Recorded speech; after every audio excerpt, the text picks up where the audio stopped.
Hello. I've just had a little bit of a panic. StreamYard was charging me $1 to go to advanced mode.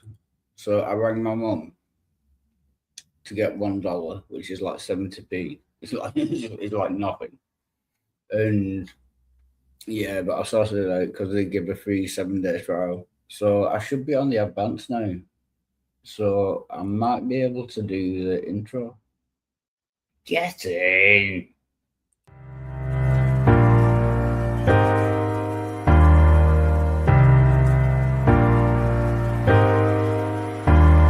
These palm trees, they sway each night and each day. I'm California dreaming about you. Oh yeah, got this world-class view, but it's you that I think about every time when my mind's on it.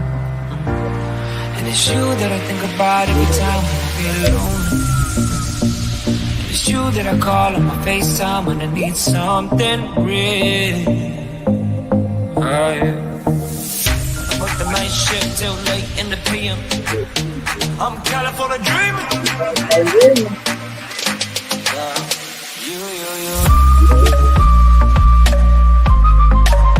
California dreaming about you.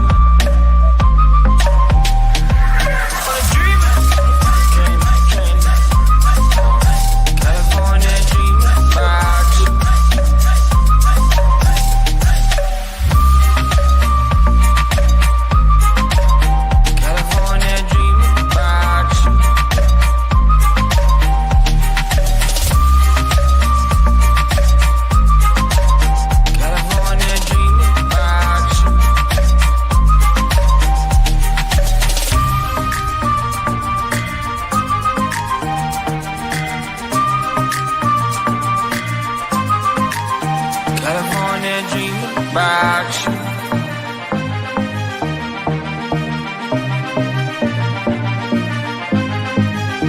California dreaming. Fraction. Sorry, I've just walked. Right. I'll walk you through there. I know no one's watching, so it doesn't matter. But I woke up at like 4 o'clock. I've already been on the stream. That went quite well, I thought. I've just been to my mum's to pick up my vodka and some oxycodone, which is like morphine. So I'm going to be quite happy for the next 20 minutes, at least. Yeah, so I'll do a music video while I do the setup thing. You know what I mean? Yeah, you know the score.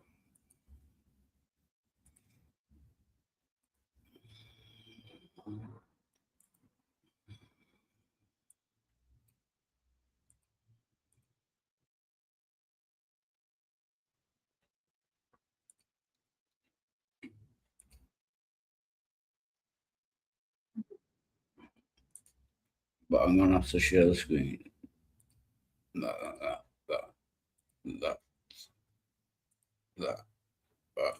Yeah, sorry, I just woke up. Moments that move you. Stories that leave a mark. All on trips that transform the communities you visit. Book today. I want to talk to you. The last time we talked, Mr. Smith, you reduced me to tears. I promise you it won't happen again.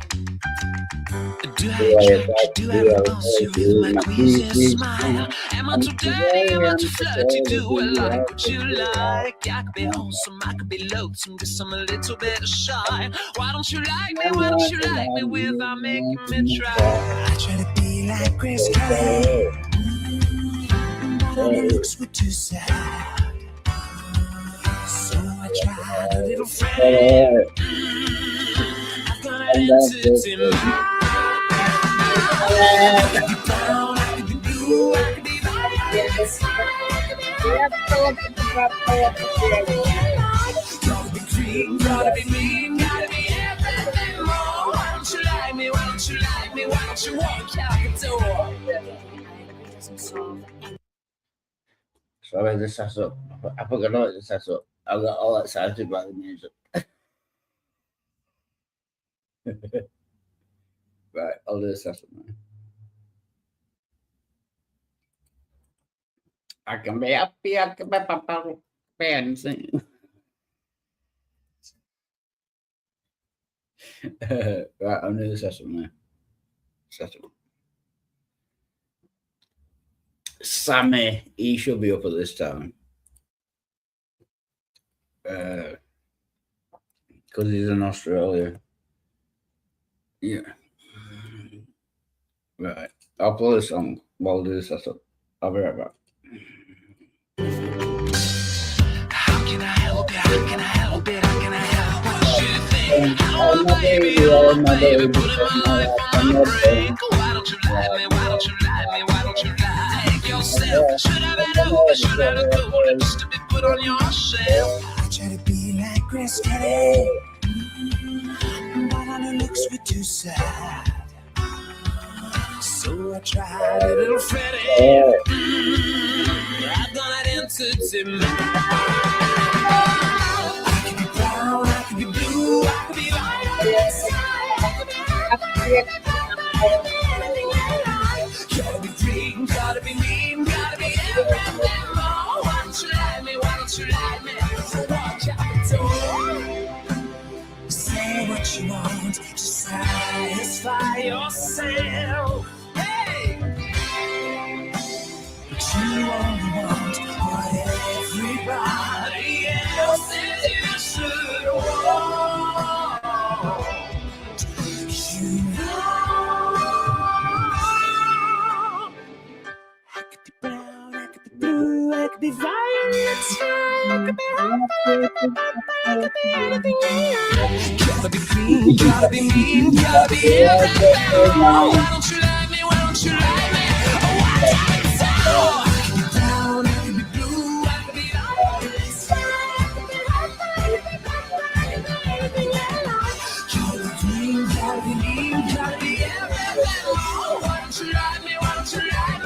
Why don't you so?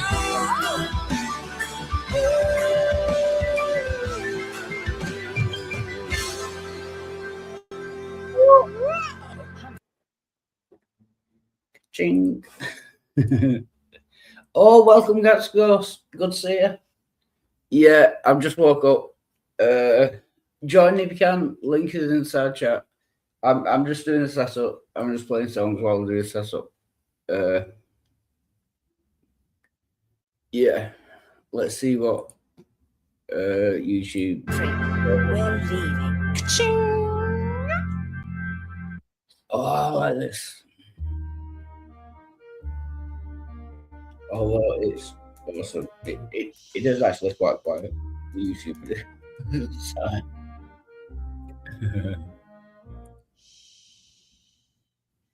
It's oh So quiet. It's Oh, so still. Yeah, thank you, Gangster Ghost. It's always great to see you. I am having a good and safe day. I've literally just woke up half an hour ago. I've been down my mum's to collect some stuff, like food and drink and stuff. Yeah, but I'm having a good day. I hope you're having a good day too. Yeah, it's good to see you, man. Thank you.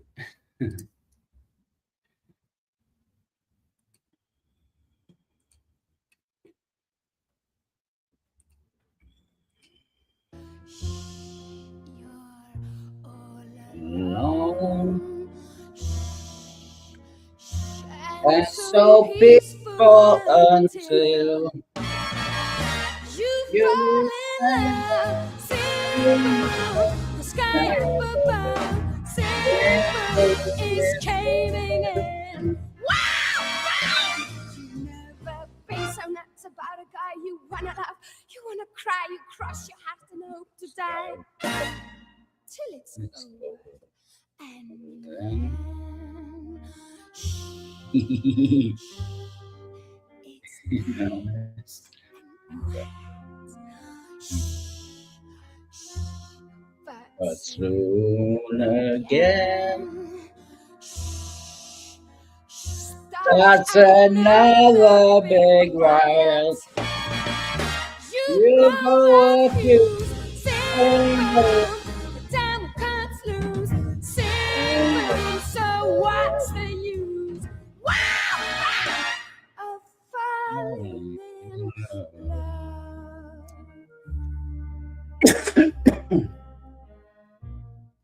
Sorry. It's so Quiet. It's Oh, just you. You're all alone. and So so peaceful peaceful until until you ring know that how bell, they know. shout, you yell, how you broke the spell. This is where we almost have a fit. This guy is scorching, I got hit. There's no mistake. This is it. Till it's over and Damn. then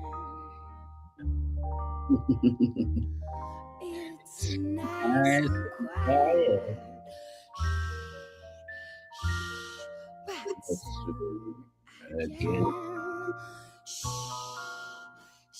that's that's another big riot. You You blow blow up up fuse, your simple, the Democrats lose. Simple, so what's the use? Wow, of falling in love. The sky clears in, the Democrats lose. You blow, blow, blow, blow, blow your fuse. When you fall in love.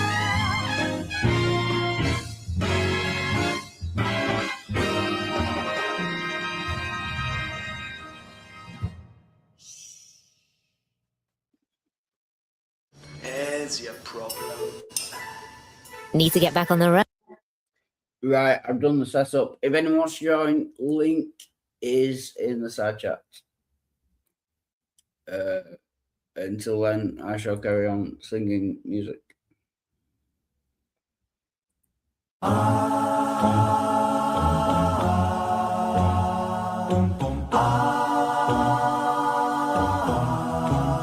Are you ready? Are you ready? Are you ready? Are you ready? Are you ready for the time of your life? It's time to stand up and fight. It's alright, it's alright. Hand in hand, we'll take a caravan to the motherland.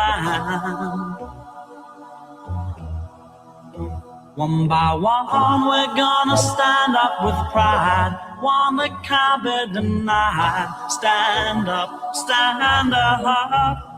From the highest mountain valley low, we'll join together with hearts of gold. Now the children of the world can see this is a better place for us to be. The place in which we were born, so neglected and torn apart. Every woman, every man, join the caravan of love. Stand up, stand up, stand up. Everybody take a stand.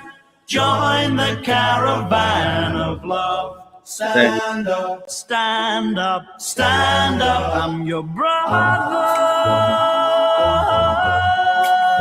I'm your brother, don't you know? She's my sister. She's my sister, don't you know? We'll be living in a world of peace, in the day when everyone is free. We'll bring the on the ode. Won't you let your love flow from your heart? Every woman, every man, join the caravan of love. Stand up, stand up, stand up. Everybody take a stand. Join the caravan of love. Stand up, stand up, stand up. I'm your brother. I'm your brother, don't you know? She's my sister. She's my sister, don't you know? Waiting for the caravan. Are you ready? He's coming. Are you ready? He's coming. Are you ready? He's coming. Are you ready? You better get ready for it. You better get ready for it. You better get ready for it. You better get ready for it.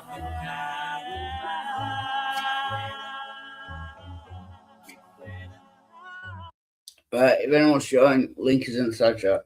And I'll be sensible if anyone does want to join. I would appreciate it very much, and we can have a decent conversation. I'm just being a dickhead while I sing music, because that's what I do. Get in! I like this song. So. Give me love, give me all that you got. You know that I need you, baby. Give me love, give me all that you got. Not this one. Hey, it's me. I don't quite know how to say this. Sloop down, babe! Babe! Babe!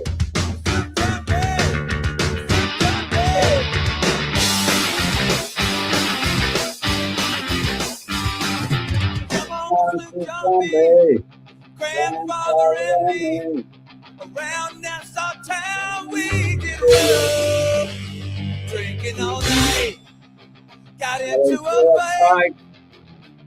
Well, the fields are broke up, I wanna go home. First mate, he got drunk, broke in the captain's bunk. The constable had to come and take him away. Sheriff John Stone, why don't you leave me alone? Well, the fields are broke up, I wanna go home. So hoist up the donkey's tail, see how the mainsail sets. Call for the captain ashore, let me go home. Let me go home, I wanna go home, yeah, yeah. I feel so broke up, I wanna go home. Norfolk, he cut the shit, threw away all my grits. Then he took and ate up all of my code. Let me go home, let me go home, let me go home.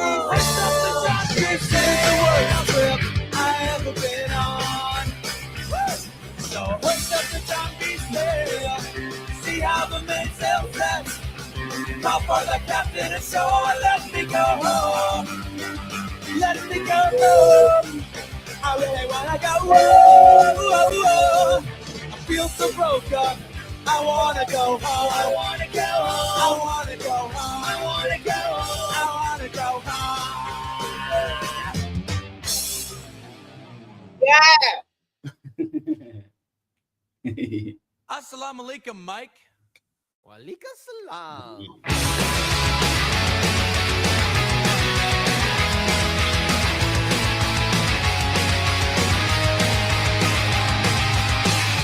Now that I've lost everything to you, you say you want to start something new. And it breaks my heart that you're leaving. Baby, I'll be there. But if you want to leave, take good care. Hope you have a lot of nice things to wear. But then a lot of nice things turn bad out there. Ooh, baby, baby, it's a wild world. It's hard to get by just upon a smile, girl. Ooh, baby, baby, it's a wild world. I always remember you just like a child, girl. You know, I've seen a lot of what the world can do, and it's breaking my heart in two, because I never wanna see you a sad girl. Don't be a bad girl. But if you wanna leave, take good care. Hope you make a lot of nice friends out there. But just remember, there's a lot of bad air everywhere. Ooh, baby, baby, it's a wild world. It's hard to get by just upon a smile, girl.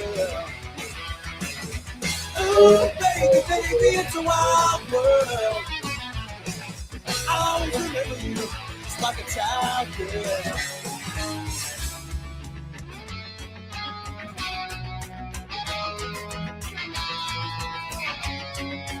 Baby, baby, I love you.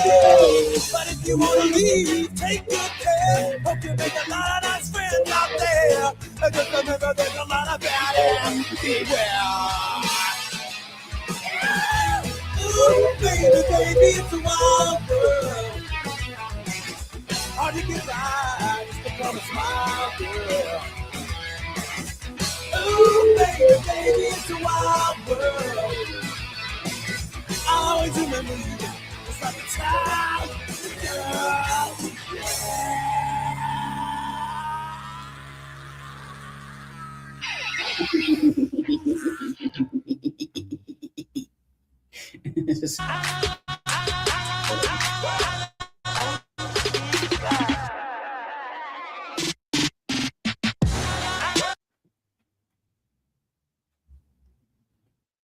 When you walk through a storm, hold your head up high and don't be afraid of the dark.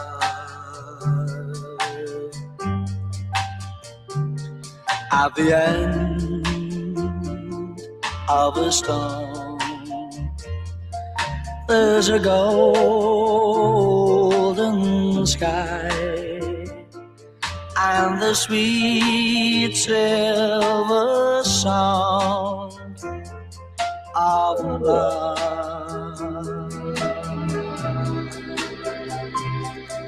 Walk on through the wind, walk on through the rain, for your dreams be tossed and blown.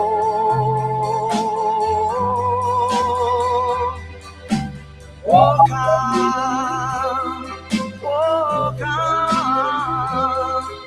with hope in your heart, and you'll never walk alone.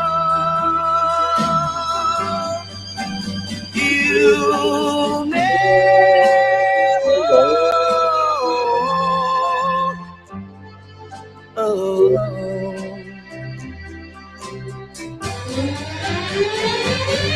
Walk on with hope in your heart, and you'll never walk alone. You'll never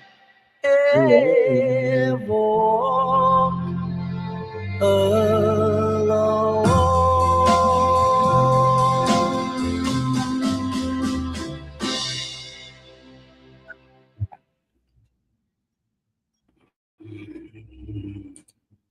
Yeah, if anyone wants to join, links inside chat. I'm just singing music, passing time, you know, the usual shit. Expedia is the place for holiday homes and hotels. Book something that works for everyone. Enjoy any 3 for £12 on barbecue favourites. Now that's big summer energy.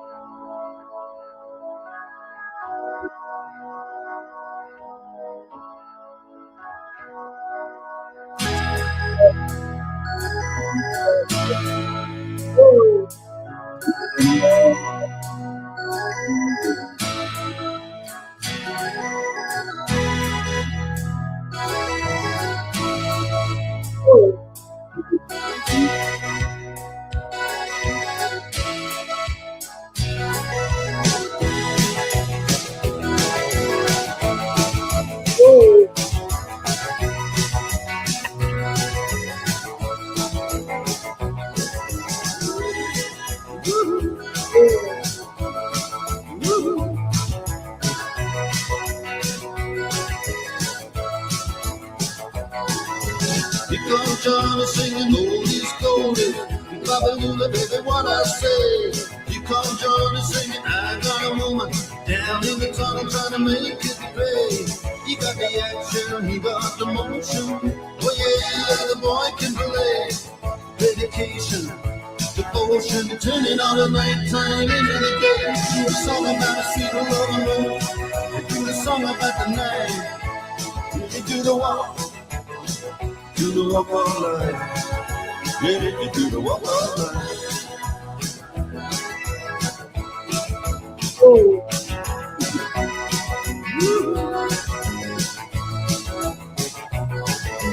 Here comes Johnny, gonna tell you the story. Hand me now my walking shoes. Here comes Johnny with the power and the glory. Backbeat, the talking blues. He got the action, he got the motion. When a boy can play, the dedication, devotion, it's turning all the nighttime into the day. The song about the sweet love of a woman, they do the song about the night, then they do the walk all night. Yeah, you do the walk all night.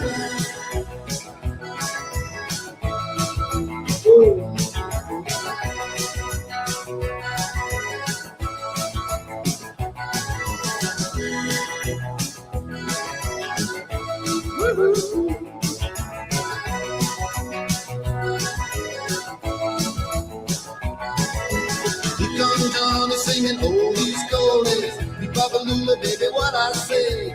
Here comes Johnny singing, I got a woman down in the tunnel trying to make it pay. He got the action, he got the motion. Oh yeah, the boy can play. The dedication, devotion, and turning all the nighttime into the day. And after all the violence and double talk, it's just a song, ain't all the trouble and the strife. You do the walk, yeah, you do the walk all night. You do the walk all night. Woo.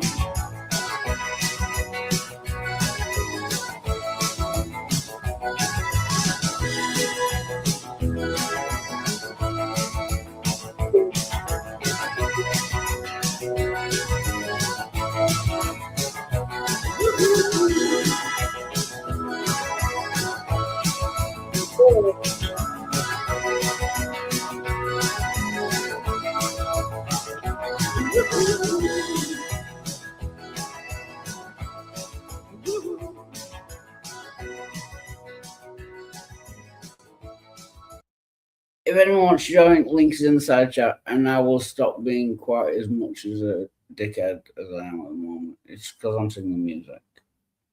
He does that to me. Yeah. No, that it's the music's fault. Yeah. So, I just have it.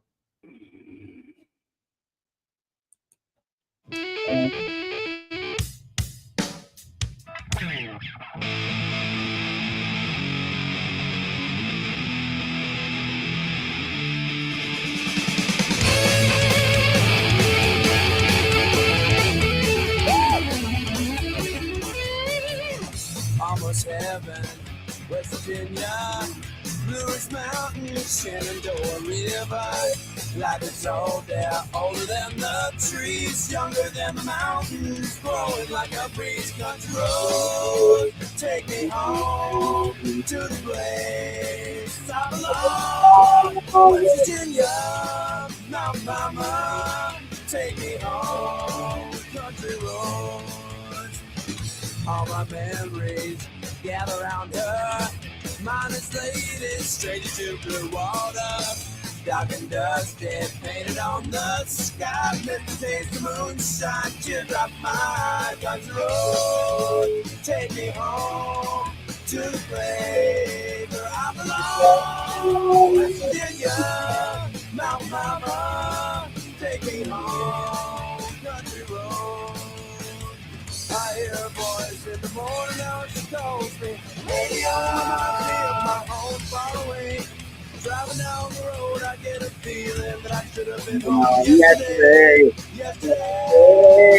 Country road, take me home to the place I belong. West Virginia, Mount Mama, take me home, country road. Take me home, down country road. Take me home, country road.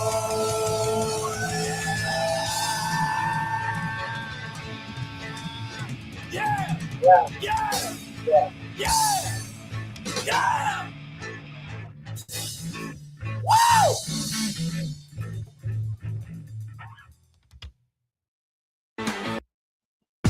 Mo uses energy differently. So do we. What we like about Square is the user interface is so intuitive, so simple.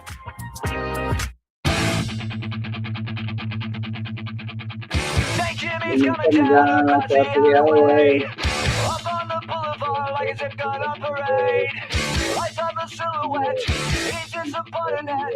Coming at you on the count of 1, 2, 3, 4.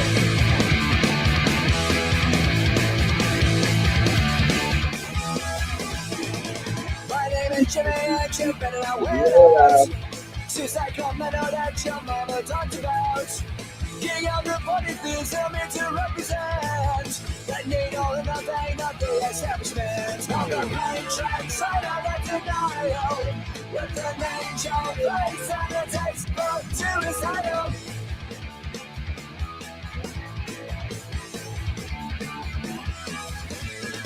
Cigarettes and running and a little baggy tail.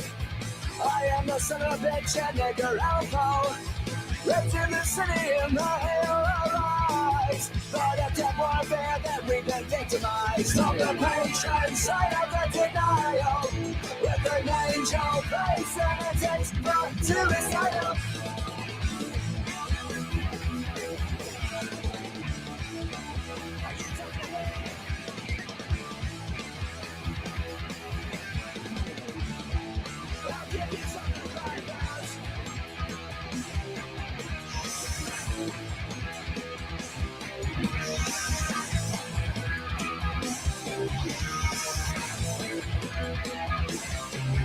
Hey, Jimmy.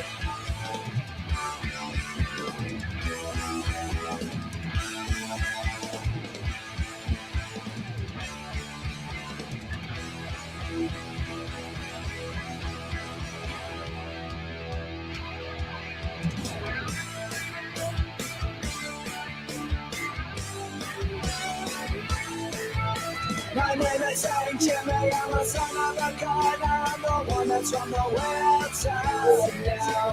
The teenagers are so Mexican, it's a fun and the cold of the life of crime now. I really hate to say it, but I told you so, so shut your mouth, big boy, shoot you down, oh boy. Welcome to the club and give me some blood. I'm the resident leader of the Rosenfeld. It's comedy and tragedy. It's Saint Jimmy, and that's my name. And don't wear it out.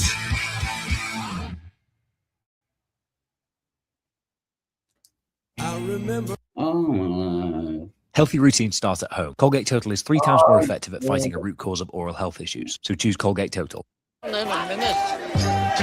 is a bit chipper this morning. Around your market. Police are trying to disperse crowds. I remember all my life, raining down as cold as ice. Shadows of a man, a face through a window, right in the night, the night goes in. just another day. Happy people pass my way. Looking in their eyes, I see a memory. I never realized how happy you made me. Oh man, but you came and you gave without taking. But I sent you away. Oh man, well you kissed me and stopped me from shaking. And I need you today. Oh man,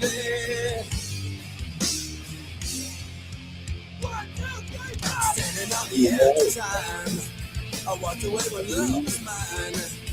Caught up in a world of uphill climbing. Here's all your eyes and nothing is rhyming. Oh man, when you came and you gave without taking.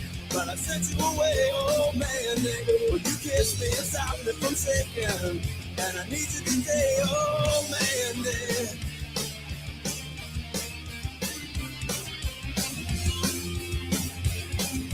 Yesterday's a dream, I face the morning, crying on the breeze, the pain is calling, oh man, when you came and you gave without taking, but I sent you away, oh man, when you kissed me and stopped me from shaking, and I need you today.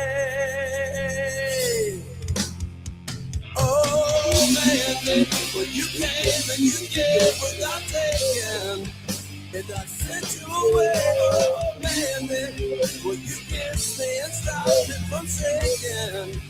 And I need you.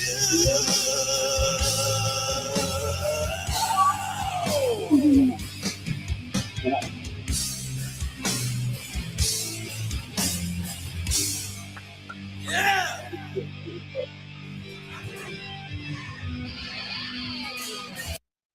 If I'm not showing only kids and such, I'm just singing music myself. I just woke up. I'm a little bit groggy.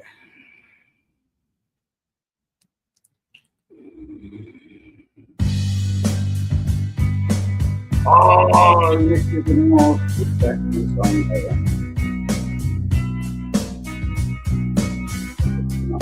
No. Yeah.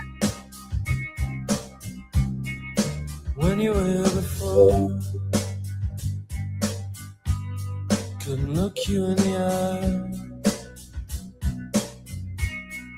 You're just like an angel.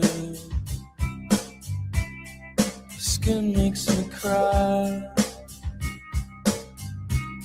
You float like a feather in a beautiful world. I wish I was special. You're so fucking special. But I'm a creep. I'm a weirdo. What the hell am I doing here? I don't belong here. Don't care for I wanna have control. I want a perfect body. I want a perfect soul. I want you to notice when I'm not around. So fucking special. I wish I was special, but I'm a creep. I'm a weirdo. What the hell am I doing here? I don't belong here.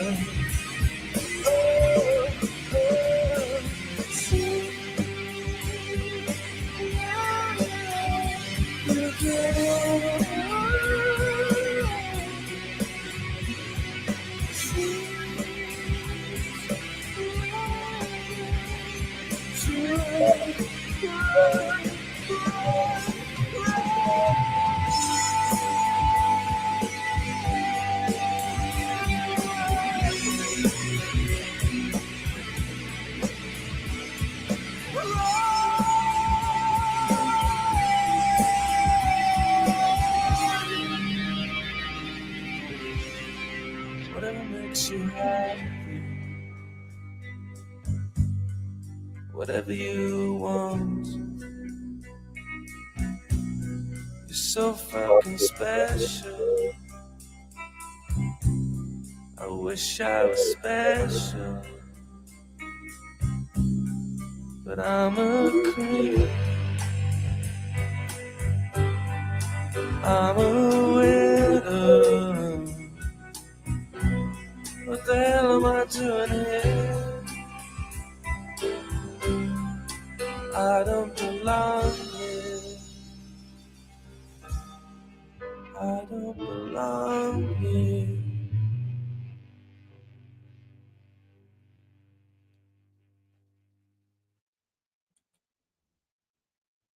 Felix, I brought dinner. With the irresistible range of Felix food, it's great to be a cat.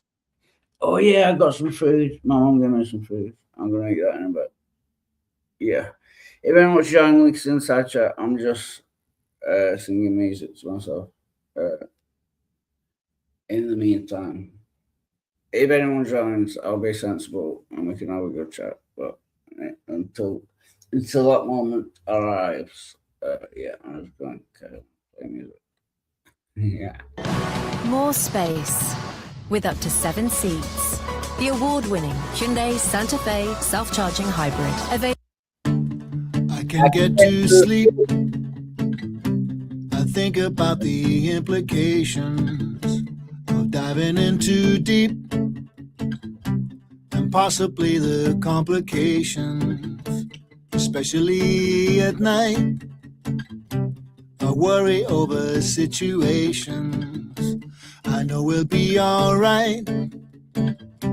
Perhaps it's just imagination. Day after day it reappears. Night after night my heartbeat shows the fear.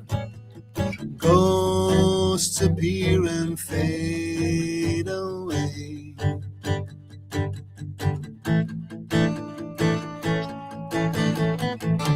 Alone between the sheets only brings exasperation. It's time to walk the streets, smell the desperation. At least there's pretty lights, though there's little variation. It nullifies the night from overkill.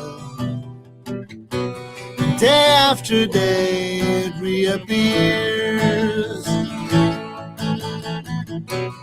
Night after night my heartbeat shows the fear. Ghosts appear and fade away. Come back another day.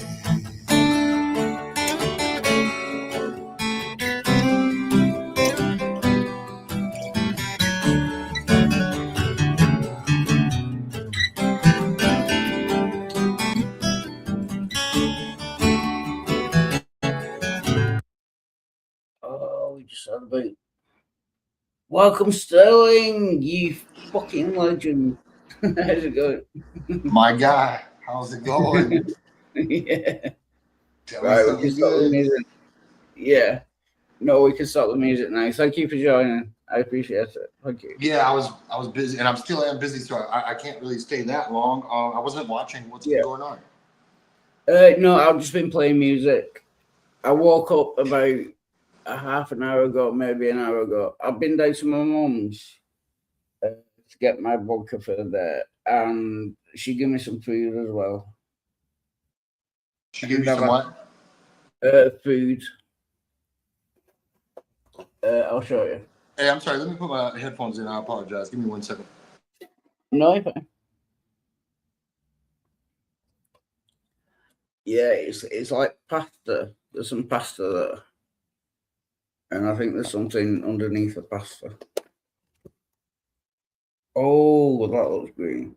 Yeah, it's pasta, chips, and some mushy peas, I think. Yeah. Yeah. So that has been my day up to today. Yeah. Thank you for joining. I really appreciate it. I needed someone to talk to. Oh, great. You said, can you hear me okay? Yeah. I'm running the line in the background. I apologize. Like I said, I've been busy. Anyway, you said it's pasta and what now? This pasta, like rabbit. Is it called ravioli? That. Oh yeah. But is it got like meat? Is it got like meat sauce? What's in there? Meat? There's no sauce. There's like chips underneath, and I thought ravioli was stuffed with something like cheese, typically, or like meat, or anything. Am I wrong? Yeah. Oh yeah. There will be meat in it. Yeah. Oh, okay. I'm just wondering what the green stuff is. I think she said not. Put it closer. Oh yeah, I made myself a screen. Yeah. You said green, like maybe like pesto or something? I love pesto pasta. Yeah, it's something like that. I can't see it. Hold on. Okay, well, I hope it's good. You've never had it before? I don't think I've had this. This combination of food. Oh, I got you. I don't think I've had it before. No. Okay. Does that come like the way it's packaged? Does that come straight out of the grocery, or like is it frozen in the frozen section or something? Like how's that work? No, it's not frozen. I didn't think so. Yeah, my mom makes me up these meals.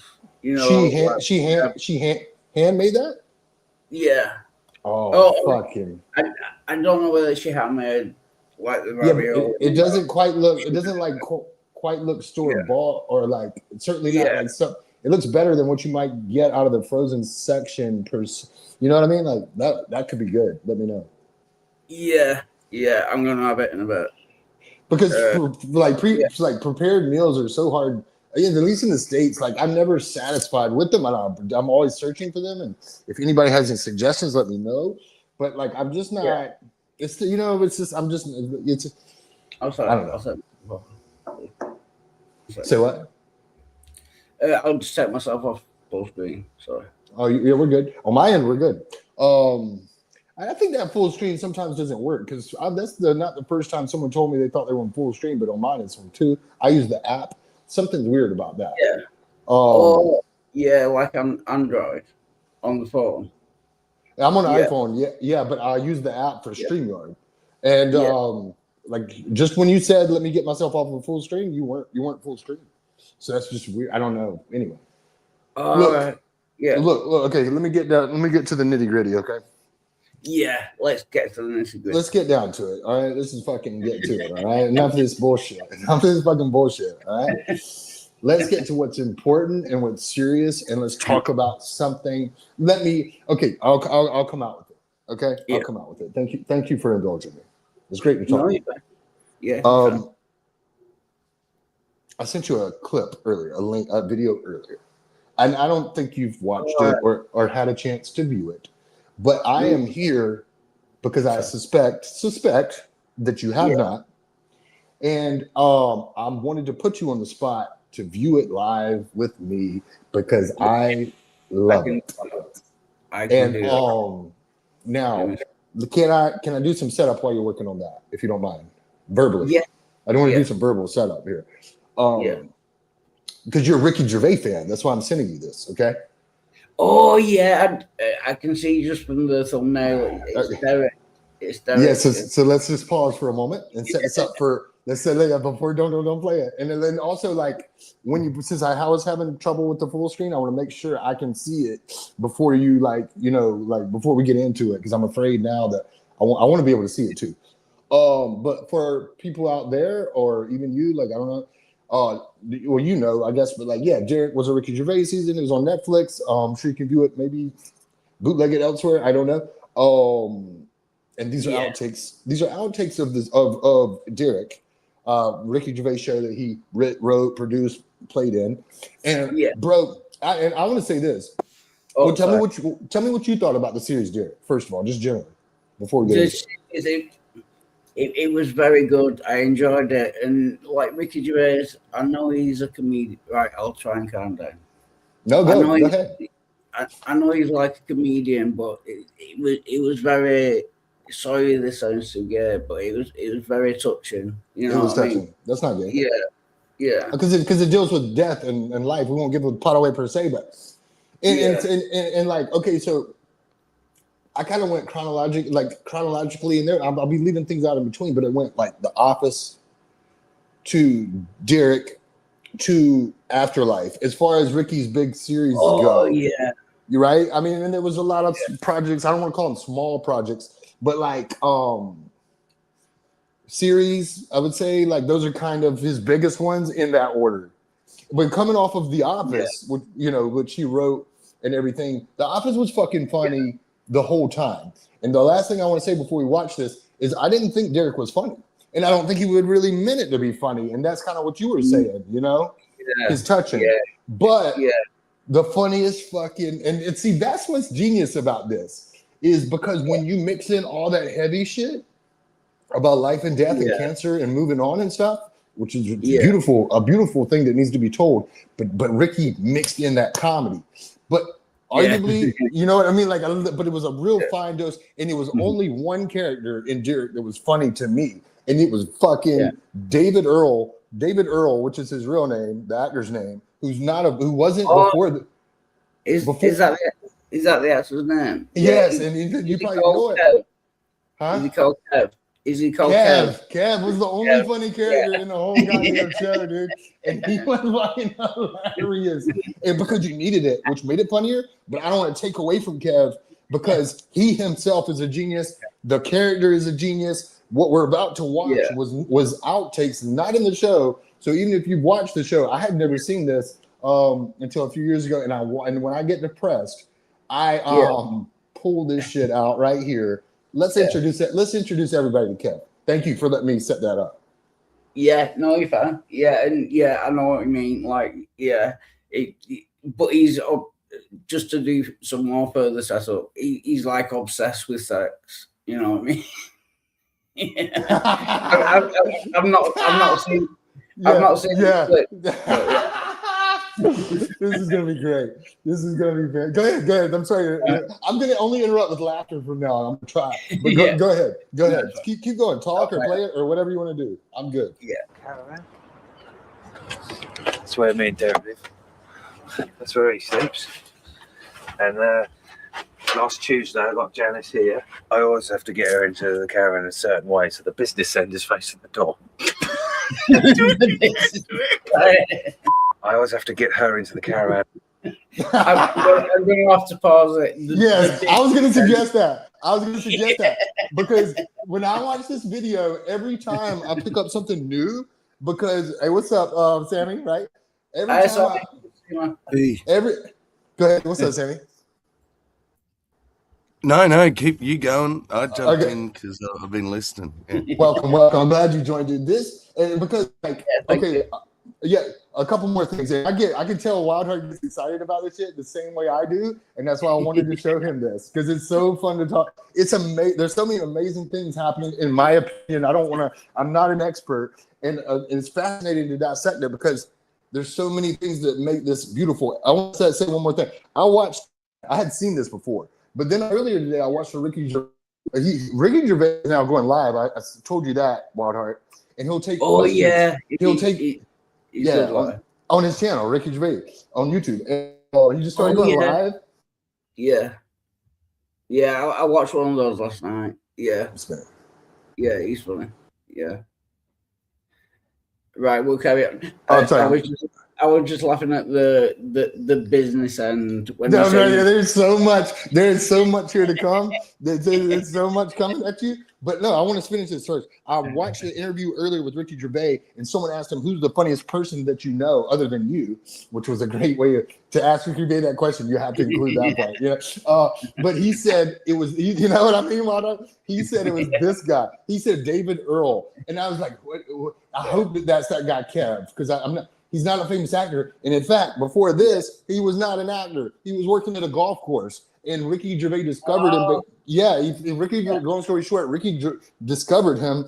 And he says, like, off camera, he's still not an actor. Like, never went to his head. Like, he's the most humble guy. Like, doesn't even try to be funny. Like, just, you know what I mean? Like, he's just nice. And then you give him a character, and he said it's like rocket fuel. Let's go. Yeah. I didn't know that. So he works on the golf course. He did, and he didn't meet him on the golf course, but he was working as a caddy or some shit. Or no, yeah, and he sent in an audition tape to somebody who was the same agent of Ricky Gervais, and Ricky happened to be in the office, and they played the tape, and boom, it was something like that. But all right, I talked too much. I'm sorry, guys. This is so good. I can't. No, you're fine. Yeah, we'll carry on watching it. Yeah. And in a certain way, so the business end is facing the door. I haven't got a chance any other way, so I open the door, and normally there are assholes blinking at me. If she was to reverse it, I wouldn't have a bloody chance. So I always like to do it that way and make sure her arsehole was winking at me as soon as I come onto the doormat. If she were ever to reverse it, I wouldn't have a bloody chance. So I like to get her in that way. So you can do this. Right, don't come to me at all, because I can't do it. If she were ever to reverse it, I wouldn't have a bloody chance. So I like to get her in a certain way, so her arsehole was winking at me. And I'm like, you've got to get that line out. You've got to get that line out. But Janice appreciates that, so I'm working on the nipples. Well, literally the weirdest conversation I've ever had. Okay, and again, what I like to do is rest her head on there and then open her legs out like a big pair of scissors. And what's staring at me looks like some kind of diseased badger.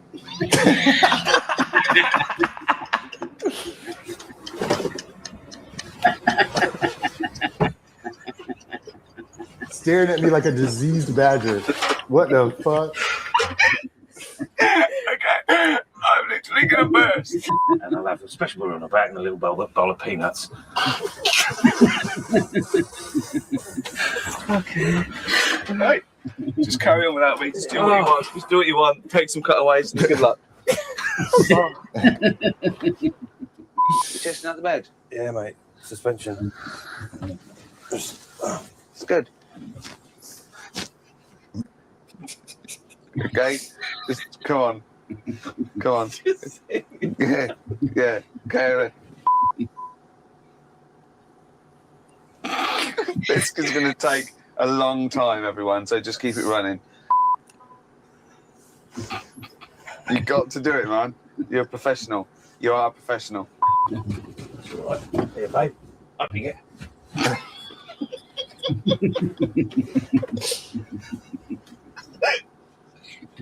Right. Okay. Carry on. Wait a minute. Comfy. Here we go. Knock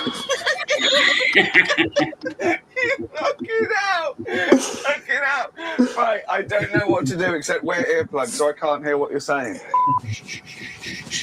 Going to sleep. Sorry. Keep going. My face.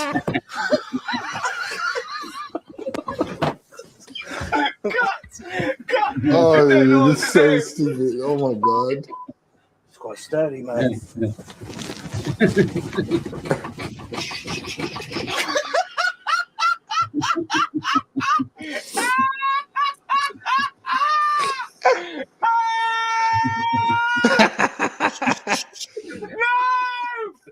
No! Some other stuff.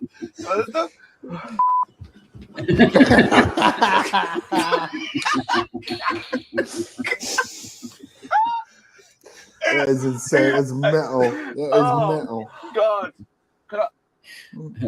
Anyway, if you didn't watch the series, you might not think it's funny, but I just wanted to share that before I have to go. Thank you, guys. Peace, Sammy.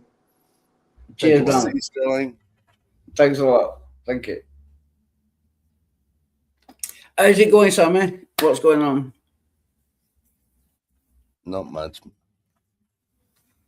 Yeah, I just woke up about an hour ago. I went round to my mum's, so I'm a little bit drunk, if you can't tell. So I've had some vodka, and she made me some food as well. I got pasta and chips. Saw that. Yeah, I'll eat that in a little bit. Bit fancy. Yeah, it looks good. And there's some green stuff in there. I'm still not sure what it is, but it's green. I know that much. Just taste it. If it tastes good, eat it. Yeah.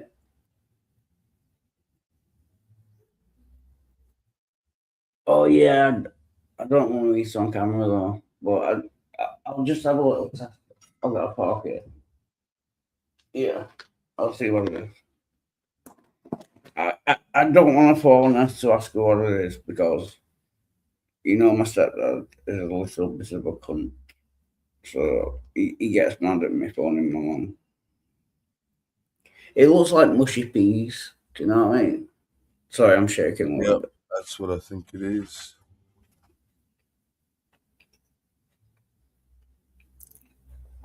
Yeah, it is. It's mushy peas.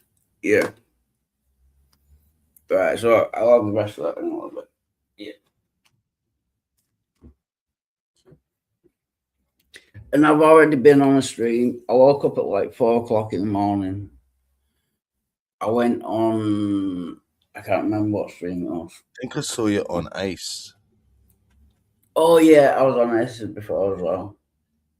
Ace Sync Network. I don't know if you're familiar. Oh yeah. Yeah, I was on that before. Yeah. And then I went back to bed. And then my mum rang me up. So I went round to my mum's. Picked up all the stuff.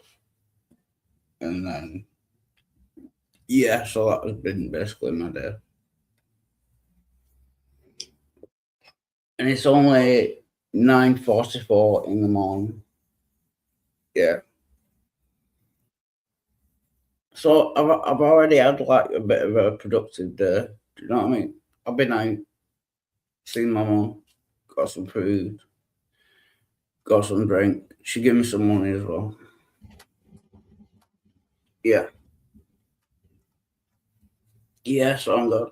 Is there anything in particular that you want to talk about?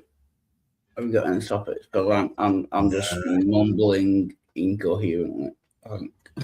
I'm not long woke up myself, so I'm a bit I'm still coming back to consciousness. Yeah, a little bit groggy. Yeah. Yeah. Yeah, I'm the same. Yeah. I can get to sleep.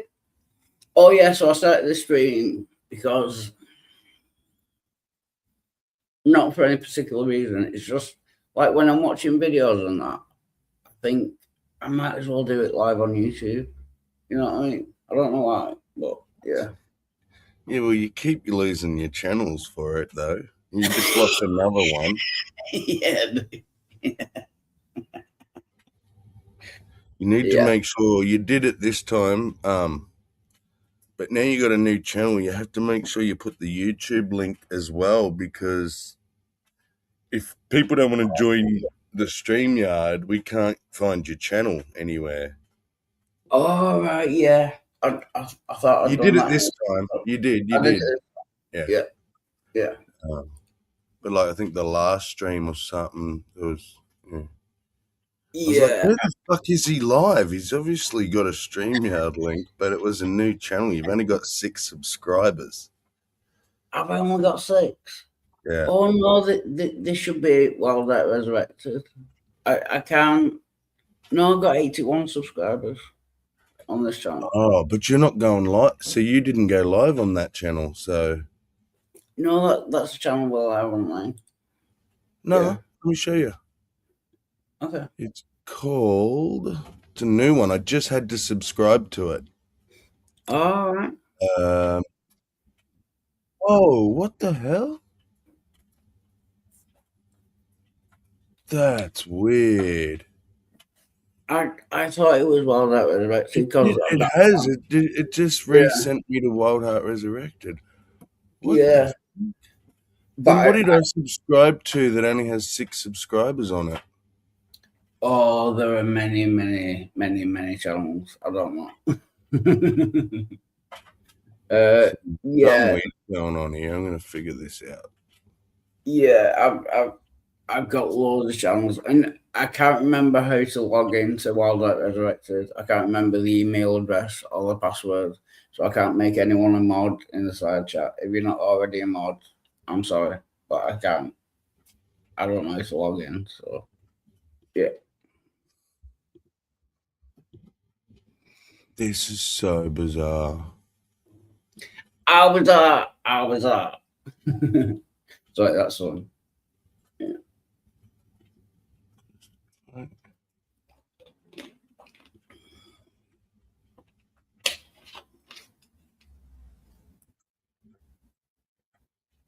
Oh, plus, right, I give Yeah, away. here on how I know it's weird. Yeah. I was. Oh, hang on, I can hear myself. What's going on? I've always been blue, and You've always been what, sorry? oh, hang on, I can hear myself twice again. What is that? Blue, like a mod. Oh yeah, yeah. But it's gone. Has it gone? Yeah. Yeah, I can't. Like I say, I can't make you a mod. No, I know, and that's why it's weird. Like Yeah. I had to resubscribe and everything. It's like Yeah. YouTube unsubscribed me from you or something. Yeah, I keep switching between different channels, just whichever one will let me on. Like the first one that I click that will let me on, on StreamYard. Yeah, so yeah, this is the one for the moment. Yeah.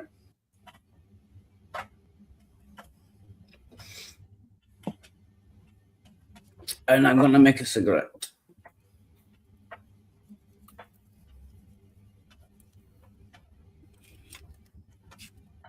And you know what it was called? I remember it was Wild Heart and then a bunch of numbers.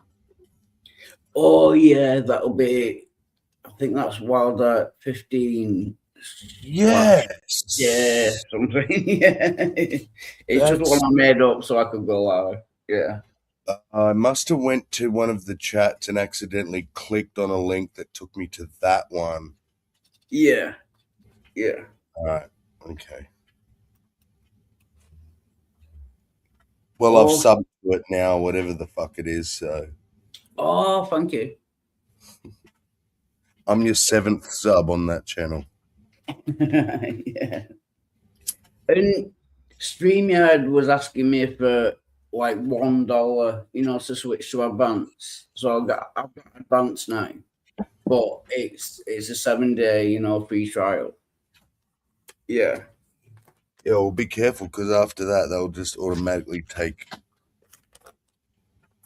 Yeah, it's in my bank account. Yeah, I'm gonna have to watch out for that. Yeah. Because it's a lot of money. It's like £84 or dollars or whatever. Yeah. Yeah, I'll have to watch out for that. I'll have to cancel it before the 7 days. But it does mean that I can play, the intro video. Oh, you get your intros back. Yeah. Yeah, which is pretty good. Yeah.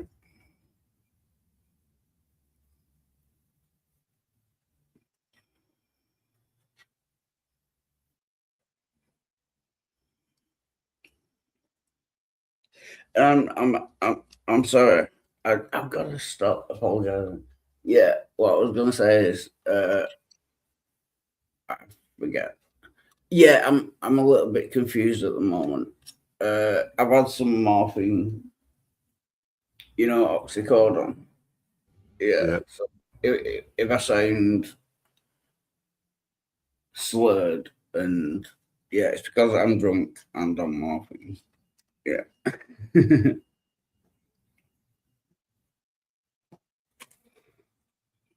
Which I also got from my mum's as well. Yeah. I mean, I'm prescribed it, so it's not a problem. it is a legitimate drug. Medication. Yeah.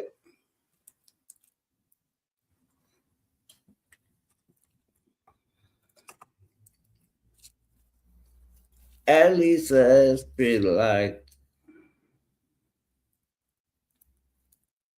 Sorry, I was just saying. Yeah, I'm very confused on that. Sorry.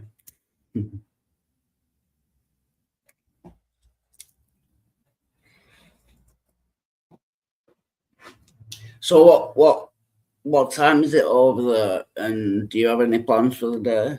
Oh, yeah. Are you doing anything? No. Yeah.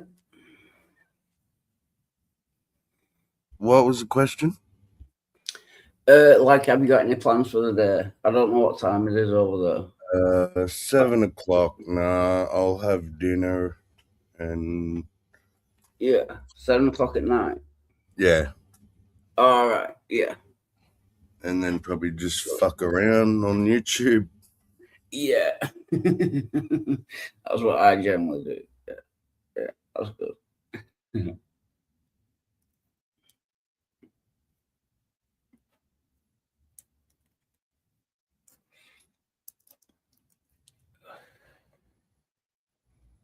Yeah, so I've done all the setup. I think I posted the link everywhere. Yeah, so that's one job done. And I was a good neighbour yesterday. Basically, one of my neighbours had swept all the shit, into the corridors, and I picked it all up with a dustpan and bush and put it all in the bin. So I've been a good boy. Look at you being all domestic. Yeah.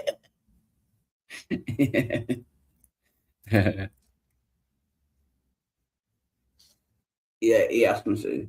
And he also asked me to shut the gate after me because apparently a dog came in and pooed on the floor. So he's asked me to keep the gate shut as well, which I keep doing. Yeah.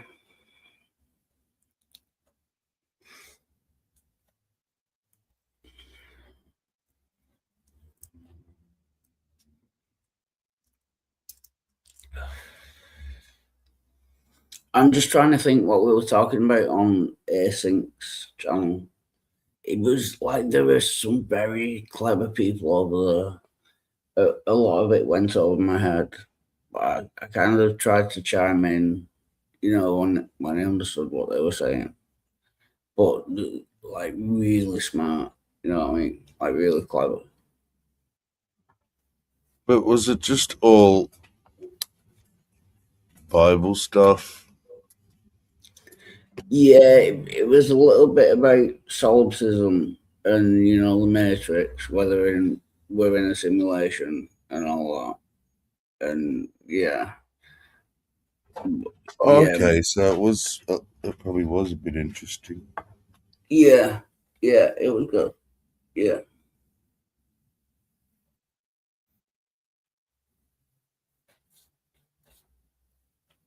Sometimes when it gets about that all in all stuff, Yeah, my eyes glaze over and yeah. Yeah, Ace is most famously known for that. Yeah, all in all, which I've sold in my thinking. through all and for all and of all and what the fuck does any of that even mean? Yeah.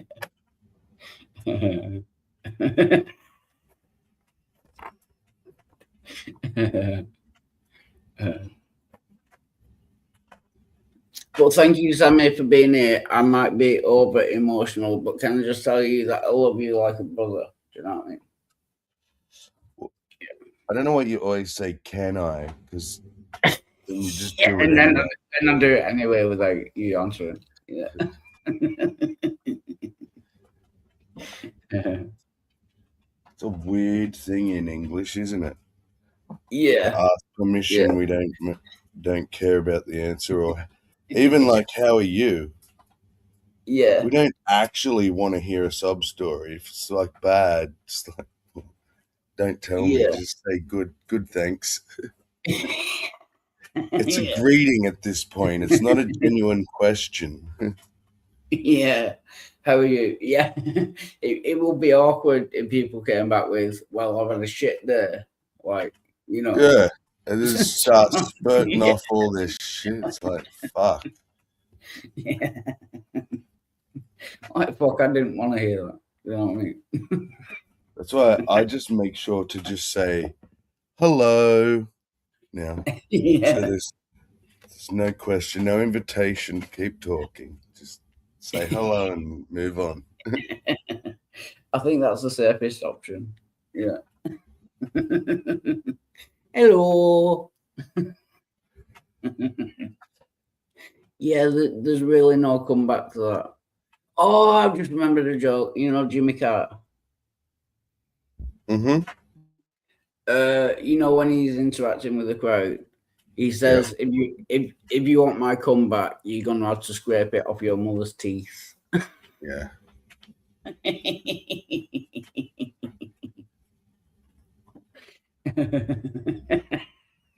He's extremely witty. Yeah.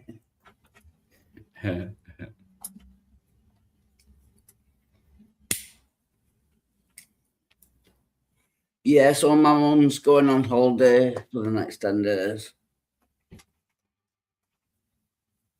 So my brother's going to be watching over my alcohol intake over the next 10 days, which last time it happened went pretty bad because I got a little bit too much drunk and kind of had to go at him for not giving me some more money. So I hope I don't do that again. I'll try not to. Maybe now that you're aware this time, ahead of time, you... Yeah. Yeah. Especially if someone in the panel goes, "Oi, Wildheart, remember that thing you said you didn't want to do?" And now you start to do it, you might go, "Oh, yeah, no, you're right. Good, thanks for pointing that out." Yeah. Yeah. I do appreciate, like, you know, like constructive criticism, is it called? Like when I'm doing something wrong. Yeah. I do appreciate people like telling me. Yeah, because it does help. Yeah. Right. Can we have a musical interlude? I was loving that. I was loving the song that you were playing when Sterling come in. Overkill. Sting? Yeah. It's not No, Sting. It looks like Sting, doesn't it? A bit. It does, yeah. It's Colin Hay. You know, I Colin can't. Hayes. Yeah, and he died recently. Oh, I didn't know that. Yeah, like in the last couple of weeks, like very recent. I just heard about it. Yeah. Oh, I didn't know that. Yeah, another legend down the drain. Yeah. We'll sing that song then in a tribute kind of style-y. Yeah, I didn't know he died. You double check so I'm not making up stories and spreading rumors. Colin Hayes died? Oh my God. He died 27 years ago in 1999. Wow. Yeah, it's one of my favourite songs. Right, we'll Colin Hayes or Colin Hay? We need to... Yeah, I think it's Colin Hay. I'm not sure, but I think it's... Oh, this is Scottish Australian musician. Here we go. Is alive or dead? It's Hay. Hay. Yeah. Colin Hay is alive. So it was... He's Colin alive. Hayes. Yeah, thank God. He's alive. Yeah, sorry, I'm thinking back to Frankenstein. Sorry if I make no sense and I'm a little bit confused. You know what I mean? Yeah. What? He actively performs, including regular stints, as part of Ringo Starr and his All-Star Band. Ringo Starr. You heard of? Yeah, that's Have you heard of Ringo Starr and his All-Star Band, though? Not his All-Star Band, no. No, me either. He was the drummer at Ice of the Beatles, wasn't he? Yeah. Yeah.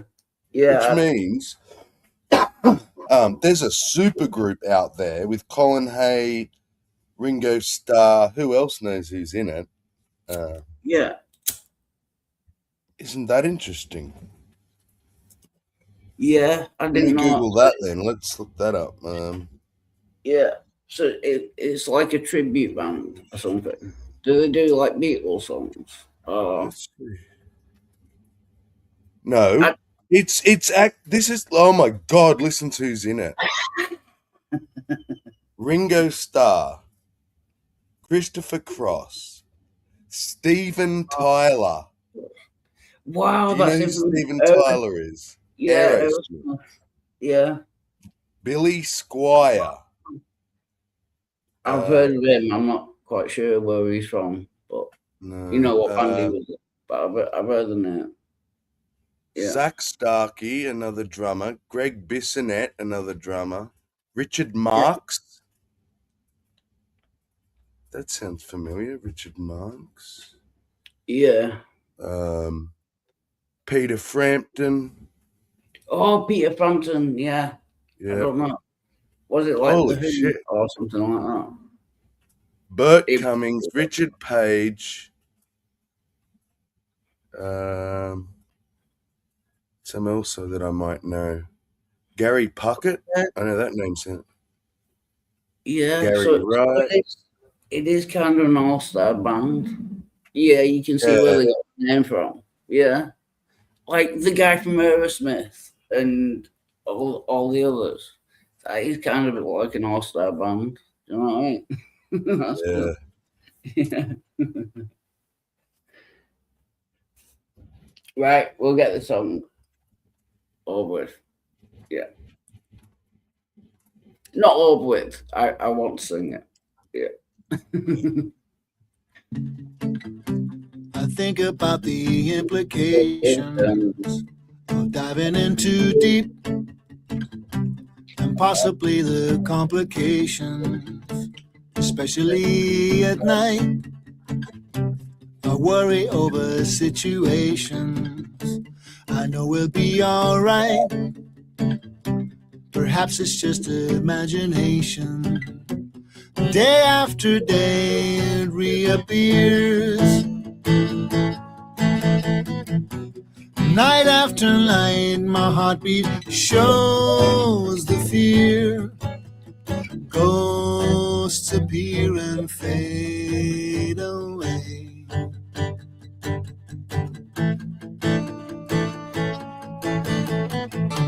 Alone between the sheets only brings exasperation. It's time to walk the streets, smell the desperation. At least there's pretty lights, though there's little variation. It nullifies the night from overkill. Day after day it reappears. Night after night my heartbeat shows the fear. And can I just apologize for my terrible singing voice? Sorry. That's all right. It's soft enough. Go on. Sorry. Oh, I was muted. No, the volume's good. Yeah. You're not over singing him or anything, so don't worry about it. Cool. Ghosts appear and fade away. Come back another day.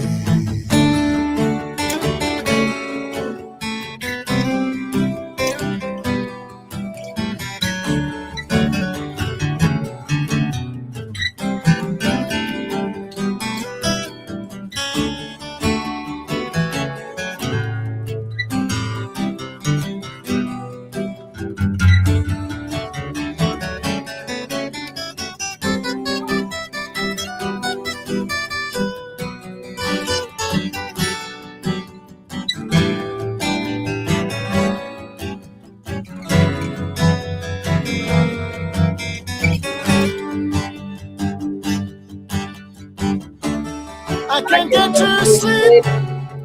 I think about the implications of diving in too deep, and possibly the complications, especially at night.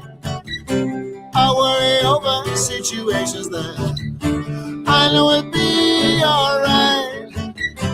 It's just overkill. Day after day it reappears.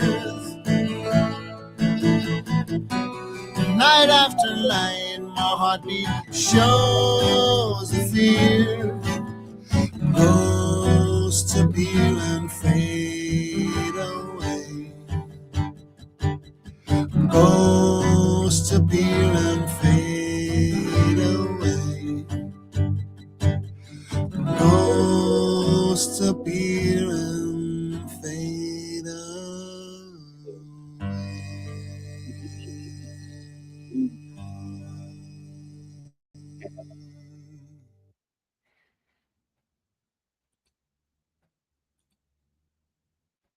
But, and seriously, Sammy, thank you for being here and talking to me. Yeah, I didn't need company this morning. Yeah, thank you.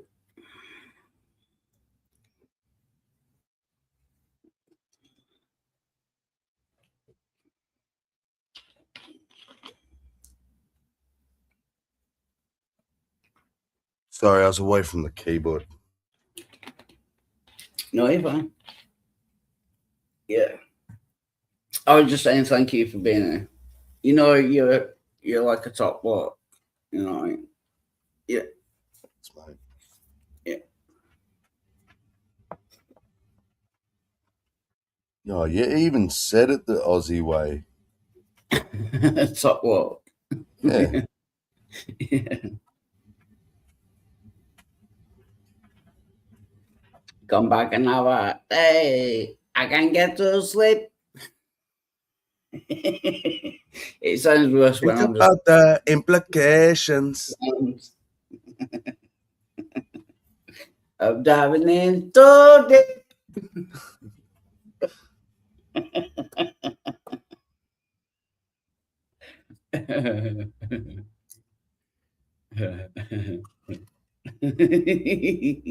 Sorry, I'm a little bit giddy. Yeah.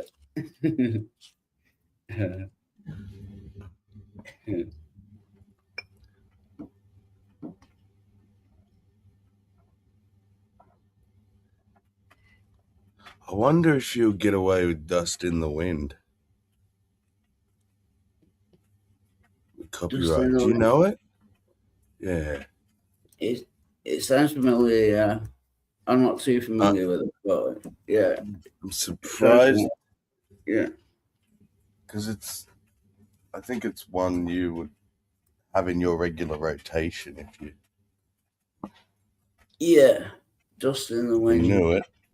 Yeah. Let me see who does it. Yeah, the title seems familiar. Dust in the Wind.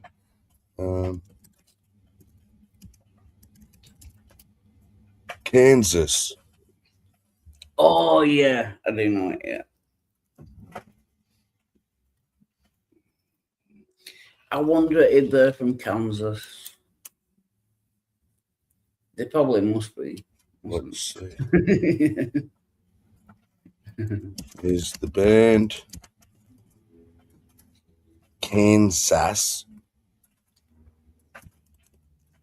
from Kansas?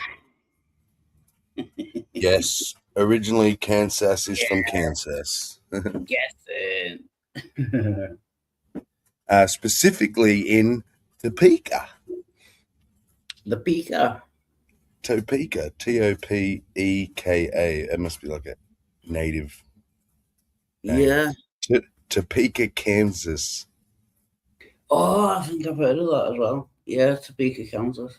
To me, I don't know why, word association. Yeah. To me, it sounds like a mountain range. I don't know why. It's probably not. But yeah. Topeka, Kansas. Yeah, it just sounds like a mountain range to me. But Just pulling it. Mountainous. No, Topeka is not mountainous. It's located northeastern Kansas. The city sits on a flat to rolling terrain in the Great Plains. On the Great Plains. So yeah, no, the opposite of mountains. Yeah. It says there are some gentle hills and valleys, but no mountains. Oh yeah, I have a theory about the Bible when it says like every mountaintop was covered with water. I think the mountain must have been like 2 or 3 inches high. Do you know what I mean? For it all to be covered, I think the highest mountain was about 2 or 3 inches, just like a small hill. Yeah. A bump. Yeah.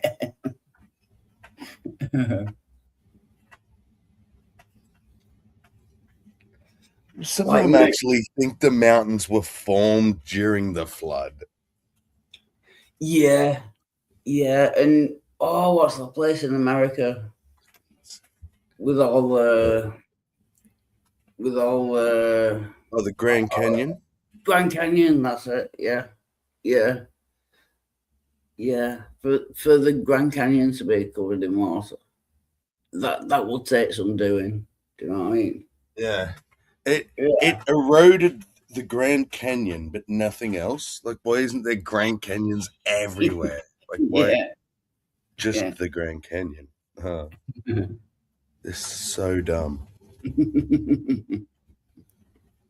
But that's not normal Christians. That's Kent Hovind level, like. Yeah. Fully, I can't say the R word. But fully, fully mental. Yeah.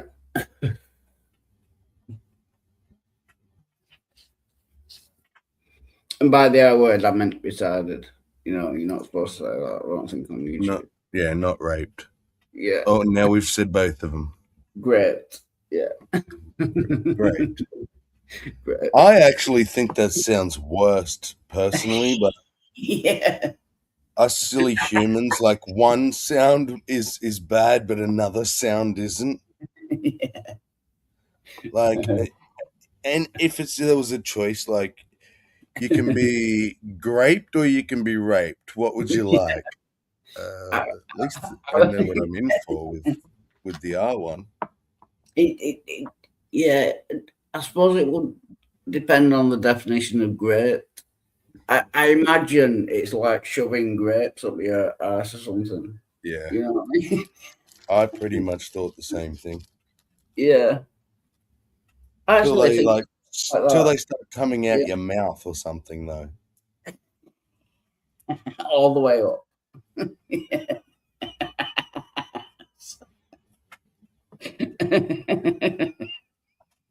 That's a proper graping, that.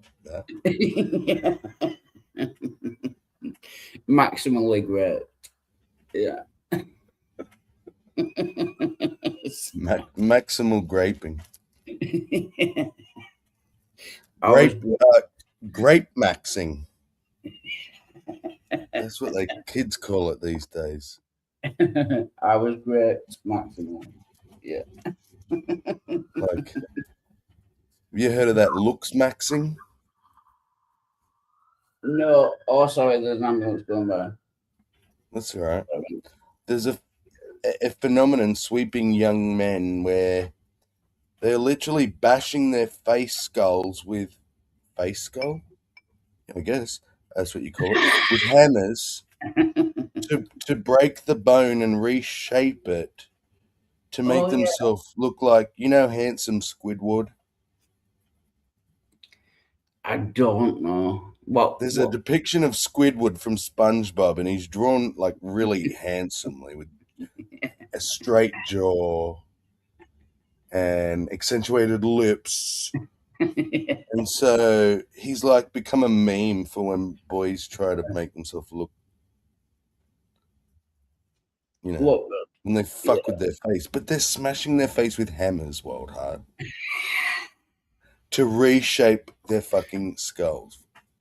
And, Yeah. like letting it re-heal back in the shape they want and stuff. Yeah, that is weird. I've never understood, like, you know, like plastic surgery, like having your lips done and that. You know, on women, I think it looks awful sometimes. So do I. Yeah. And now the boys, they're like, yeah, well, you think yous are fucking self-conscious. We can do one better. We're going to smash ourselves with hammers. Fucking idiot. But it's called looks maxing because they're trying to max out get their faces symmetrical and everything is possible. Max. And so they're looks maxing. And then it started to pop up with other thing like grift maxing. So trying to maximize the grift and Yeah, what's that? What's grifting? When you say you do a charity or something for something you don't even have, like all right, like a rort, a grift, like I always get people to send you money for nothing, basically. Yeah. Oh, you know what? You just done something. You just reminded me of a song. Money for nothing. Dire Straits. Yeah.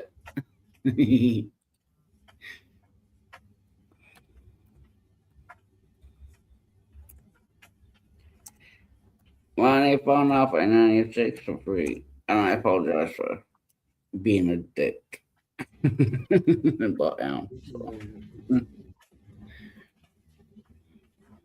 money for nothing lyrics. And dicks for free. Get your money for nothing and your dicks for free. I've ruined that song for you now, haven't I?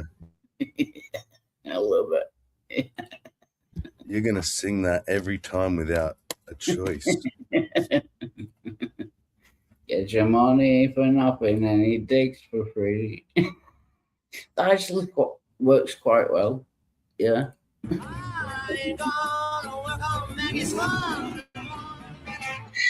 Stay connected with the 3-2-1s of Xero and reconcile on your own time. 3. Tap on your bank account. I'm going to try and incorporate that. Yeah, I'm going to play this song now. Can you say it? Yeah. Money for nothing and your dicks for free.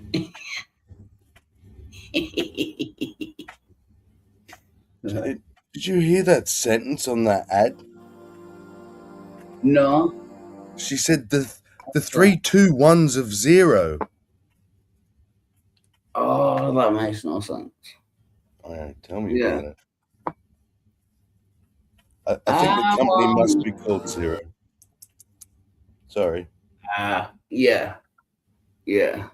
That I was gonna say that would make sense, but yeah, it still doesn't make any sense. Like 3-2-1. Yeah. No.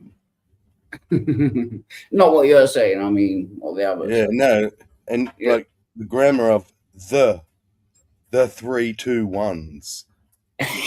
No one speaks like that. You see. You just say the three. You don't say the 3-2. I have 5 here, but instead saying I have 5, 4, 3, 2, 1 here. That's how dumb it is. Anyway. I want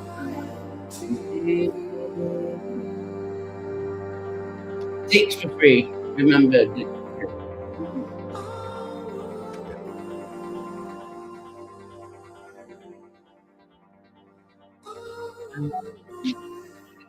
Living.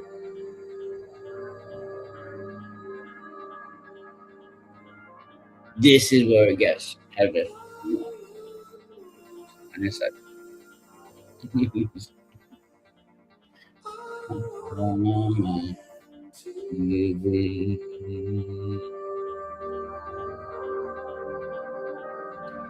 anything.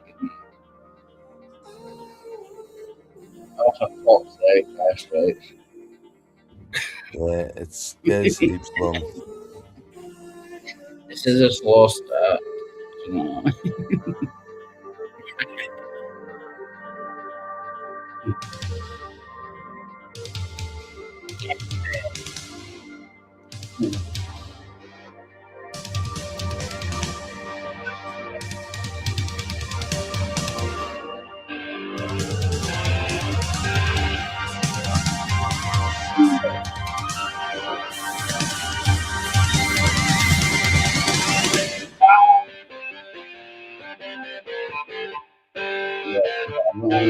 Never.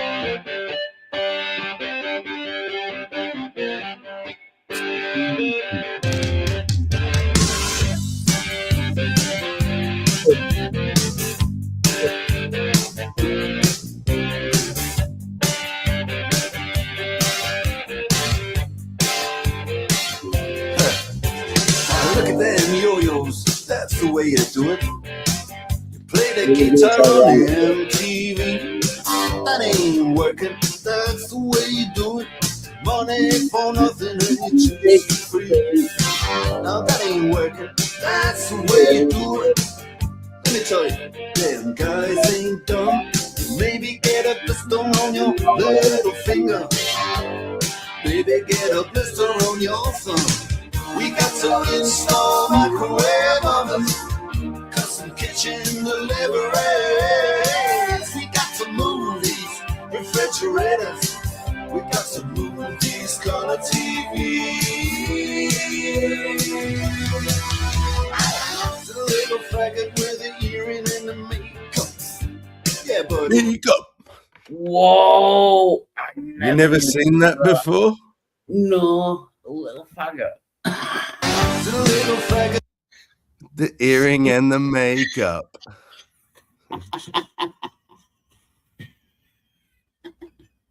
I never knew it sounded racist. It's not racist. With the earring and the makeup. Yeah, buddy, that's his own hair. The little faggot got his own jet airplane. The little faggot, he's a million. How did I not? I must have heard this song like thousands of times. How did I not know that he was talking about faggots?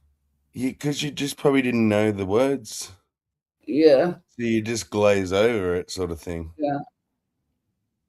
How did they get away with that? Even Because context, he is the faggot. All right. He's not calling anyone a faggot. He's speaking on behalf of those people that say this. Like, how dare he have money? How dare he have a jet? How dare he? He's like, at least it's my real hair. And then the chorus is, got my money for nothing, my chicks for free. It's like, it's a sticking his finger up to those that called him a faggot. So, yeah. Yeah, context is king. Yeah. It is, yeah. Yeah. Sorry to borrow a Jillism. Oh, I'm still pissed off with Jill, by the way. Yeah, I'll show. We got to install microwave oven, custom kitchen deliveries. We got to move these refrigerators. We got to move these color TVs.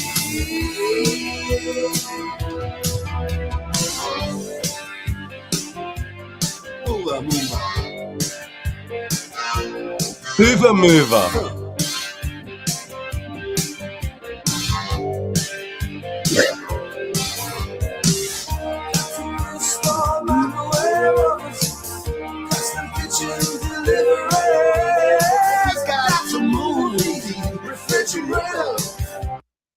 So just to check that I've got the context right, is this talking about like a delivery man, like a van driver, who's a faggot?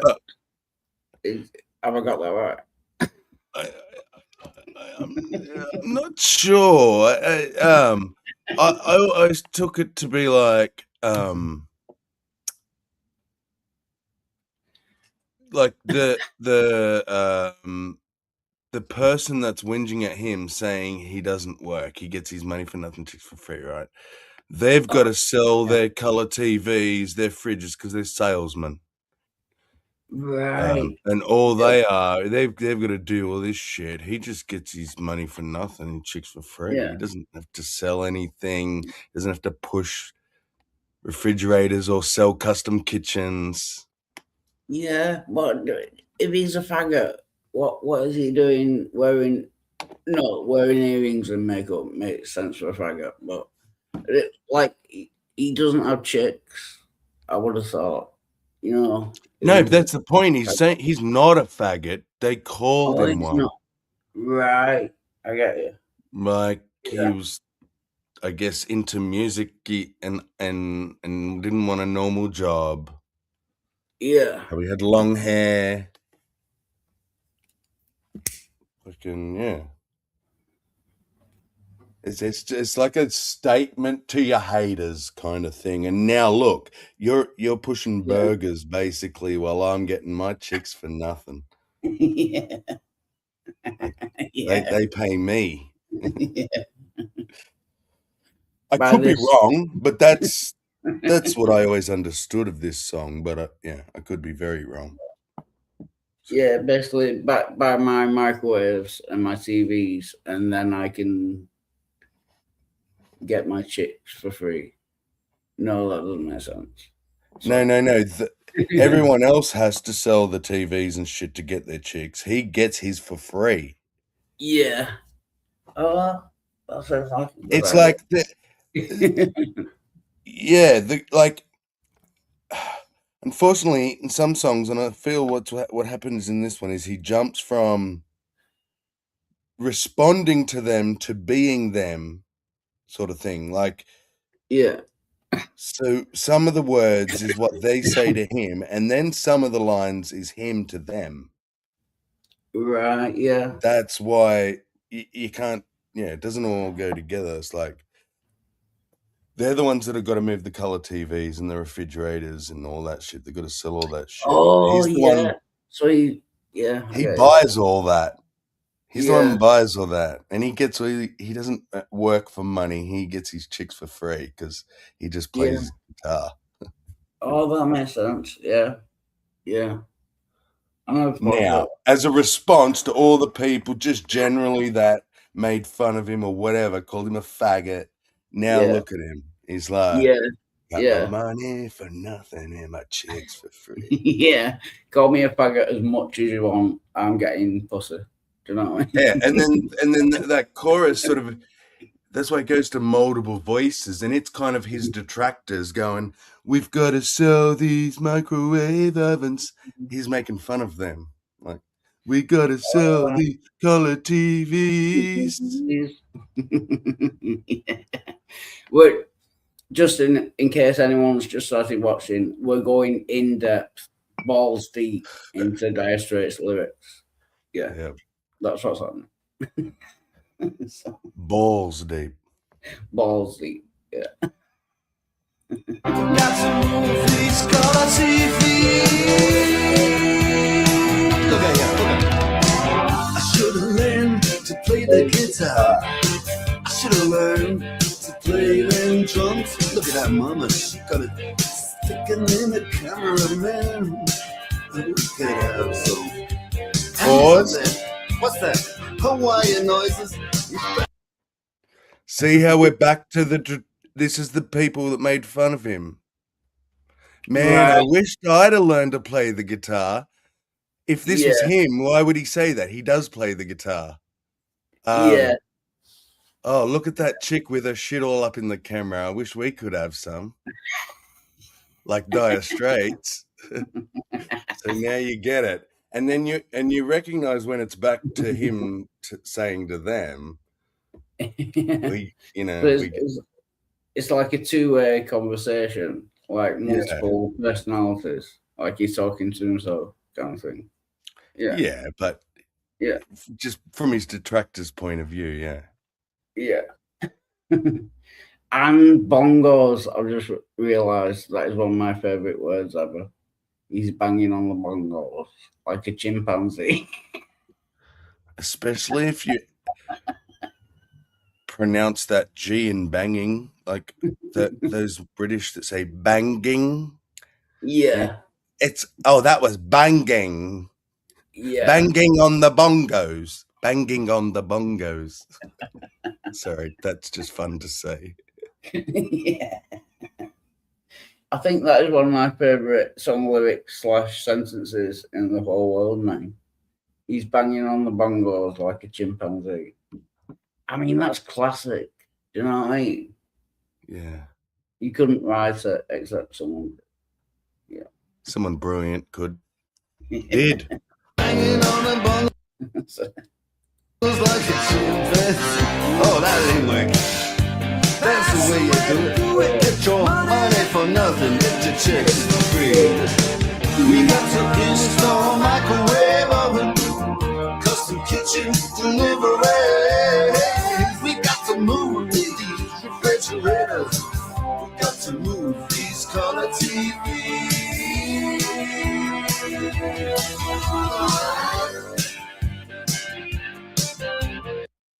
And just thinking about it, refrigerators as well. Wouldn't it be funnier if he said like fridges, you know? Yeah. Yeah, you know, like fridges people. Yeah. Yeah. but it wouldn't rhyme. Yeah. I just said it wouldn't rhyme, that's all. Yeah.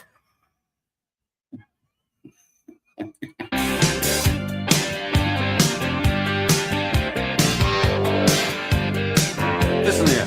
Now, that ain't working. That's the way you do it. That's the way you do it. You play the guitar on the MTV. That ain't working. That's the way you do it. Money for nothing and your chicks for free. Money for nothing. Chicks for free. Chicks for free. Money for nothing. And chicks for free. Ooh, money for nothing. Chicks for free. Money for nothing. Chicks for free. Money for nothing. Money for nothing. Chicks for free. Money for nothing. Chicks for free.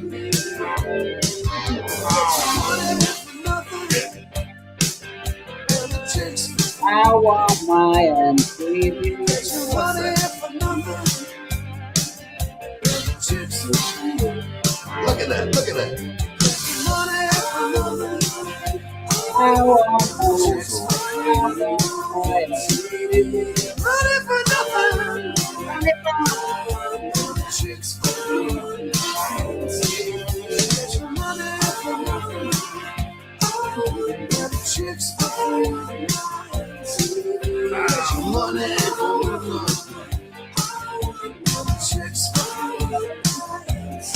Easy, easy money. Easy, easy chicks for free. Easy, easy money.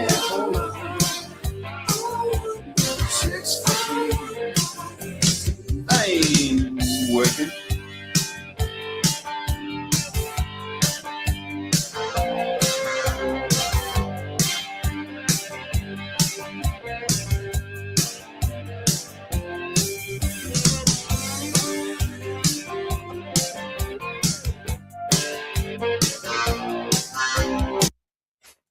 Yeah, so YouTube, you are welcome. We've just gone in depth, balls deep into Dire Straits. Yeah. Yep. And the last little bit I just realized too is I always thought that ain't working meant it's not working for you. Oh, it's not, like Placid. Yeah. yeah. Oh no. I just meant whatever you're doing, like trying to sell stuff and shit. It's not working. You should have got famous. But what he's saying is that's not working. As in, I don't work. Oh, yeah. That's not working. That's that's the that's way. the way you do it. Give Yeah. money for nothing. And Oh you my did- god! I did- never the Yeah. main part of the song, and I never understood it fully. He's just literally Yeah. saying he doesn't have a job. He gets his money for nothing. And his dicks for He's free. unemployed, but he manages to get dicks for free. Which, I mean, it's a neat trick if you can pull it off. Yeah. But I see, once you're selling songs and touring, you are employed. Like, Yeah. As long as you get Maybe- paid.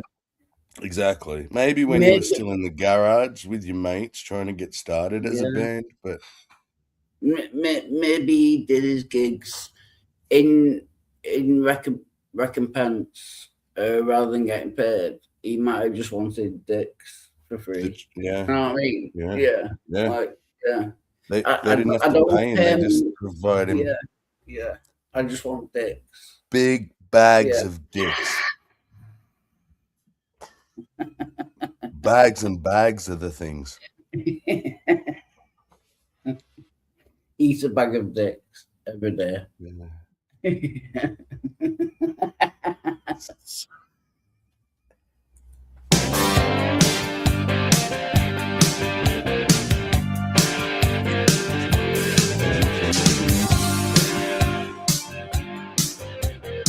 And your chicks for free. Oh, And he digs hit for it right in the middle of me. Go ahead.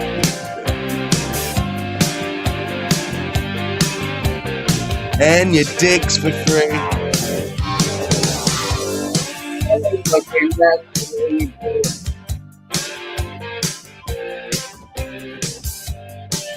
For nothing. And a bag of dicks for free. Big bag of dicks. Big black. Bag of dicks to eat.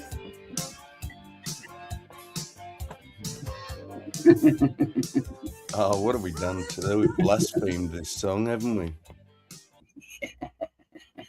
Dicks for free. Get your money for nothing and he digs for free. Oh, welcome, Dwayne. And how's it? Sorry, I'll just come back to this tab. Welcome. I was about to say, imagine if Jill turned up when we're singing about bags of dicks. We could have made jokes that he got excited. But it was Halsey and Dwayne. I don't want to make jokes about bags of dicks and Halsey and Dwayne. So, hi, No. Halsey and Dwayne. Hi, Rossi and Dwayne. Good to see you. Yeah. Sorry, I just got to say. No, I'm not. I've got a message off Google. Find out more about our updated terms of service. Oh, fuck. No, it's I'll be nothing. updated. Yeah. Every couple It's of one of years. those things that you don't read and you just click and trust that they're not going to Yeah. like take Rip your me off. soul or give it to the devil or something. Yeah. Yeah, we can ignore that. I want my Because the dick. option, do you know the reason it's pointless to read them unless you're interested in it is Yeah. because the option is to say no, and then they say, "All right, goodbye." Say goodbye to Google. It's not an option thing. You can't say no. I'm Yeah. all right, thanks. It's Yeah. like yes or nothing. So you have to accept. That's it. Yeah, it's kind of unavoidable, Google, isn't it? Yeah. Like any update, I'm saying, or like anyone that Yeah. goes, "We've changed our terms. Do you accept?" But I can't not accept, or I lose the app. I lose whatever it is. If I don't accept your terms, you cease Yeah. services with me. That's it. Yeah. That means you lose your emails and Yeah. everything. If you said, yeah, It's kind of blackmail in a weird kind of Mhm. way. You know what I mean? There's nothing you Yeah. can do. nothing you can do Sorry, exactly. I've just seen the link in the private chat. Do you want me to share screen? It's a song. I hope you know it. I did a lyrics one, so you won't get copyright. It's just "Dust in the Wind" we were talking about before. Oh yeah, just yeah. What's that? Yeah, have to play it. It was just yeah. Yeah. Food time. Chewy's got it. Tuck into one of everything at the buffet.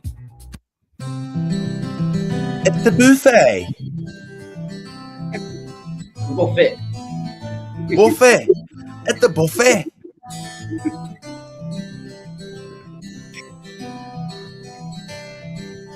Hey, love it. Can I have a look at your buffet? I close my Oh, a dick buffet. Dick Like buffet. just a buffet, just like all different kinds and sizes of dick. Colours and Yeah. girths. Yeah. Would you arrange them by height or girth? That's a tricky Or question. colour? Would you colour Yeah. code them from like pasty white to pitch black?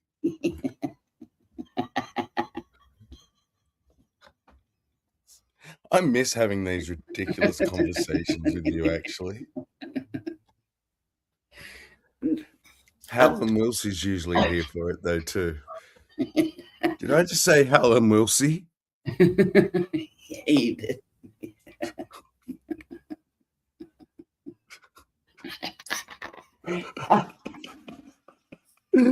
Oh, no.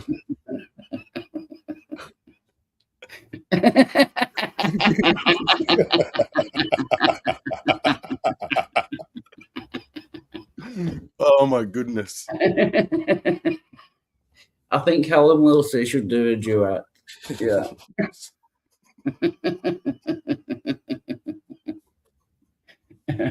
Okay.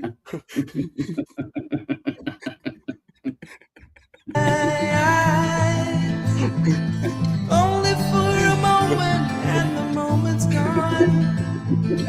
All my dreams pass before my eyes, a curiosity. Dust in the wind. All they are is dust in the wind.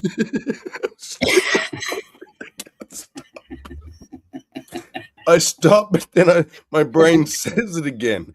Helen Wilsey, and I just start all over again. Oh, Helen Wilson. it's probably not even that funny, but it just. And so I tickled me for have some a reason. confession to make. I don't know the song. Oh, you don't know? Yeah, you don't like no. it either? No, it's good. I'm just saying, Something in the Wind. I know a song called Oh, Something in the another Wind. one, something, yeah. Yeah, Oh, Candles in the Wind by Elton John. that's it. He wrote Candles, it for yeah, Princess that's what I was Diana. thinking of.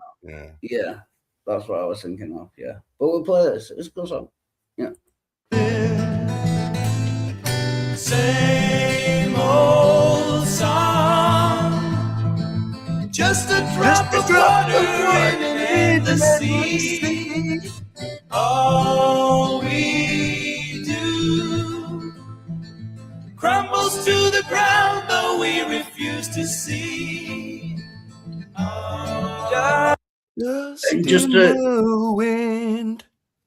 Just to go on a tangent, I went to the Salvation Army yesterday, and they gave me some apple crumble and custard, which I've still got in the fridge. They gave you that last time.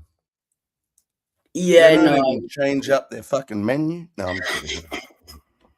Yeah, bastards! Give me the same meal day after day for free. I know, the same free food. How dare they? Sorry. All we are is dust in the wind.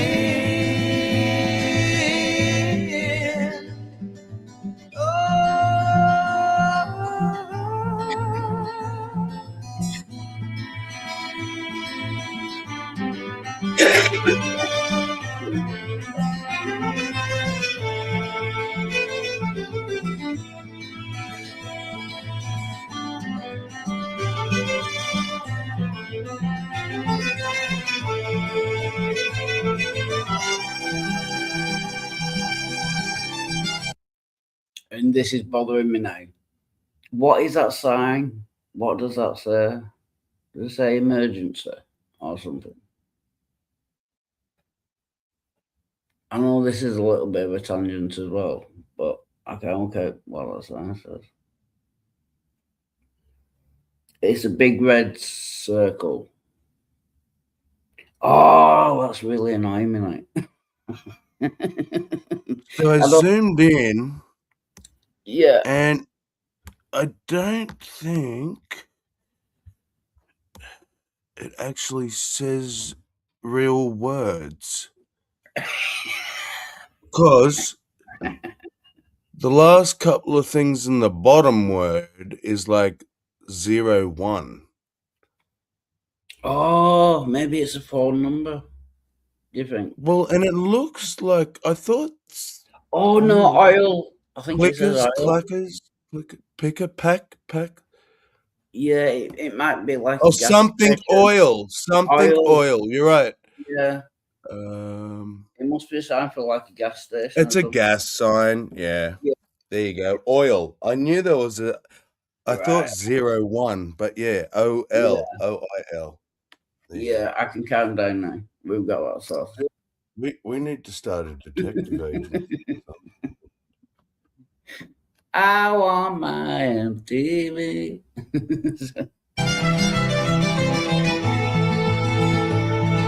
We're getting balls deep tonight.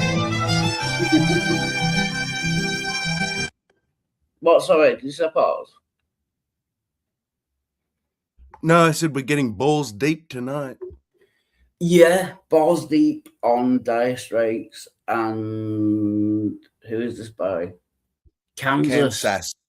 Yes, Kansas. Getting balls But deep. you gotta say it Kansas because that's how they spelled it. Yeah, Kansas. Which is funnier than Kansas. Yeah, Kansas.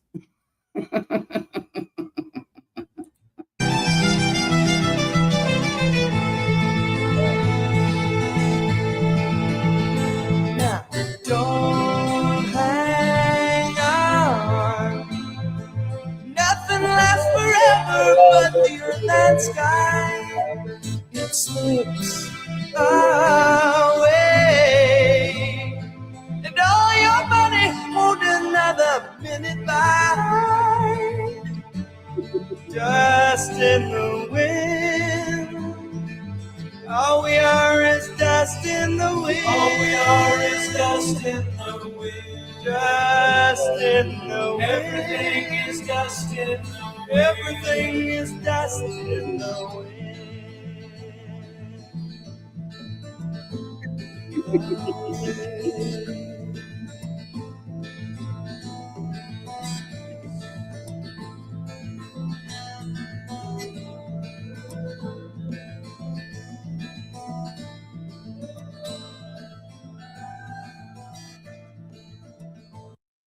That was a good song, actually. I enjoyed that. I've never read it before, but yeah. I knew you'd like it. Yeah. Oh, sorry, we still got a message up. I'm being a bad host. Yeah, I'm not. Because I'm in different tabs, I'm not paying attention to the side chat. In the video, there's guys working in a warehouse. What? Oh, is that the money for nothing? Yeah, the official. I get you. Yeah, that makes sense. Yeah. So it's even more literal than selling. It's a warehouse, dude. You got to literally move the shit. Oh, They're yeah. like removalist or like what do they call warehouse workers? Warehouse workers? I don't know. Probably yeah. bad that I don't know that. Yeah, warehouse. I'm pretty sure you just say warehouse. Yeah, someone who works in a warehouse. Yeah. Someone who that's your official job title. Someone who works in a warehouse. Yeah. On his CV, he just got worked in a warehouse. Storeman. That's it. Yeah. They have them on building sites as well. The storeman. Yeah. Yeah. He's in charge of all the fucking tools and shit. Yeah.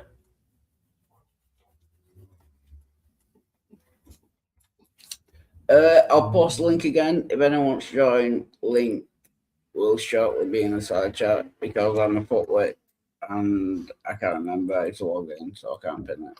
So I'll post the link again. If anyone wants to join. There we go.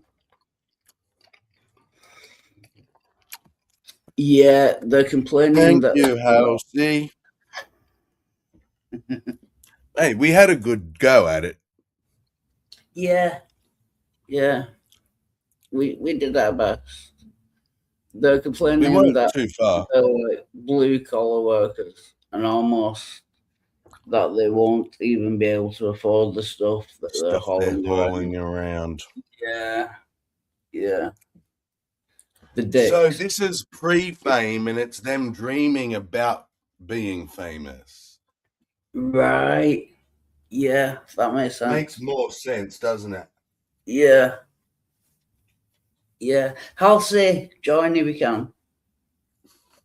Yeah, it's always good to speak to you. Yeah.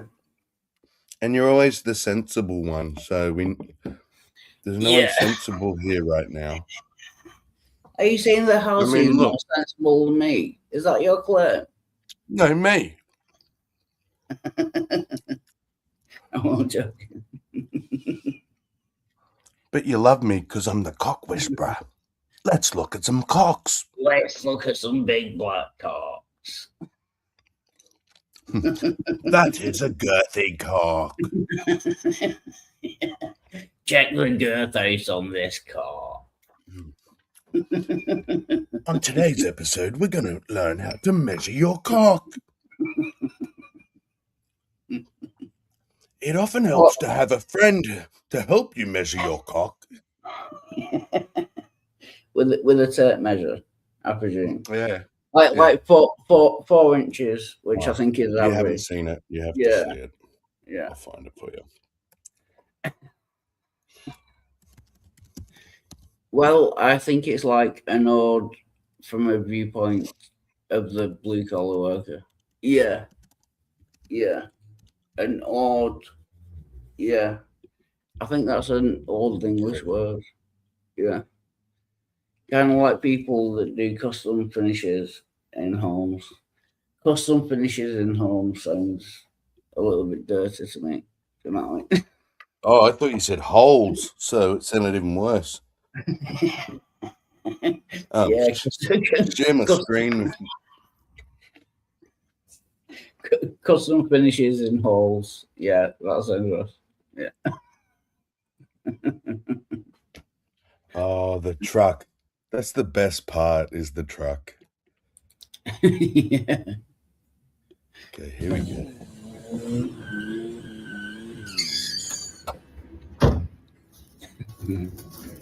Welcome to the Cock Whisperer. Do you know what time it is? It's cock o'clock, and today we're going to learn how to properly measure your cock. Today, we're measuring cocks.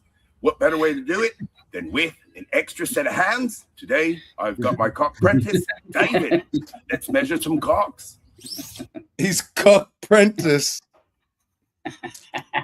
He's cock apprentice, dude. Oh, Jesus. I like that as well. It's cock o'clock. It's cock o'clock time. You know what time it is. It's cock o'clock, and we're going to look at some cocks. Look at the grin on the other guy. Like, why did I agree to this? Yeah, I'm not getting paid enough for this. Yeah. And look how little his tape measure is compared to the fucking cock whisperers. Pulled his right up. Like, yeah. That funny little thing that you might miss if you don't. When measuring girth, it's important to grab. Sorry. Yeah, literally like a cock measuring competition. Yeah. That's what it is. Let's measure some cocks. When measuring girth, it's important to grab low at the base and get an accurate measurement. Oh, that's a girthy cock. 22 inches. Ding. Next, length of cock. We're going to be measuring David's cock now. Go ahead and pull your cock out a little bit. You want to make sure you go from the base all the way to the tip of that pecker. 23 inches. That's a long cock. And remember, keep those cock pics coming. Send them to cocks@thecockwhisperer.com. Follow for more cocks.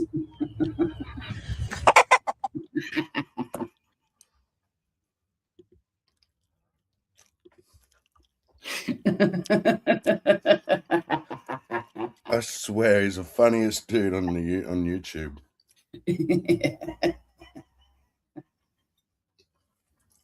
I know they're just dick jokes, but how he can have so many new cock jokes in every single video, it's like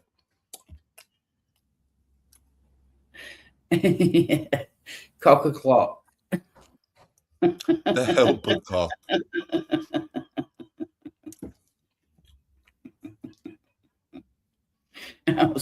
He's cock apprentice. It's cock o'clock time.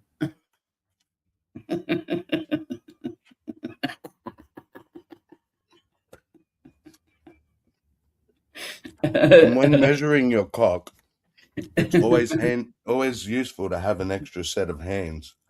Yeah. Oh, what do they call that when you go to sleep on one arm? What do they call Pins it? and needles. Like No. like when you have a wank. Stranger, something stranger. Yeah, a stranger wank. Yeah. You're saying just use your mate. You're saying just get your mate to do it. Then it is a stranger's hand. Well, not a stranger, but it's someone else's.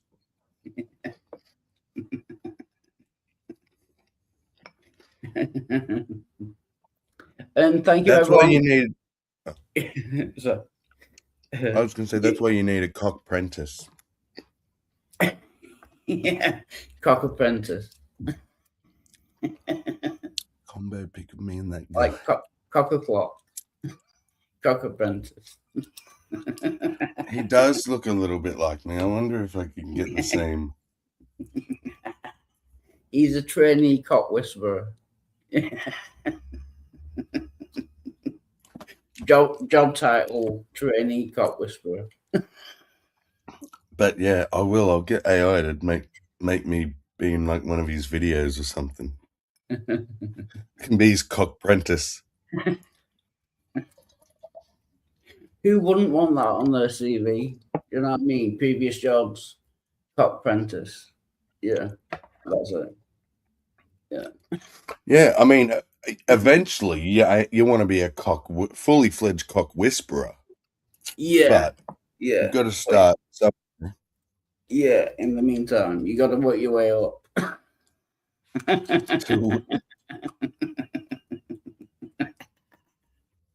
Right to the tip. Right to that tip of that pecker. My favorite bit still, oh, that's a girthy cock.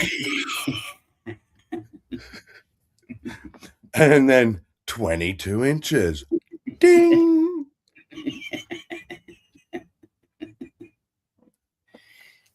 I find it interesting that he measured the girth first. You know what I mean? You would think he would measure the length first.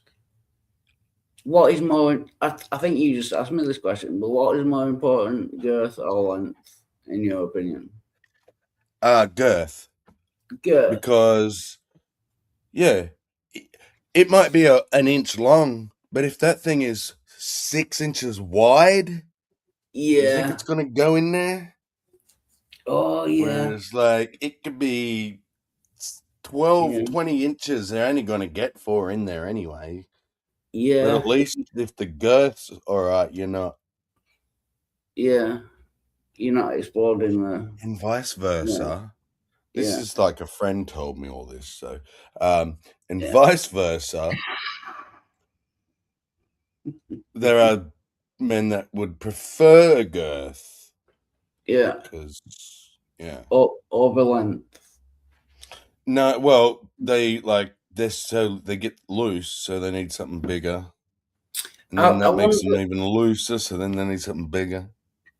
Yeah. Some of them can end up like putting their heads inside each other's eye. No, I'm just making that up. No, I like Women do that. Yeah.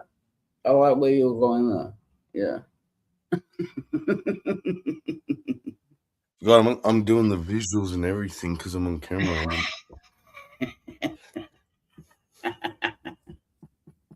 I remember being traumatized a little bit I think I was like grade 4. Yeah.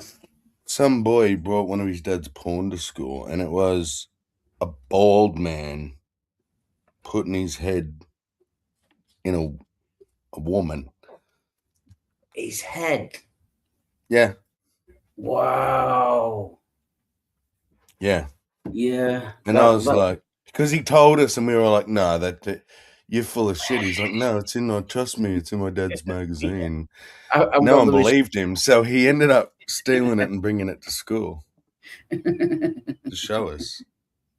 You could imagine all these little 4th graders standing around, fucking traumatized, like looking at a picture of a man with his head up.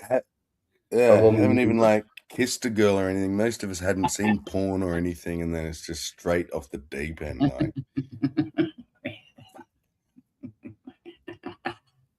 The deep end. Yeah. Yeah, but imagine what that little boy's seen, like looking at he obviously read his dad's pornos.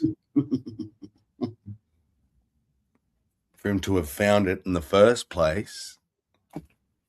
But what is it? Would you call that a kink? Like shoving your head up a woman's vagina? Does that class as a kink? I think so. Yeah. Yeah. I think so, yeah. Yeah. Unless you're just that effing loose, nothing else is big enough. Yeah. You need to use a head. So, yeah, I think it's all about the psychological.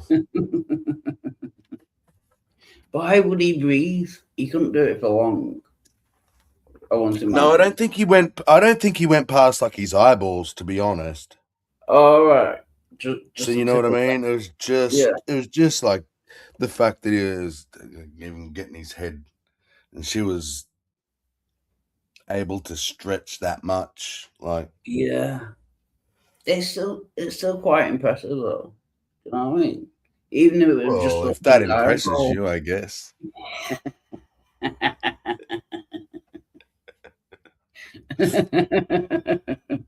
But see, if you like do have that sort of kink of putting really massive shit up there, you are gonna do some damage and wind up with this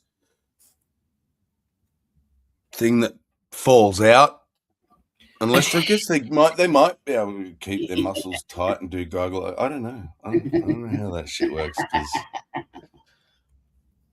I ain't never stuck my head up up nobody.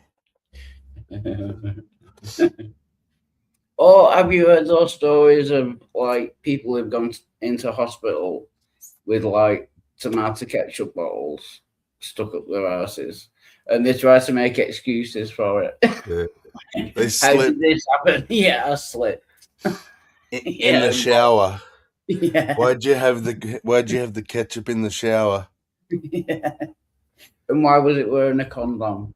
Do you know what I mean? Yeah.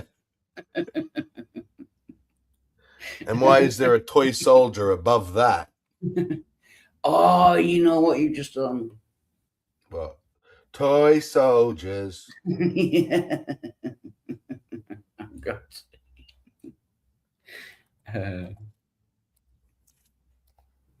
My mum actually likes the song. I was singing it to her the other day. Got fucking dirt in my eye. Dust or something.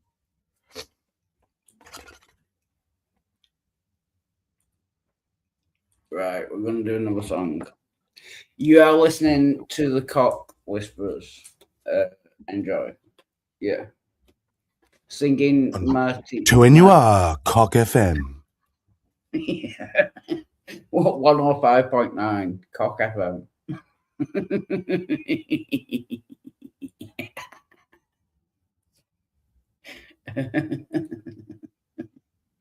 Tune in every day.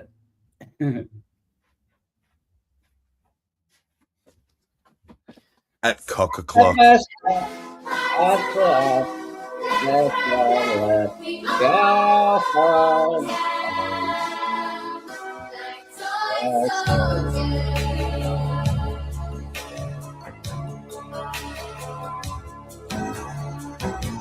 It wasn't my intention to mislead you. It never should have been this way. What can I say? It's true, I did extend the invitation. I never knew how long you'd stay.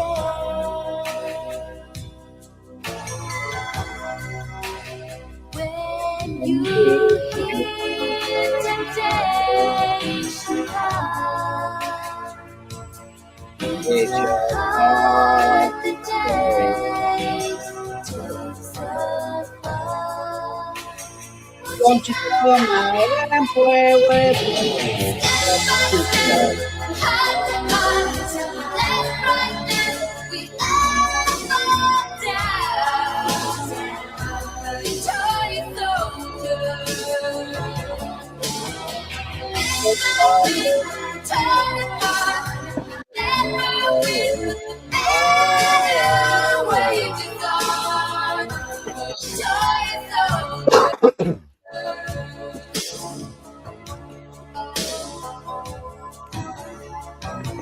It's getting hard to wake up in the morning.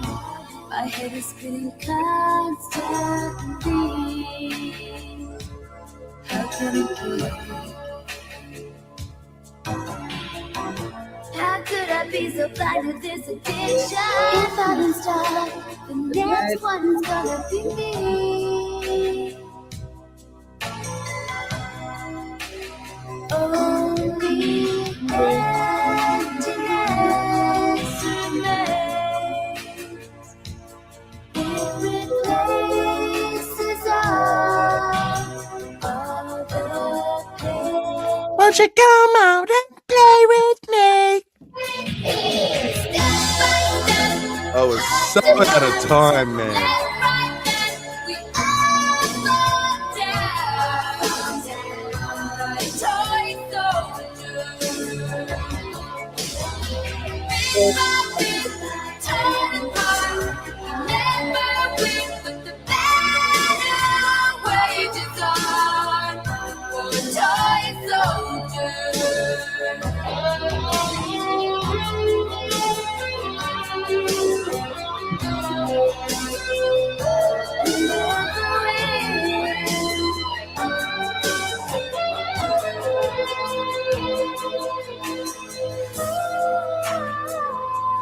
Only emptiness remains.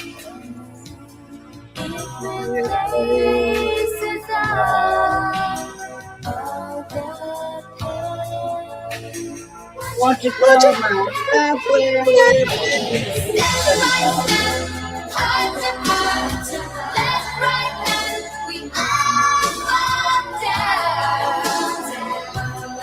Like toy soldiers.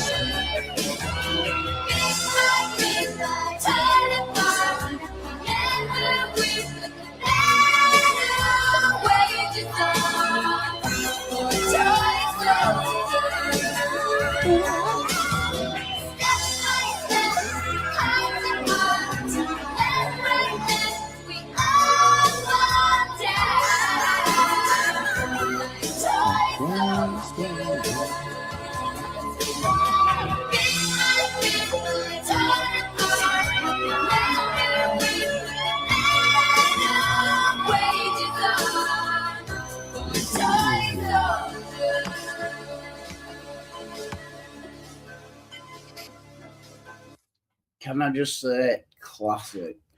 That is a classic song. Won't you come out and play with me? Bunch of autistic fucks we are. Fucking Lord help us. Lord Jeebus. Praise the Wild Lord. Heart needs Jeebus. But I'm not even sure he can help at this point. Yeah, I want Jeebus to come inside me. Is that what they say? Me first. I'm not sloppy seconds.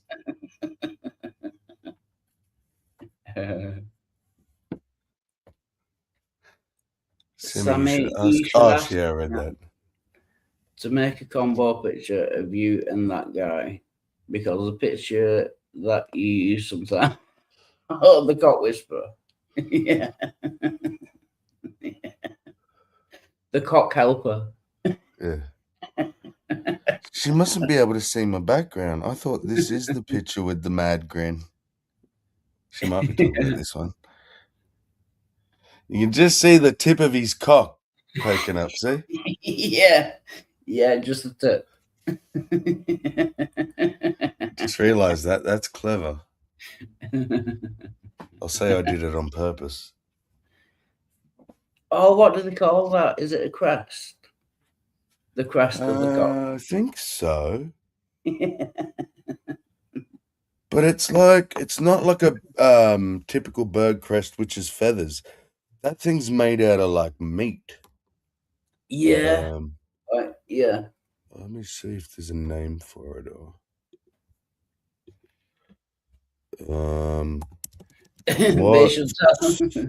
Sorry. They should tell people to measure around the thickest part. No, he did that. He did the girth. Yeah. He did the girth before he did the length. Yeah. Oh, they actually call it the comb. Oh, I've never heard of that. Yeah. Is that what it's called? Yep, and it's because it's flesh. It's not feathers. Crests are made from feathers. But these are fleshy red outgrowths on top of a chicken's head called the comb, and it's the same material as the flappy thing hanging down beneath their beak, called a wattle. And they're basically built-in air conditioners because chickens don't sweat. And that they socially can tell how healthy another chicken is, as well as size and whether they're ready to mate and other things. So they have their uses. Yeah. You learn something new every day. Yeah. Yeah. People chop them off and eat them. Oh, do they? Wow. They eat them, yeah.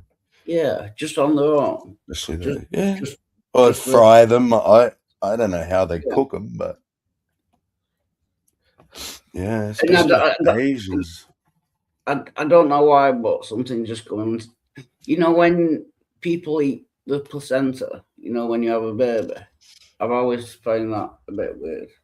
Yeah. Oh, I find that absolutely disgusting and unnecessary in this modern age. Back in the day when you struggled for food and then there was this nutrition thing that it made sense to try and put it back in and get as much of your own nutrients back, but it's unnecessary now. Yeah. What's wrong with McDonald's all of a sudden? Exactly. Right. Fuck, have a banana. I'll be right back.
Sorry, yeah, I just had a phone call. It was off someone, like they're sorting out like a care worker for me, you know, to keep everything in order. Sammy, are you there?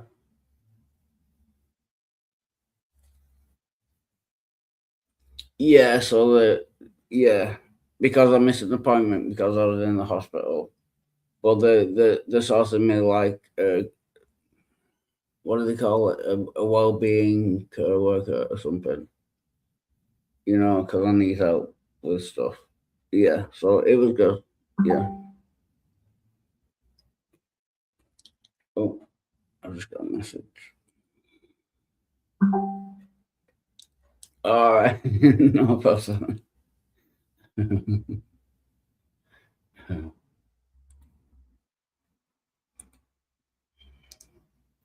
Yeah, so she said she's gonna keep in touch, and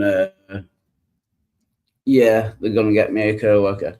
But I need to phone my mum because they need the number for my alcohol worker. So I'll just phone my mum. I'll be right back.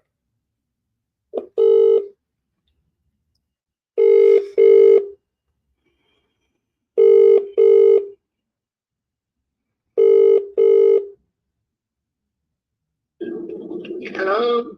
Hello, it's on me. Hello, are you okay? Yeah, I've just had a phone call.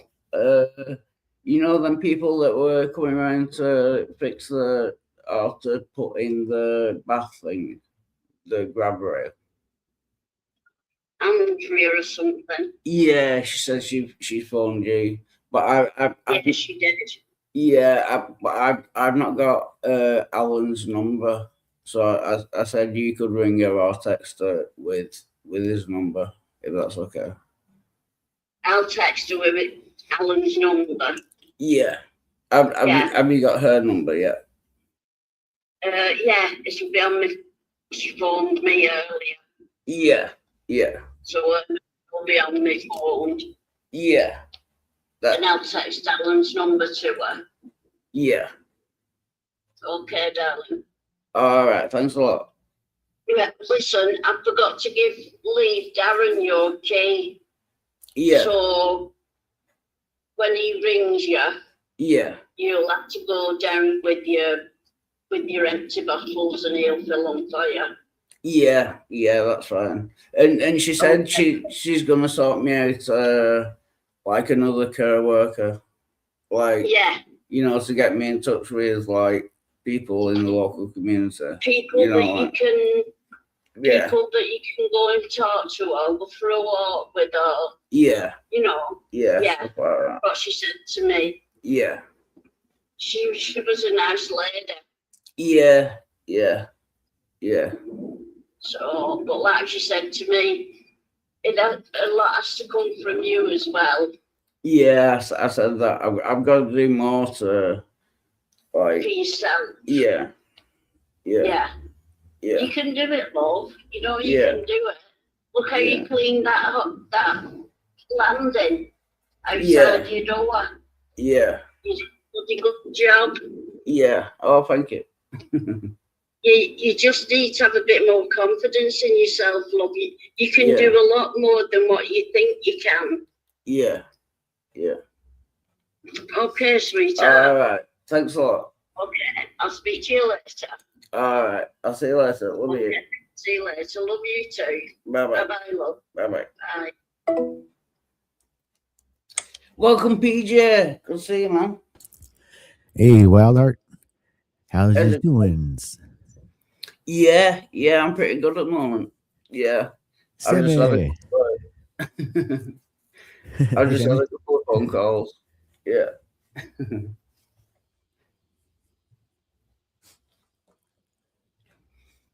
the sorting out like a care worker for me to help. Yeah. All right, on. Get you some help because you'll be baby. Yeah. Because I'm a 45-year-old kind of man child. Yeah. You know The what I heck, mean? Yeah, my mum's gone away on holiday for the next 10 days. Oh, So that's my good. brothers- That's nice. Yeah, they've gone to Wales. They have a caravan. Wales. Yeah. What are they going to do in Wales? They have a caravan there. Oh, So, right on. yeah, they just go like, sightseeing and stuff like that. Yeah. Cool.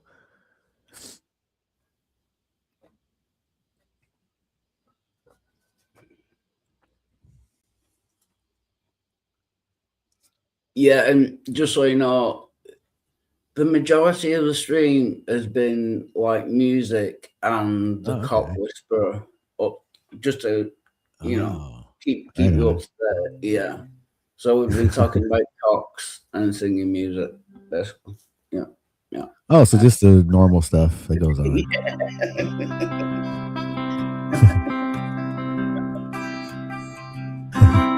Just a normal Monday. Just another normal Monday. I wish it was Sunday, because that's my fun day. And I've been laughing a lot. And I appreciate Sammy and you being here and talking to me. It helps. You know what I mean? Right on. Yeah. Thank you.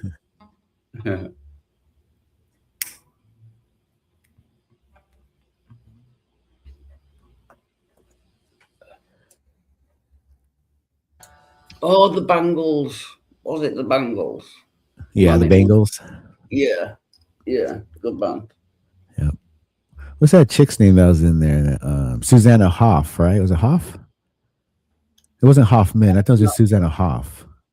She did that solo album where she had what's that song that goes, close your eyes, give me your Every hand. now and then it's something.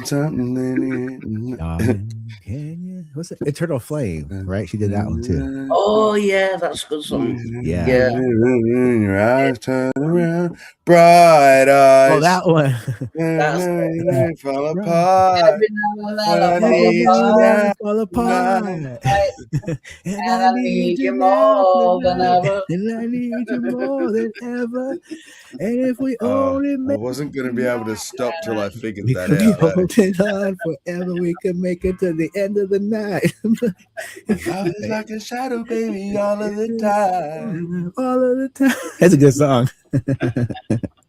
Wasn't Belinda Carlisle in the I band? thought that was Belinda Carlisle too, but I don't know.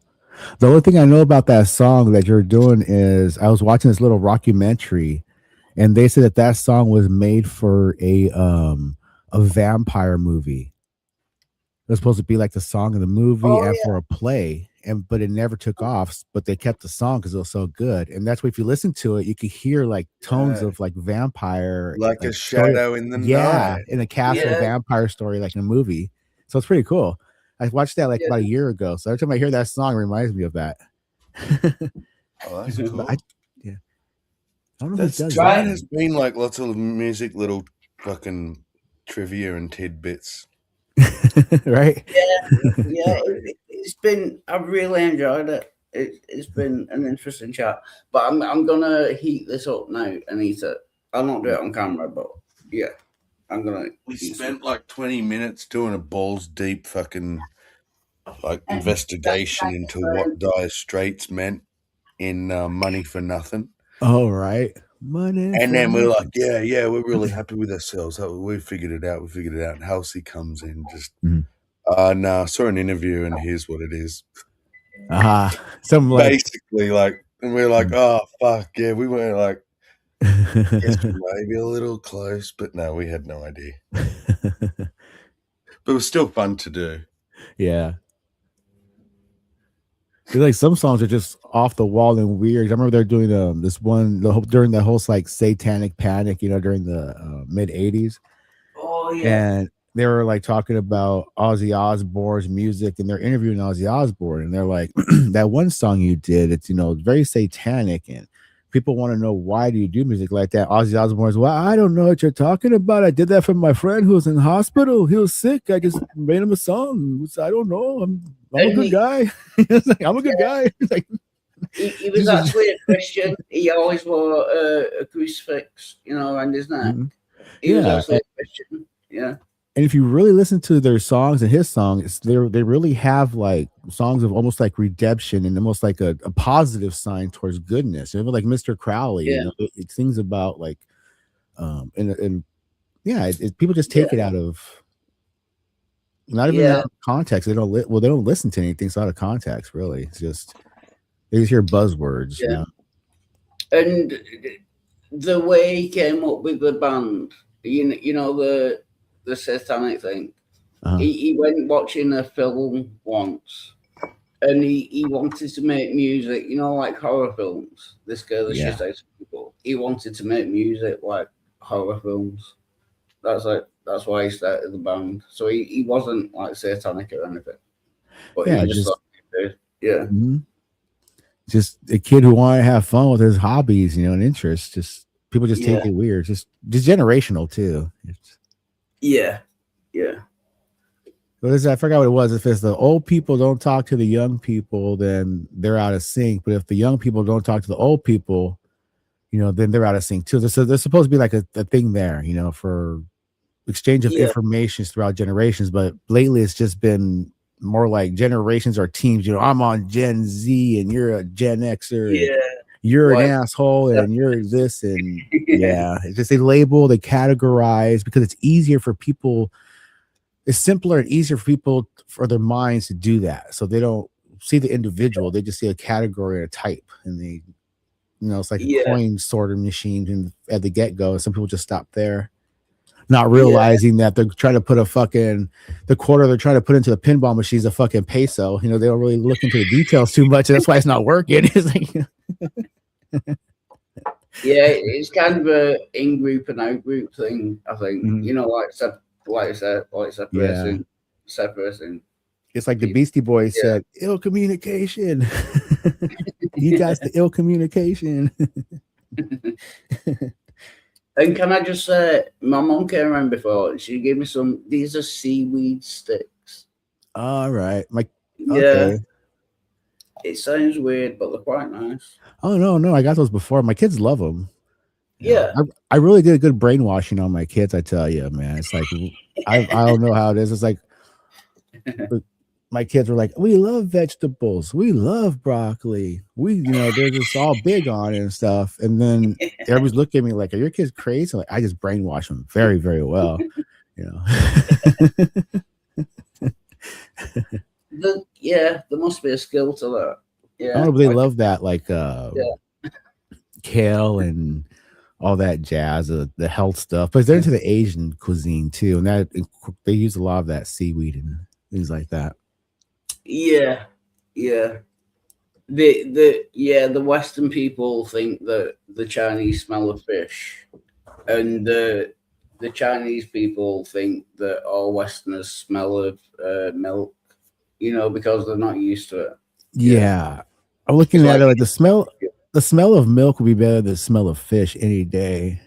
Yeah. But then if I look at an insult for milk, if somebody says, I think of if you guys play Skyrim or ESO or even like some medieval games, the Nords always call their weak people you're nothing but a milk drinker. You're a milk drinker. You can't handle your mead, it's like, you're nothing but a milk drinker. Go back to mommy, milk drinker. I say like that. I play too much video games.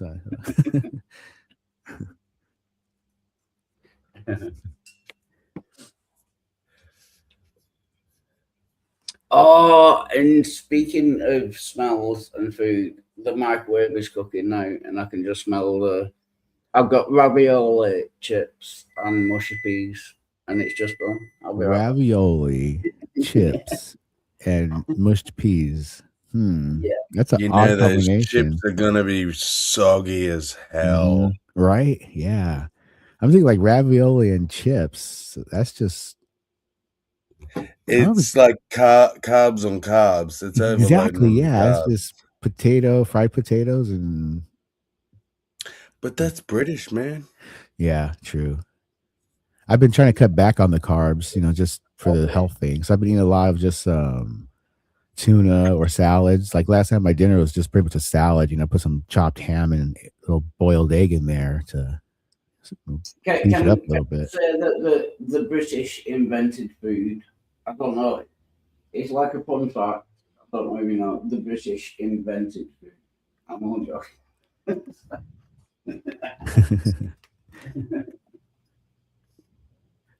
That's why America picks everything up and improves on it. It's like, so we invented the roasted turkey. Yeah, but do this to it and look how much better it can be. Yeah, because we deep fried it. Well, we invented this, and we deep fried that. Yeah, when I say the British, I mean the English. Like, why do you look like a hospital patient? Yeah, it's that tray too. It's that hospital tray. It's like, yeah, but your clothes match like you're in a Oh, hospital right. uniform. Yeah, almost like Your shirt and pants. Yeah, scrubs. Oh yeah, I got like hospital scrubs. I got you got Oh, shorts it's just on. grey Oh, shorts. All right. It looked like you're in a hospital fucking like you just got out of hospital again. Mhm. I was gonna say, did you escape again? Right. Yeah, If it was a, they'll if it let was a me out. brighter color like orange or yellow, it gets left prison. But blues and grays are subtle like hospitals. Yeah. Oh, I do have some hospital socks. I don't know if you've ever seen them, but they've Do got they have the like, little grips on the bottom? yeah, that's what I mean. Nice. Yeah, the grips on the bottom. Mm. Yeah, I've got 2 pair of them. Yeah. Yeah. Yeah, so that is it. It's ravioli chips and mushy peas. Wait. Ravioli and chips, or you said ravioli chips? Is it like a special weird combination you have of that? No, it's chips underneath the ravioli, gone nice and soggy. Oh, I like my chips crispy. Like crispy on the outside, nice and soft and fluffy on the inside. Plus, it's too hot to heat at the moment. So And I knew this one chick that worked at Denny's, and they make really good steak fries. They're really crispy on the outside and soft on the inside, and just perfect. And what they do is they get the potatoes and they chop them up and they boil them for about like 10, 15 minutes, like just like until you could barely they're kind of soft, but they're not going to be falling apart. Take them out, put them in the freezer, and then fry them. And that way, when you deep fry them, they crisp up. And once they're crisp, they're cooked on the inside already. So you don't have to worry about them being hard, and they come out.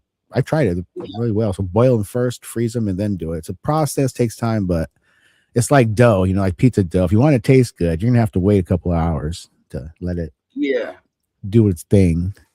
yeah, but it sounds like it's worth doing. Do you know what I mean? Totally worth doing. If you like good chips, or call them fries here, and you like that, nice crisp with the soft center, and I call it just perfect freaking steak fry. Just gotta boil it and do it. No way of going around it. Other than that, you're having like a hard center or a dense center. You're having like a overcooked outside to match that middle. Yeah.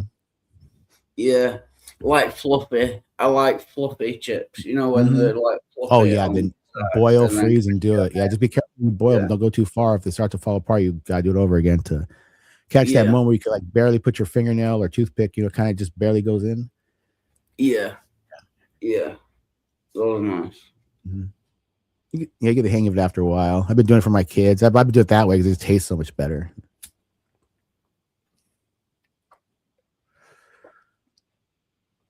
Although I do struggle because I cook everything in the microwave. I don't actually cook. I just put stuff in the microwave and The only thing microwave comes in handy. I find it's like if I were to make, like, let's say if you have those frozen chicken pot pies or a pot pie of type, it takes like an hour to cook in the oven, but it tastes better, versus 10 minutes in the microwave. So what I usually do is I'll put in the microwave for 4 to 5 minutes. That way it gets everything nice and ready, and then put in the oven for about 25 minutes, and boom, it's just save you a half an hour, and you get the oven crisp and taste for it. I basically use the microwave for defrosting or warming up. That's it, not for cooking. Yeah. Yeah, that makes not like I have used Defrosting. it sometimes, and it always tastes better. Yeah, it's shit doing things in the microwave, but yeah, I'm just lazy. Defrosting or reheating is fine. Yeah. Like, you're just warming shit up. That's all really microwaves are for, is defrosting and reheating, in my opinion. Yeah. If you cook with it, just imagine Gordon Ramsay right at the back of your neck. What the fuck are you doing, you fucking idiot? You know? What are you? An idiot sandwich? Yeah, right. Yeah. Oh yeah, I remember Will having a go at me because I cooked steak in the microwave. Oh yeah, that's like blasphemy in the West over here. That's like, what the fuck did you just do? You know, somebody get me a rope. You know, we're gonna. You're just ruining good meat. We big on cattle over here, I tell you what.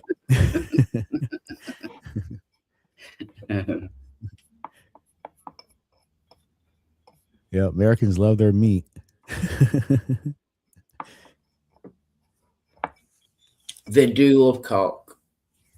Sorry, I've got cock on my mind now. No, man, it's yeah. There's a lot that do, that's for sure. There should actually be a term for that, like cock brain or something. You know, when you can't get cock off your mind. I don't know. You You know what it is? I like even working with a bunch of gays, I think they're so like flamboyantly sexual, they don't really have to worry about it. It's almost like they turn a corner and some dude's ready to jerk them off. It's a weird environment they talk about. It's like, we're gonna go down to the club and get lucky. There's like they can walk in the bathroom stall and score a dick. You know, it's weird. I don't know. Just I mean, yeah. That's what glory holes were invented for, I think. Yeah. Well, it's almost like I'm just being honest what I've seen. It's almost like even in that environment of that gay community, especially in San Diego, it's like everybody gets some, even the like extremely what would be thought of as ugly or you know. Yeah.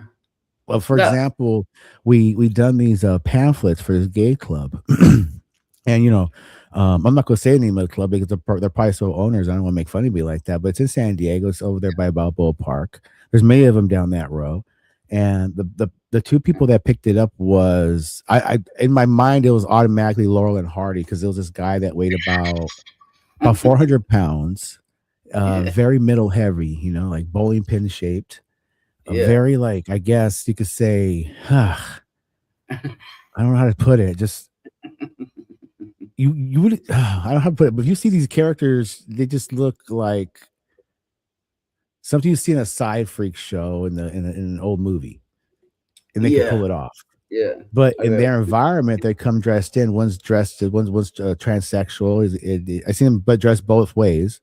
So one's like a very elderly, slender guy who looks like. You ever see that movie, Master Disguise with Dana Carvey? He goes, "I'm a turtle," or that little thing where he's a little turtle. The actor is bald. He's really thin and frail. He looks like that, but he dresses like a woman. Yeah. And the other guy, like I said, he's extremely overweight, but in a sloppy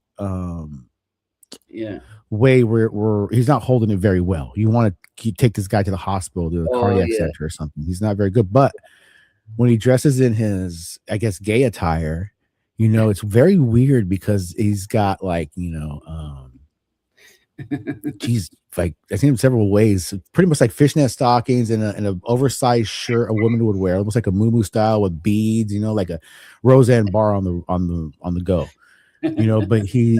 But over there, when I deliver their stuff to their club, you know, they're like the center of attention, and they're just dancing and they're just having a good time and all that shit like that. So I mean, it's weird.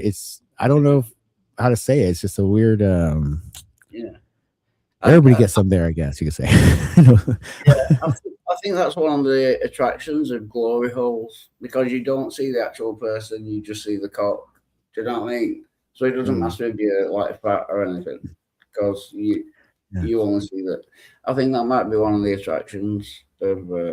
Maybe we really need Irene in here to discuss. Because I always looked at that kind of stuff in a weird way, because my father cheated on my mother kind of openly in front of us when she was working, with the neighbors.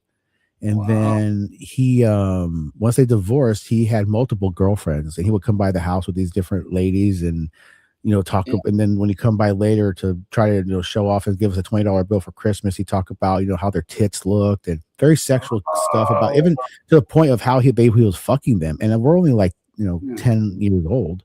And then we got a little older. He's selling dope. He's finally pimping bitches. He's pimping 2 black chicks, and he starts pimping young girls for a little bit. Then he gets busted and this and that. So he's always been a very I see where sex broke up the family and caused a lot of shit. He's always been a horn dog. So for some reason, when I was a kid, I always looked at, I don't know, the animal nature of it. And that kind of fucked me up, in a way, I guess, maybe, how I perceive women and relationships and things. But so I look at it a little differently sometimes when I see something sexual, I look at more like what's propaganda, what's the angle, what they're trying to sell, who they selling it to, who's buying this kind of, look more than anything. So I can see that. I'm just imagining your father telling you about women's tits and him and my uncle together, my mother's brother and him would talk about just having actual talk about them having sex with women, their play kind of thing. Yeah It's really it's really weird. That's weird. Mm-hmm.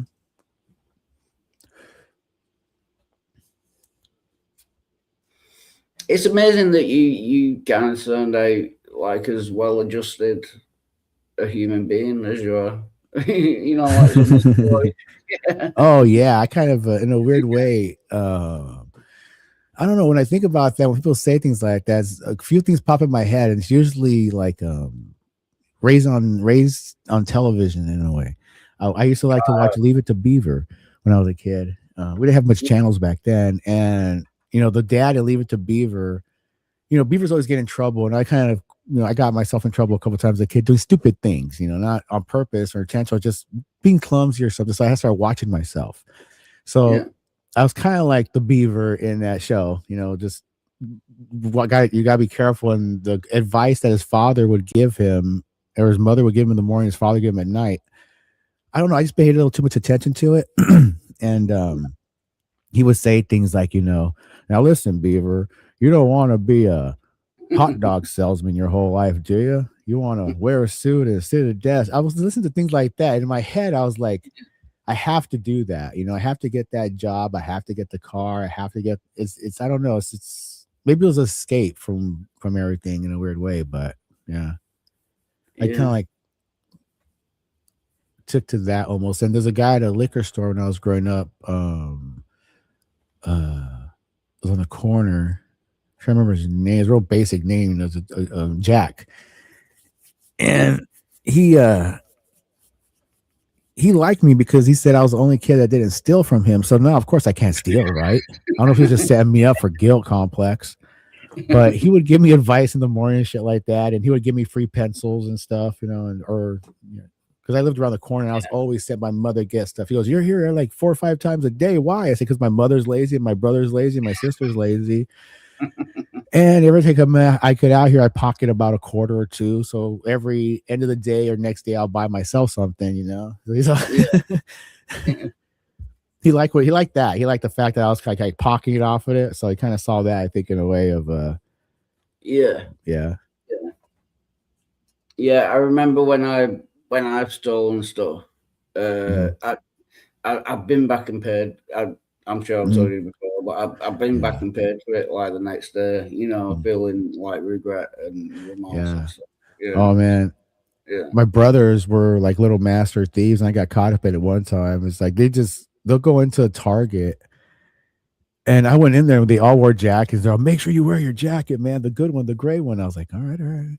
So we go in there, and they already have theirs in there. So before we go in, they make sure to cut a slice in the line of my jacket. So let's just say we're walking around that store. I think we bought, I can't remember what it was. It might've been a snack or something.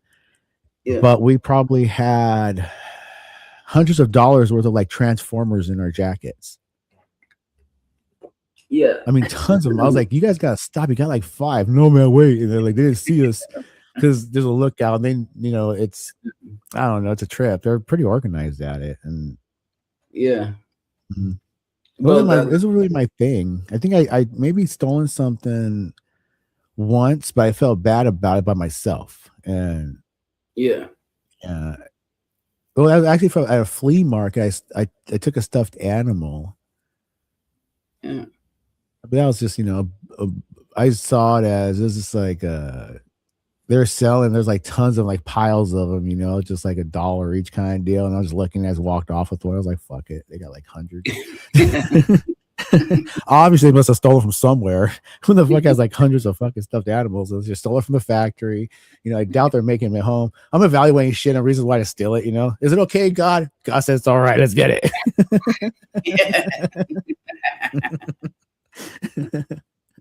Yeah. I walked past the you know, a pound store. You probably call them dollar stores. Okay, yeah. And they had like stuff outside, like, you know, like plastic boxes and stuff. I And remember when you just, toght that. Yeah, you told me yeah, I about was that. just walking past and I just picked one up and took it. But then I went back the next day and paid for it. Listen, I've stole this from you, so I want to pay for it. Yeah. Right. You could try to justify that. It's a dollar store, usually comes from China. Why is our country partnering up with China so much that we're forced to buy their products at discount price? I'm gonna take this, I'm gonna throw this off a fucking cliff and show you what I think of China. You gotta justify it.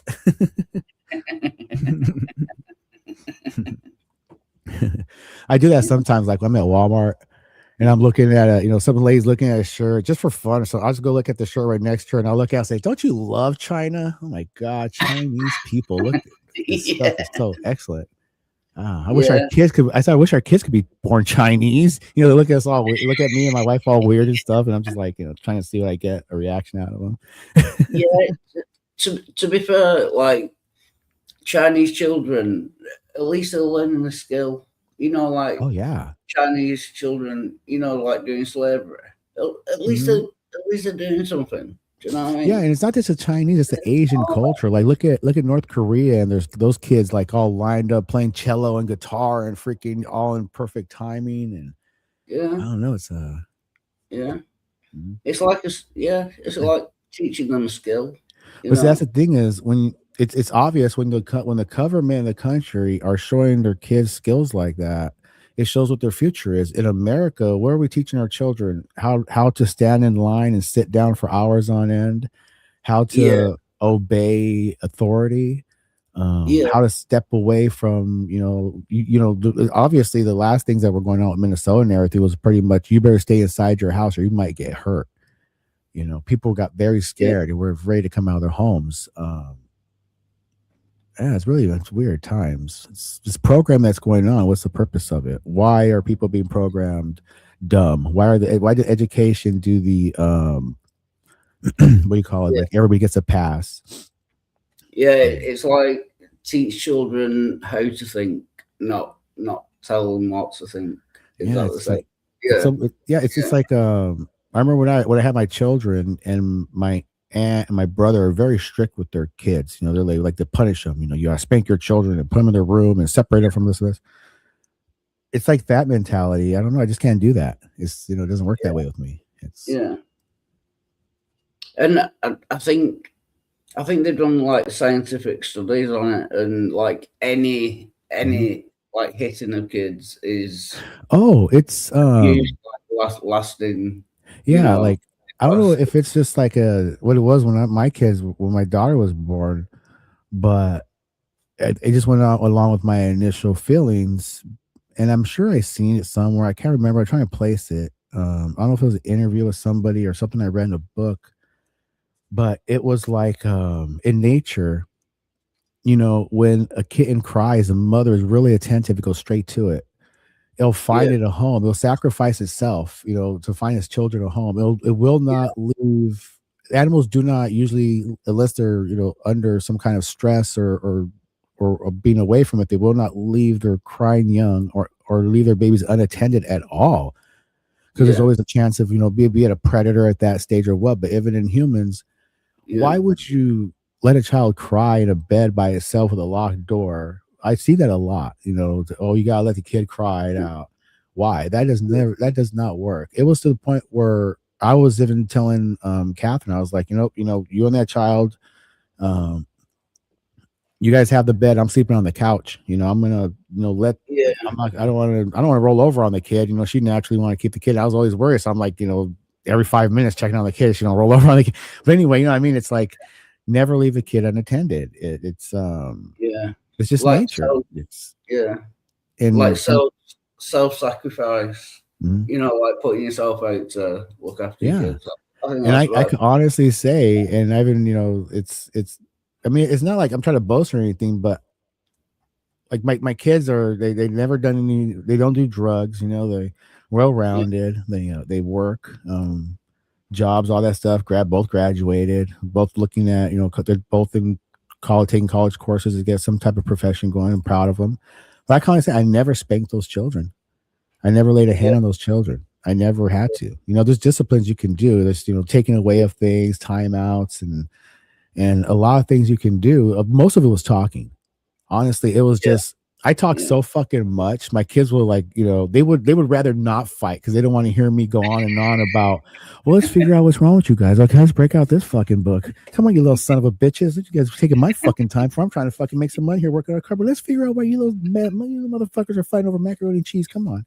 You like the color orange or something, you little dummy? Come on. I'll say, I'm going to say like that, but in my head, you're like, sometimes I would ham it up and do like that. Just if it was very, I would say be sarcastic, feel something stupid, they're fighting over something dumb maybe, but I would just, go over every tidbit to where either they wouldn't fight again or they would rather not fight because they don't want to hear me just go on and on like, oh, here goes fucking down again, thinking he knows everything. Don't break down our fucking brains. They just don't want the lecture. Yeah, exactly. They don't want it. It's almost like they would rather have the belt, than me talk about, just getting it over with. When you woke up this morning, what's the first thing you thought about? So let's talk about that. That must be troubling you because that obviously. And I was like, I'll do that. I'll go find the root of the problem sometimes, and they just didn't like I don't know. In a weird way, you could tell I kind of enjoyed parenting because it was. Let me work out my hobbies here. Let's see, I take sociology and this psychology. Let me just the basic courses. Let me try it out. No, but really, it's a lot easier, I think, if as long as you don't pay attention to yourself and pay attention to the children. Yeah, that's what it's all about. Yeah. Amen.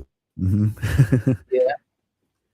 And it could be a lot of fun too. I mean, I had a lot of fun, flying kites and building models and riding bikes with the kids. And I got a little sad when I started dropping, them off at concerts and their friends' houses and stuff like that. And now they're all grown up, but I think it was worth the, the process. It was fun.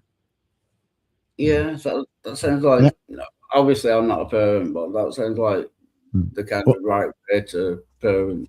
Yeah, and I was kind of the cool dad, I guess. I didn't try to be I just, I was the guy that I had the old 70 Volkswagen bus, that was painted up old school style, and her and her friends wanted to ride to the mall and school in it because they could show off in a little bit. I guess they like that.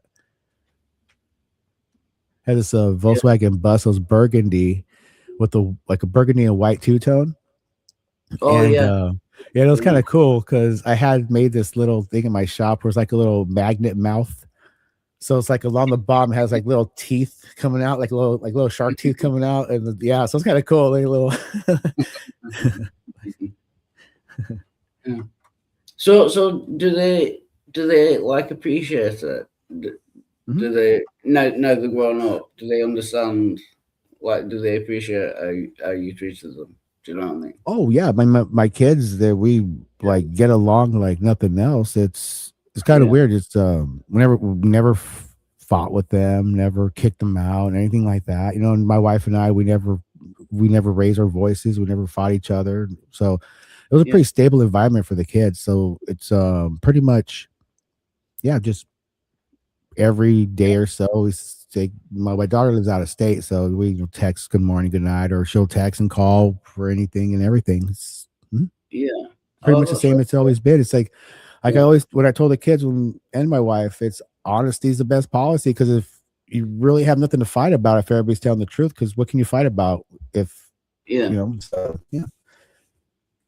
Yeah. I don't know, I was weird like that. And when I met my wife, I was like, listen, you know, she wants a relationship. I laid it out flat. I was like, don't fuck around on me. I won't fuck around on you. If you think you will like this, then leave, but tell me first, because I'm not going to deal with this kind of shit. I was like really straightforward about it. I don't know. I'm just, I don't know. Yeah. Yeah, that's good. Like, yeah, just be upfront and honest, and then you can't really go wrong. You know Yeah, some people see me as sometimes emotionless, but this is not looking right. I think, you know, it's just I just overthink things too much, and I don't want my emotions to get in the way or anybody else's. So I overthink things to the point where how much could the emotions really go to the point where I have to step in if I would, kind of deal. I don't know. I'm just projected thinking a little too much sometimes. It's, Yeah. Yeah. but it keeps. I don't know, in a weird way it works. Yeah. Yeah. But it sounds good. It sounds like the right thing to do.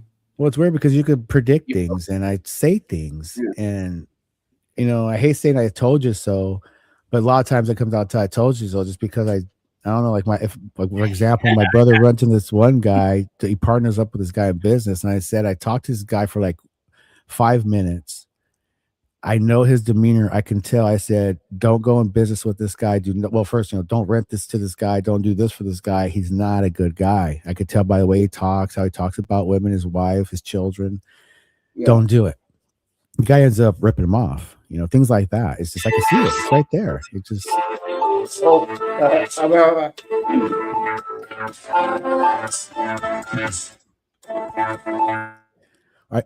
think one of the biggest ones, I kind of guess, I don't know, I always told my mother from the get-go, you know, gotta give my little brother tough love, or he's gonna end up dead if you keep, you know, babying him and give him everything he wants, because you're not doing him any favors. And it happened, you know. And I don't ever say I told you so to her, but I saw it coming.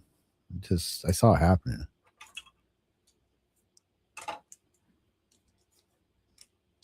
But that was really too obvious, though. My little brother was playing with fire. I mean, he's already like pulled guns on people that he shouldn't have. You know, you don't do that kind of shit. He just ran his mouth off too much. You know, said the wrong things. He was too cocky, and he was a tough little motherfucker. And he beat the crap out of people. He was making and selling meth, and he thought he ran that fucking place, but no, you can only go so far with that. Especially that kind of attitude, really, like a diva, you know. Had his hair in a ponytail, worked more on his face and hair in the morning than any chick I ever knew. You know, had look real, was a pretty boy. He looked just like He's a real gangster. Yeah, but yeah, and he was like one of them pretty boy gangs. Just kind of like I don't know, he was a tough motherfucker, and he knew what he was doing. But he was really good with the women and stuff like that. He really had his way. Let's put my mother can't really watch Pirates of the Caribbean because he looks just like Orlando Bloom's character. The hair, long hair, and everything. He looks almost like they could be his doppelganger at one point. That same face, that same hair. Yeah, it's so he was really good with the women. He knew how to use his looks to get what he wanted, but he was just too cocky. Yeah, he just had it. I hate to say it, but sometimes people have it coming, and he was just one of them. You know, you can't abuse women and your own mother and do things like that. It's just yeah, it wasn't a good guy. Just gone. Drugs did it. One of the same. They really do change people. Yeah. Yeah. That was my brother. He's coming around in a bit. Yeah. All right, on.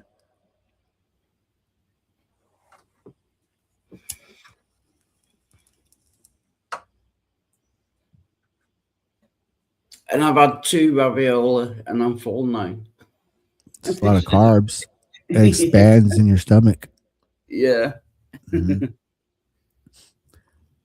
I switched over to more of a just a protein / vegetable kind of diet. Just pretty much just cut the carbs and sugars out.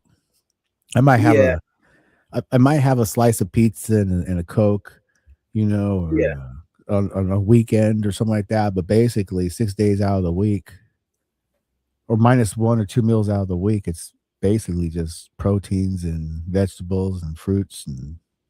Yeah, that's a good thing. A few years ago. Sorry, excuse me. Sorry, I got the bucks.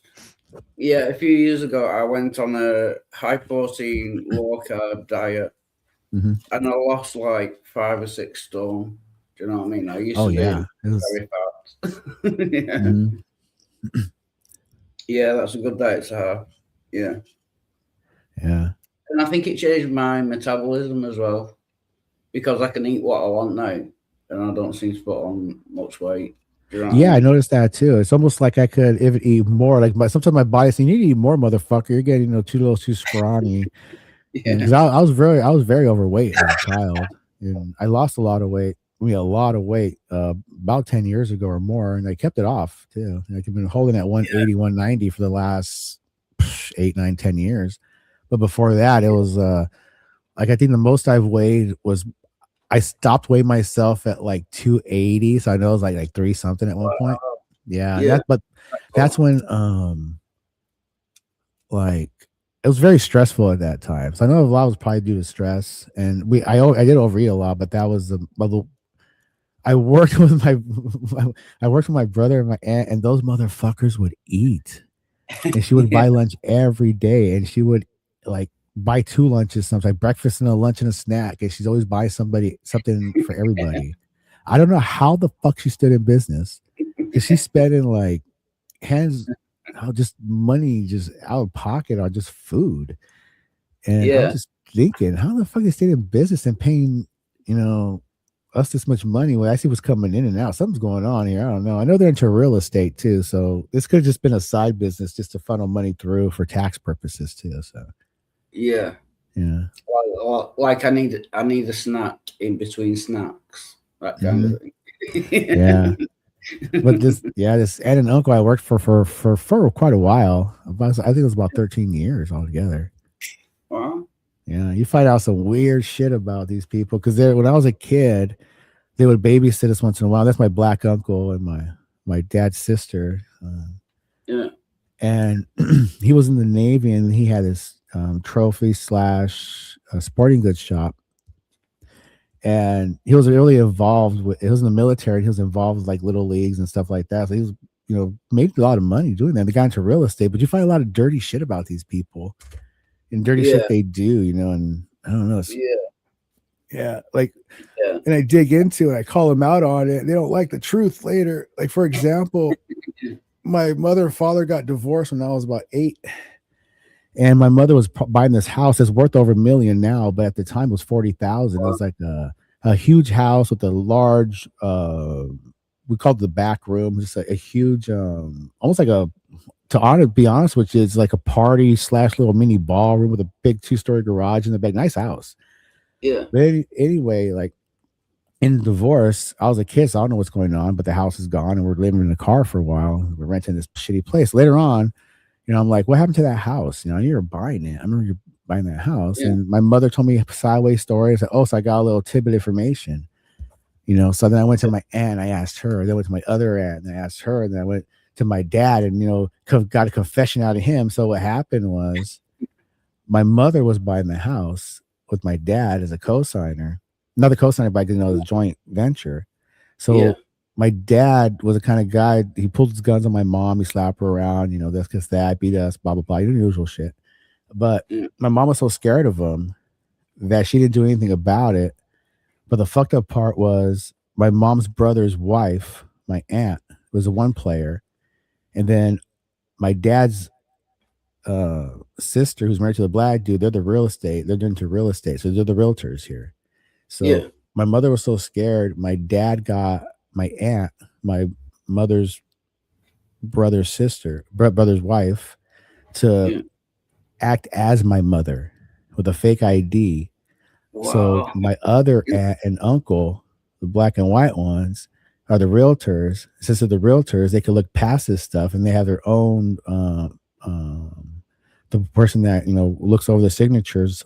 What forgot they're called, but Yeah. you know what I mean. They had their own little thing going, so they sold the house and divvied up the money. Wow.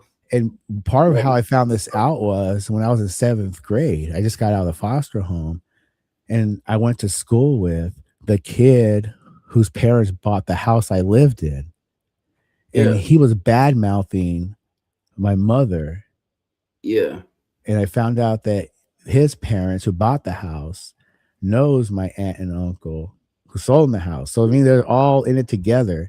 And my mom's left out there with nothing, and we're left out there with nothing. They're divvying up fucking money, and everybody's making out on this shit. So I was like, that's how I see my family. I can't go there. I can't call them for Christmas and shit. 'Cause I see that. And it's like, I can't get that out of my head. It's fucked up. It's like they at the expense of my mother and us children, they pocket money. And then I see my brothers doing the same thing they did. That just pisses me off even more. It's yeah. I got in trouble the other day. My stepdad, Bill, the Scouser. Mm. He talks down to my mum all the time, and I was a little bit drunk, so I called him a motherfucking cunt or something, which got me in a little bit of trouble. But yeah, he just treats her really badly. Yeah, not like physically or anything, but just verbally. Yeah. But I mean, that mental thing it's a heavy load, for somebody to bear. I mean, just as a child would, their parent, would say something to them that would make their whole day down, that make their whole school day that could be fun, nothing because what they say to them. I think women are kind of vulnerable when it comes to somebody that they really love to attach themselves to. I mean, they're gonna get naked in bed with somebody, they're gonna really attach themselves to them. For them to down mouth them like that, it must hurt, on a very high emotional level. Yeah. Yeah, it's not cool. It really annoys me because he does it all the time. Yeah, so sometimes I lose it and have a go at him. Yeah. It's weird too. Other people's perception of things do that, and they try to get on you too. I remember when Kat, she got pregnant and she had our first child. She gained a little weight because she get pregnant. And all my brothers and my father would just go on with the jokes and talk a bunch of shit. Time again, and Bob, all these jokes they start saying. It was really horrible.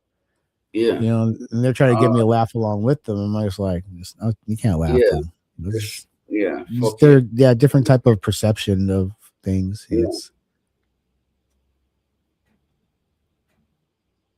Yeah. It's really bad. Yeah. Oh yeah, man, it is. It's crazy. They've actually gone on holiday today. Yeah. So my brother's looking after me now. That's why it's funny. Little baby. What's looking after you? Yeah. And when I say look after me, just give me like vodka and stuff. Right. Monitoring your drinking intake. Yeah. Like he's your own personal time valve system. My manservant. Yeah. He's your Stibbins. Come, Stibbins. Yeah. I believe you owe me something. I call him Friday. Yeah. What is that? Robinson Crusoe. Yeah. His manservant was called Friday. Yeah. Yeah. Friday. That's a. When I hear that as a name, I always think of like that. I never seen it, but I just remember My Girl Friday or something like that. Some kind of like night based on some gangster or some type of what they call that type in 1920s style, I guess. Oh yeah. Dick Tracy, trench coats and big headlights. Yeah, like a butler kind of thing. Mm-hmm. Yeah, I get what you mean. Like a butler.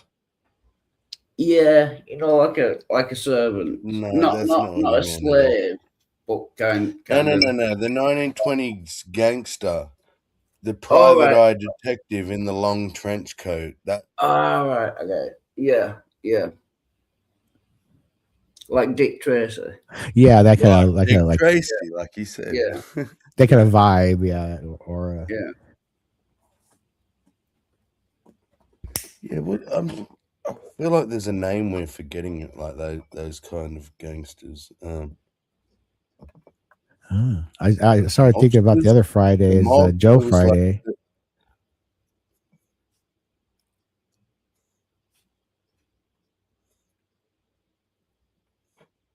Sorry, who's I didn't catch what Sammy said. Sorry. Well, son. Sorry, no, you're right. Go Wildheart. No, I was just sorry. I got confused again. Carry on, Sonny. You were saying who is Joe Friday? Oh, Yeah. Joe Friday. That's Dragnet. Just the Facts, ma'am. Just the Facts. It's like a black and white cop show.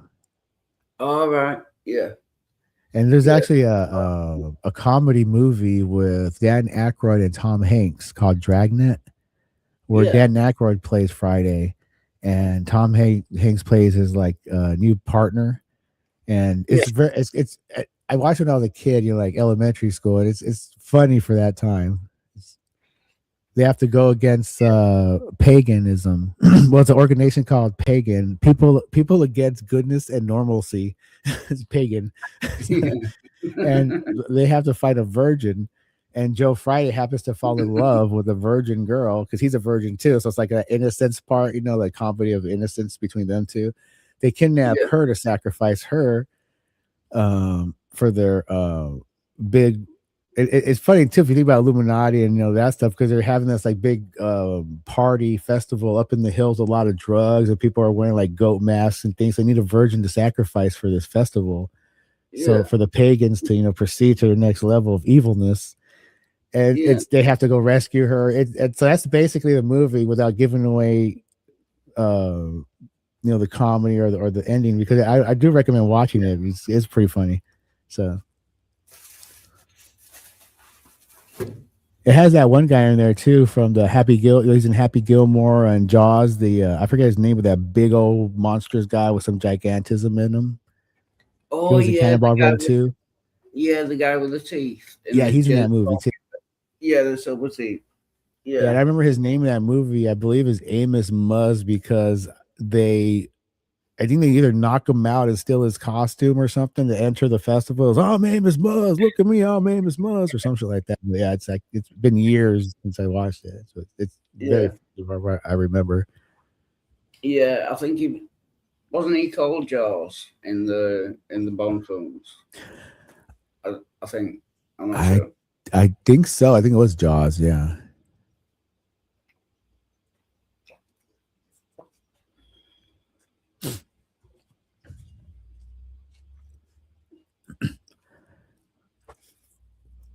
Those people with gigantism, they kind of sound the same, like Andre the Giant, They all talk like a little like this. They'll have a heavy, very bassy, I was just thinking of him. Yeah, Andre the Giant. He was a wrestler, wasn't he? Yeah.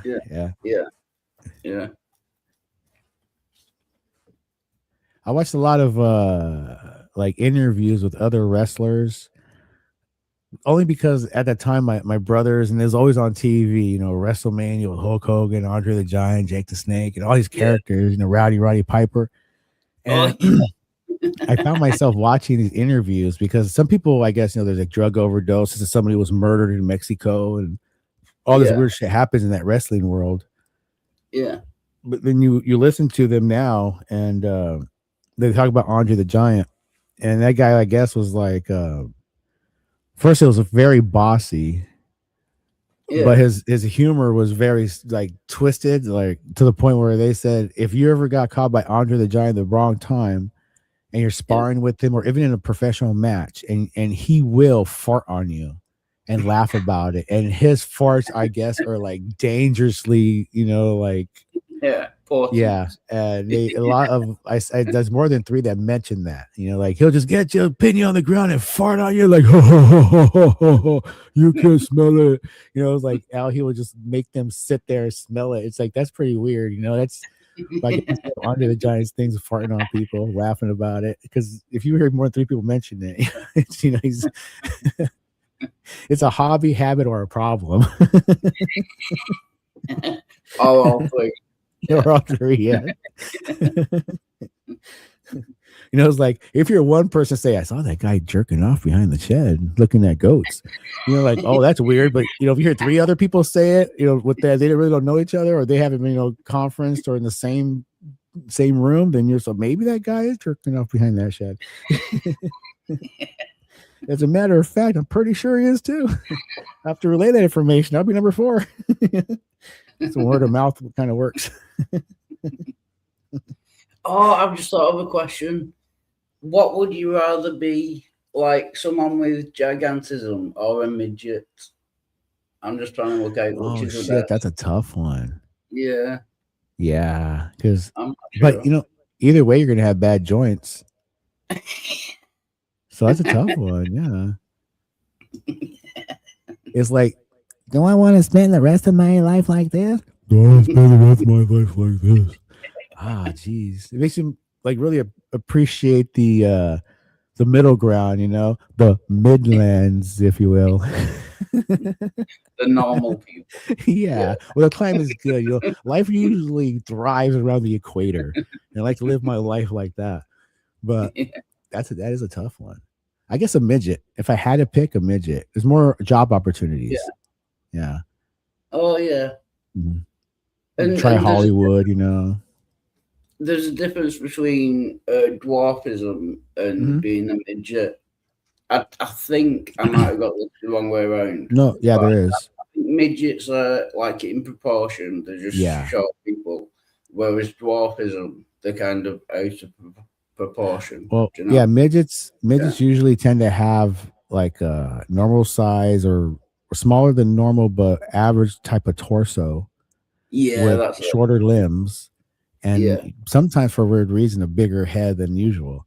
And then you Yeah. have dwarfism, which is pretty much overall shrinking the whole body down, where the torso, Yeah. the limbs all match together. They're just shrunken down. They might be in an oddly done way because they are, but they usually tend to not have one more oversized than the other, like a torso or something like that. Is more proportional.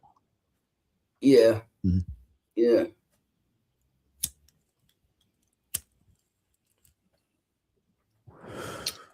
I don't think if I ever met or knew a midget. I met a midget, a stripper midget. But I don't really know any midgets. Mm-mm. I've always wanted to do, you know, midget bowling. Where Yeah, there are 10 midgets lined up and you just roll a ball at them. yeah. I've always wanted to do that. I don't know why. That'd be fun, man. But you know, it'd be cool. Like it's like if it's like your own trained personal bowling midget, almost like a squire. You know, like he'll follow you around on a donkey. He'll polish your sword. You know, get you your boots. You know, yes, sire, yes, sire. You know, yeah, like a little squire. That'd be cool, right? Have a squire just follow you around everywhere. Little pointy toed shoes and all. That'd be funny. This is my apprentice midget. Mhm. Yeah, I'm training him up. You can dress in the way you want, you know. And then sometimes you run across that one guy and he comes across with that one midget and he's like got one eye closed real tight, you know. And you're like, oh, did your midget go blind or get hit by something? A spear? What?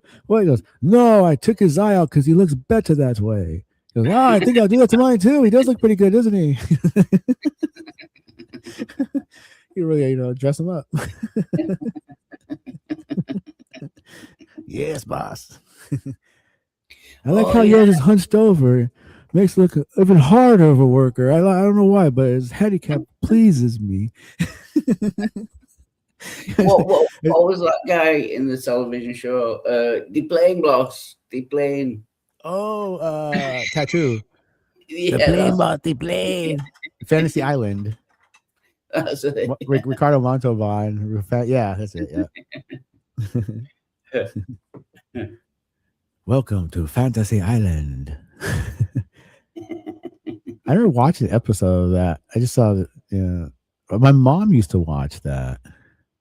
Yeah, I don't think I've ever seen the full episode. I've just seen Insane. clips of it. Yeah. It's like the Love Boat, you know. It's like I never seen a full episode, but I've seen it on TV in the background, and I seen the intro, Yeah. you know, and stuff like that.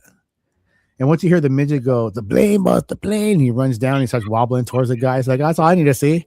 You know, I'll change the channel now. That's about it. That's all I need. We don't need a story. Just plain Yep. box. And all the people that watch that show religiously 4 or 5 times every week or whatever came on, you know, all they can ever talk about is like the plane, but the plane. So that's really all you really had to see. You know, that's all they talk about.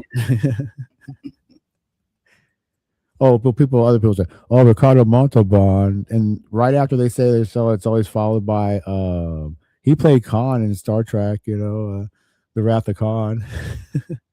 Yeah. I've seen that.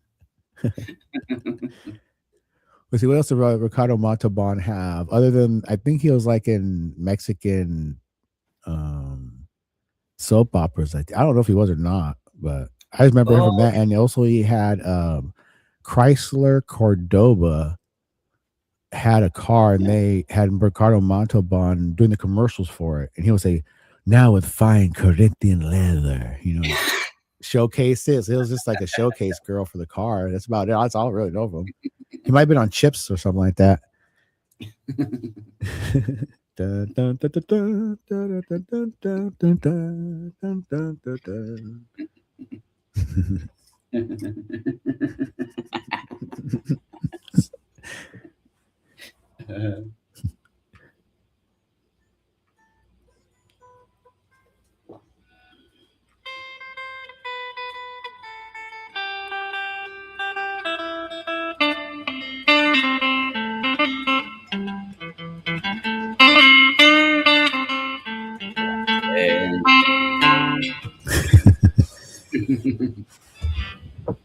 That reminded me of you know, Jingle Bell Rock. Yeah, it was a little like that. I was like, okay, who is that? Jingle Bell Rock.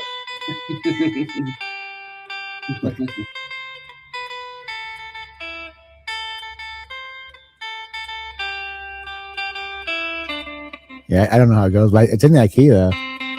Yeah.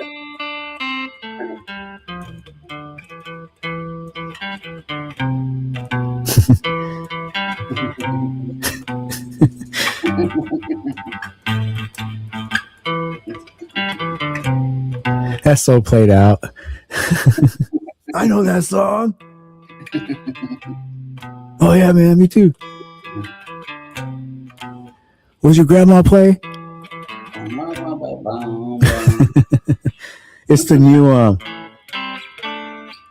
Dun, dun, dun, dun, dun, dun, dun, dun, dun. Oh, what's that song? Smoke on the Water. Smoke on the Water. Yeah. That's cool. I just know like a couple of those little riffs. Yeah. I'm sure I told you, but the police came around the other day and they saw that electric guitar I had. And one of them started playing it, which I thought was pretty cool. Oh, right on, man. Yeah. It's weird how instruments do that. Like I was talking to the chief around here, the new cop, who he's been here about a year now, and talking to him and guitars and stuff, found out that hey, Christian Carpenter, that he plays bass for the church. He plays bass guitar for the church. Wow, That's that's pretty cool. amazing. I was speaking to someone on a stream, and he played bass for the church as well. Nice. That's weird. Just a couple of days ago. Yeah. Right on. I'll go play for the church. Watch. I'll do like all Jesus tunes. Yeah. While he was going on about like rape and murder being fine, and yeah, What? but it's for the church, so yeah, it was weird. Yeah, I've seen Christians struggle with that stuff. I mean, like the rape thing, I seen a couple struggle when you put them against, like, if they're married. Well, let's put it this way. I ran into some Christians that think it's okay to almost force brainwash or have their wife do anything they want sexually when they want, you know. Like, oh, she better do this at that time because she's my wife and the Bible says she must, you know. It does say that in the Bible. Like once you get married, like the wife is like subservient to you. Yeah. You know what I mean? So I think Irene said it as well. He said I think he might lean towards that. Yeah, you can't rape your wife because as soon as she gets married to you, she can agree to have sex with you whenever you want, even if she doesn't want to. Yeah, which it's I disagree with, but it's like, well, that's my transformer. If I want that motherfucker in robot mode all the time, you know, it's like that kind of deal, like that kind of mentality. I don't know. I just, but then that tells me it's a lack of control, you know, like. Yeah. And I think that diminishes the next time. Like, for example, I've been married for almost 30 years now. And I don't know if I figured it out or maybe I just wasn't that much of a horn dog, you know, but if, you know, plus, it's like if she wasn't in the mood or I wasn't in the mood, there's no reason why either one of us should force each other to do it. We just got to catch at the right time. Yeah. And when it does, it's good. And, you know, it's not like anybody's mad at anybody. It's just, you know, just sometimes you can go a day and go through a whole day without having to, you know, somebody try to overtake the other, especially in some sexual way. I think it's part of control. It's part of learning control. And learning how other people think. I don't know. Some people take it personal. You know, I like my brother and his friend would get all pissed. My bitch won't fucking fuck me. She must be fucking somebody. Well, I know her. She's fucking the neighbor. I come home. She won't suck my dick. She might be sucking my else's dick. I know she is. You know, stuff like that. And like, geez. Yeah. Oh yeah, that's it. In the Bible, it says like the man is the head of the household, like Jesus is the head of the church. I think that's the passage to get it from. Yeah. I think like being part of the head. I think being head of the household is dealing with everything, including things like that. But you know, building the fence, repairing the roof, fixing the car. Yeah. You know, part of it is letting other people in. For example, every time something came around that needed to be fixed, I would do it, plumbing or otherwise. You know, drywall. I did pretty much everything. And one reason why I did is to know how to not to only talk about. I know how to do because I read about it, but to actually do it and put it into practice. You know, you do run into a lot of challenges sometimes. Yeah. But that's part of being a man and being head of the household, because you don't want, like, let's say something happens, right? You got this hot bitch, you know, you got this chick, you're just a newlywed, so maybe you don't know too much, and you're this guy. She thinks the world of you because you're whatever your job is, real estate or finance, whatever. And something goes wrong. The plumbing goes and starts leaking everywhere. Now, I think a real man that had the household would figure out how to do it, look at it. It's just parts and pieces. Somebody put it together, somebody could put it back together, go out and get that fucking shit done.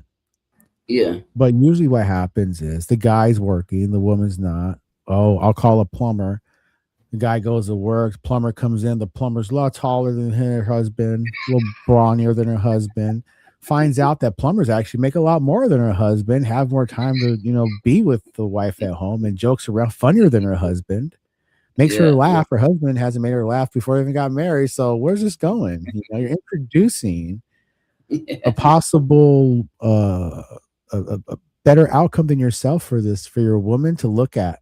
And baby, but if you did it, or even if you're a real man and scheduled it to where you would meet the person there, and ask the right questions at the time, so you don't have to do it later to learn it and explain it and stuff like that. It's just so you don't have to be that whole suspicious thing. It's that whole all that shit. That's what I'm talking about. That projected thinking I do. All that crap comes into play when you're trying to be a man at the household. You have to put it into play. You need to get they're like Yoda. It's like do or do not. There is no try. Yeah, you gotta take the responsibility. Like if you're gonna treat it like that, like the Bible, you can have sex with her when you want. You've also got to take on the responsibility of, like you say, looking after the house and that. Yep. Yeah. And that's one thing. It's like it's like a cat will always say is like, women they always say something goofy. They always put their arm around you or something. I was like, why do you do that? You're a good husband or whatever. I said, why the hell am I a good husband? I got a gimpy leg, She'll say like, she always says, well, you could do anything. Shit like that. I'll say something like, I always say something stupid like, if I could do anything, I'd be a billionaire right now. Give me that bullshit. You gotta keep yourself at some level too. You can't be too.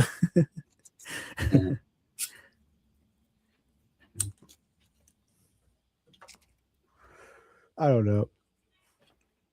Life's a game. Yeah, and we all lose in the end. Well, which just made me think of the song "Win in the End." But I'm not going to sing. Well, the game mode ends, and there's really, I don't know if like you could say there's winners and losers in the game. As the game's being played, there's always chances to start over. Suppose only so many. Yeah. But I think it is kind of a game, and yeah. I don't know. I was just took advantage of that a little bit. Watch the game. Sometimes I ham it up and I'll participate in the game, Sometimes you have to participate in the game. Yeah. I remember working with a bunch of rednecks around here doing mechanic work. Oh man, I never heard so much like womanizing and racism. I mean, I heard it before, and I joke and I laugh about it, but I never seen it so concentrated on a daily basis. Of the same rigmarole of womanizing and racism, and I mean it was comical at times, but then you see where it goes too far. Their hatred really shows. Yeah, when they really mean it. Like as a joke. It's fine, but you can tell when they really mean it. Yeah. Oh yeah, disturbing. Yeah.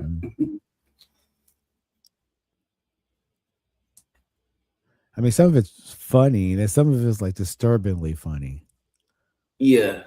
It's like they used to drink a lot after work, and some of the mechanics did, and just the stuff they would say when they get drunk, especially, man. That's when it really gets like gritty, like really gets gritty. They get like angry, they get mad when they say some of these jokes, or not even jokes sometimes. Yeah. Just things they would do. Yeah.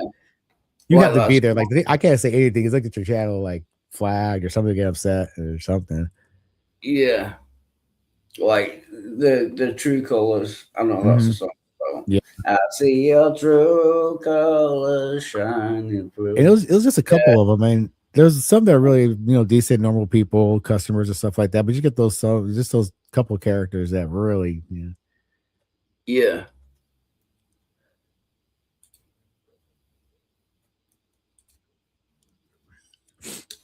It was weird too. Sorry. No, it's fine. I think somebody might have gone to sleep again. I've not heard from him. Slumber from down under. Oh, there he is. Thunder from down under. Sorry, Sam, here for accusing you of being asleep. Sorry. The funny thing is, like, the customer is always right.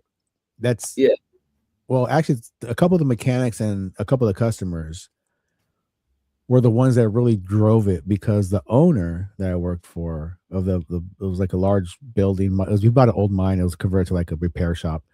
And the Australian cat that worked with us, this guy named Dave, really cool guy. They both were really cool, really nice. Gene, the owner was a Christian, and they hated, that womanizing. They hated that racism.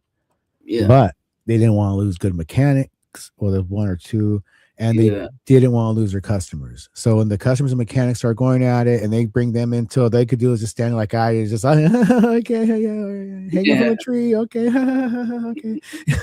It's you got to deal with it, because they don't want to lose those customers, and some of them are pretty high rollers, had big bankroll, and they would bring in like their company trucks to get work done and stuff. So you have to like put up with it, and none of us liked it, but we just had to make light of it and make do with it, because in this world, money's money, and you gotta pay the rent, gotta pay the mortgage, feed the kids. They put up with things like that. Yeah, they kind of like brush it off. Like, yeah, I don't agree, but I'm not going to say anything about it. Yeah, you know? especially when they're paying customers or hardworking mechanics. Just got to deal with it. You know, that's how they're raised. We'll just tell each other that's how they're raised. That's what their grandpa told them. That's how they're raised. You know, so. And finding like sensible, like-minded people is very hard around here. Luckily, I have my neighbor across the way. He's just like, we think on the same level. Yeah.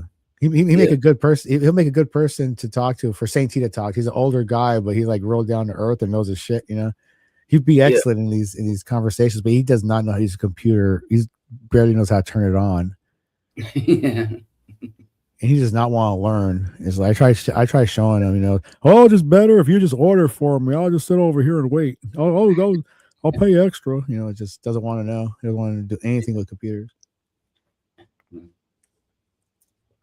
Old timer.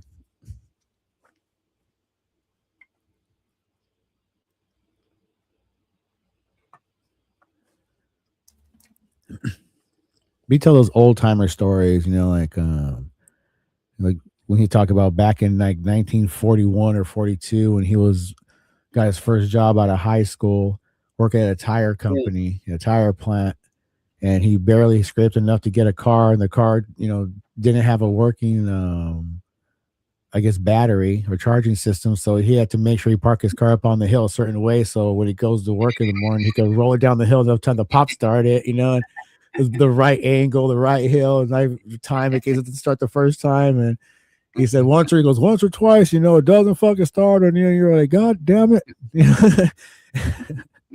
Stuff like that. It's just those stories are kind of cool to listen to and hear.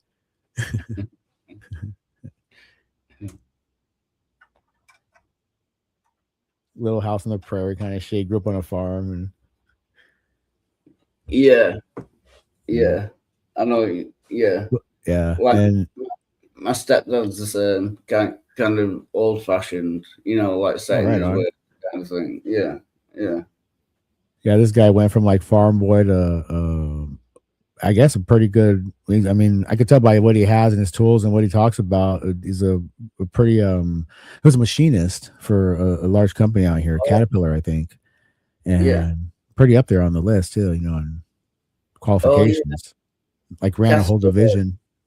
Yeah, they make like not heavy good vehicles, you know, like diggers and stuff. Like, you know, mechanical. Yeah. Yep. Yeah. Excavators and bulldozers, heavy excavation equipment. Yeah. Farm equipment. Yeah. So he's a really a smart cat. He's really pissed off at like what's going on in the country. He's just upset because all his friends, everybody goes to church with, and everybody's, you know, like heavy duty Trumpsters. Oh, and he just awkward. And one of the things always says, I just don't understand how all these motherfuckers collect this goddamn motherfucker when all this fucking shit's happening. Yeah. He goes on and on. He make like a excellent like character in like these, you know, like in Brojos or Saint T's or something like that. Just because all the shit he knows and stuff he could talk about. Yeah. I mean, I went like on motorcycle rides with this guy for a couple times. He wanted to show me around, and he had this old Suzuki motorcycle. Yeah. And that's how I knew he was a little different than everybody else. The stuff he has, he doesn't have like everybody else. He doesn't have like that Dodge, that Ford. You know, he's got like a 1939 Crosley and an old Nash. You know, like a European style thing. It's like something that's got nuance to it, something different, something not mainstream. You know, so it's a little different of a thinker too. And when I said, "Oh, it's a pretty badass bike," you know, I like Yamahas. First thing out of his mouth was, "God damn, you know, when I always liked Suzuki's, and everybody got mad at me because it wasn't a Harley Davidson," and everybody's like, you know, and that's how it is around here. Even when I had my bike, they're, you know, like, "Oh, it's not a Harley, it's not a bike," you know, dumb shit like that. Whatever, fucking brainwashed, you know. Like KJV onlys. Yeah, like it's got to be it's the like a specific brand. A blind dedication. Yeah. That some people have to a product that doesn't care if they live or die, only cares if they make their payment. You know, it's like really sad in a way. Yeah. And they don't like know the history of the things. You know how, I mean, sure, Harley Davidson, you know, one of the first this, V-twin that, but honestly, their motorcycles are made like at a subpar level than any other, Yeah. you know, especially Japanese bikes. Japanese bikes are tight. Those fuckers are Yeah. way better than a Harley. Yeah. And the only reason why Harley has this big old thing is because it was promoted by America as American. Even though a lot of parts are made in China and Indonesia. And it was so American that I think during the when Reagan got in office, this is how America always works. You know, it's always been the same way it's always been with corporations and businesses. For example, Ronald Reagan got into cahoots with Harley Davidson. So Harley Davidson knows that compared to the Japanese motorcycles, their bikes are shit. Compared to the bigger, you know, English bikes, their bikes were shit.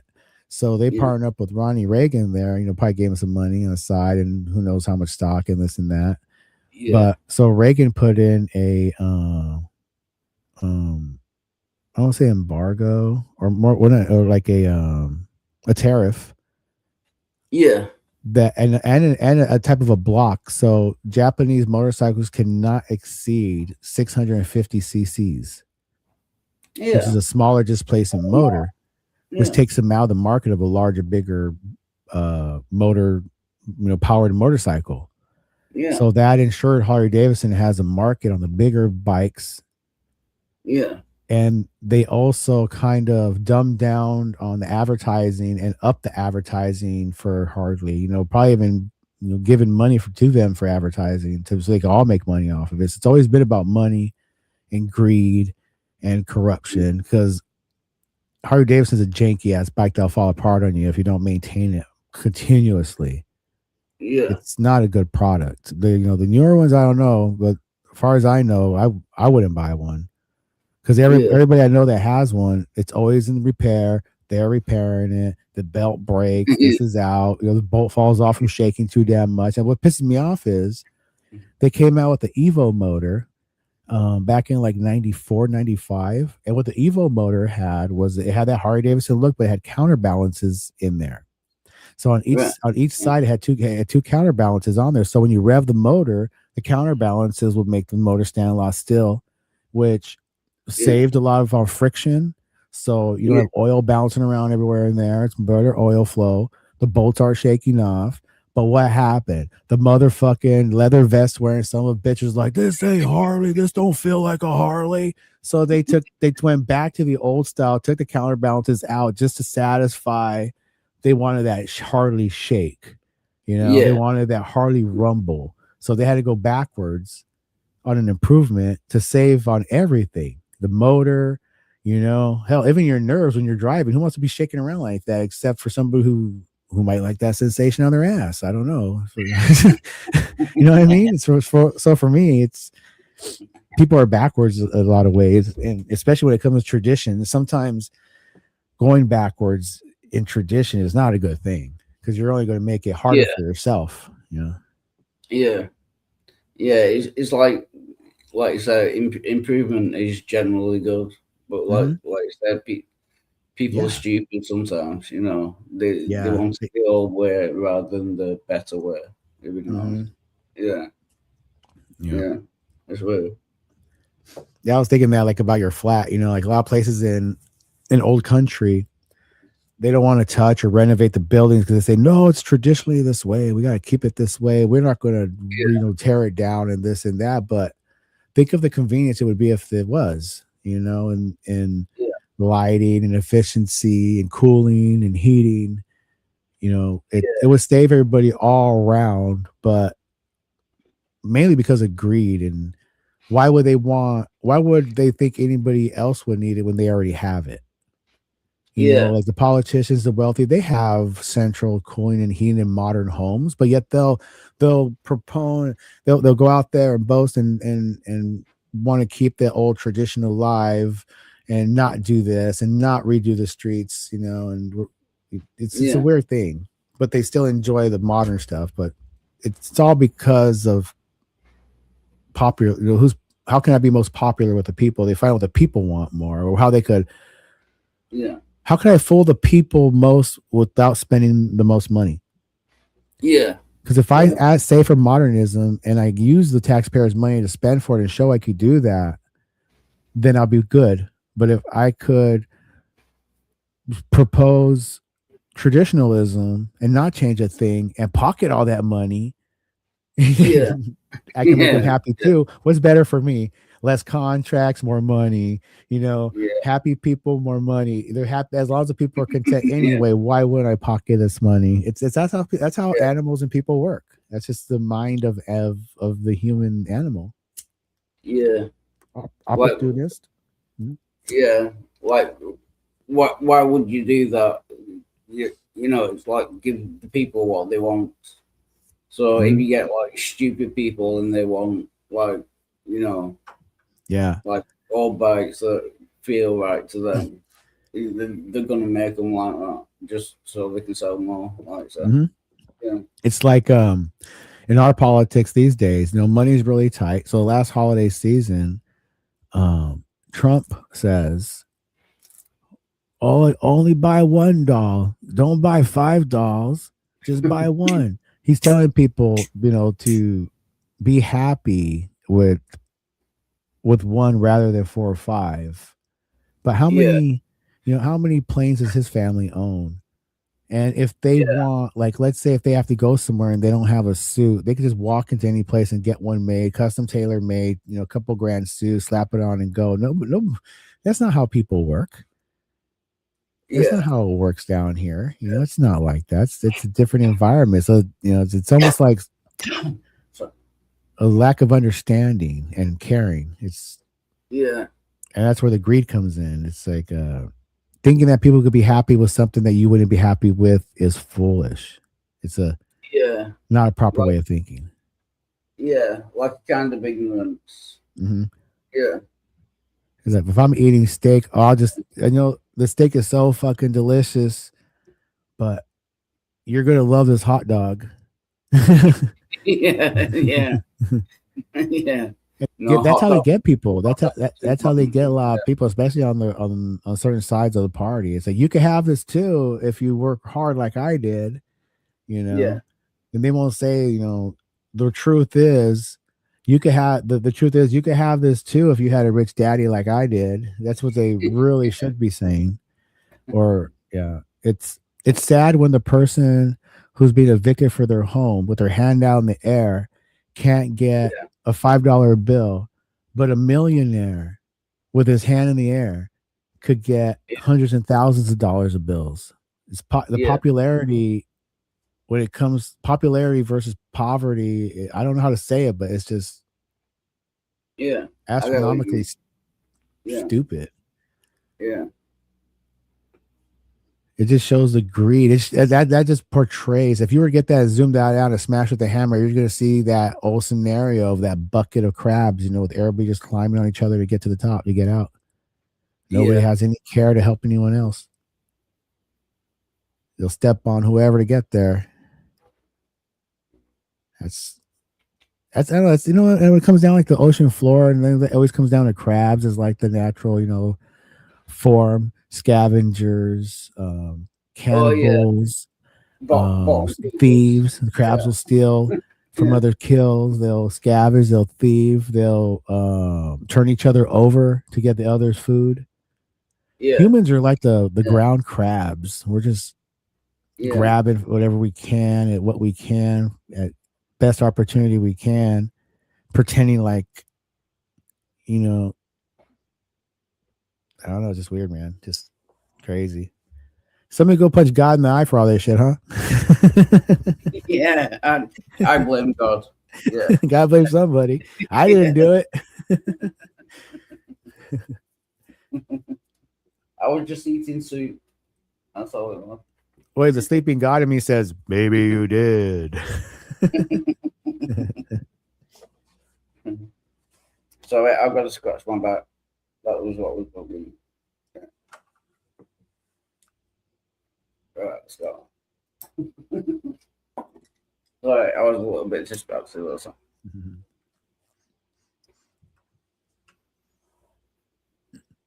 I see your true color shining through. Cyndi Lauper. Do you like Cyndi Lauper? What's that sort of? Do you like Cyndi Lauper? Oh, Cyndi Lauper, yeah. Yeah. Yeah. Okay. Yeah. That's a good song. You know that song She Bop? No, I don't think I've heard that. No, it's Cyndi Lauper's song. She bop, a loo bop, we bop, you bop a loo bop. It's a song. I think she says in an interview a couple of times or this and that, but it's actually a song about her masturbating. Yeah. Yeah. So next time, if you never heard before, that's apparently what it's kind of about. And yeah, and she was kind of hot. I'm guessing. and if you think she's hot and you like her, that might turn you even on more. It gives it that Divinals I touch myself vibe to it when you think of it that way. Oh, yeah, that's a great song. When I think about you, I touch myself. Oh, I don't know. And she really sexy herself up for that video too, man. She really got it on. Yeah. Because sometimes when you see her in regular like interviews and stuff like that, she looks kind of like, she looks okay. But in that video, she really got that like Playboy soft camera lens going, yeah. Really probably sold a lot more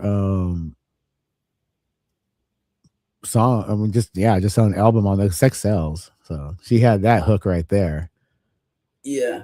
Yeah. So she's raking in money, hands over fists and stuff, and dudes out there just thinking she's in love with them. Well, it's the money, man. So that's a good song to like Pied Piper shit. Well, and I need your help being break. I'll be right.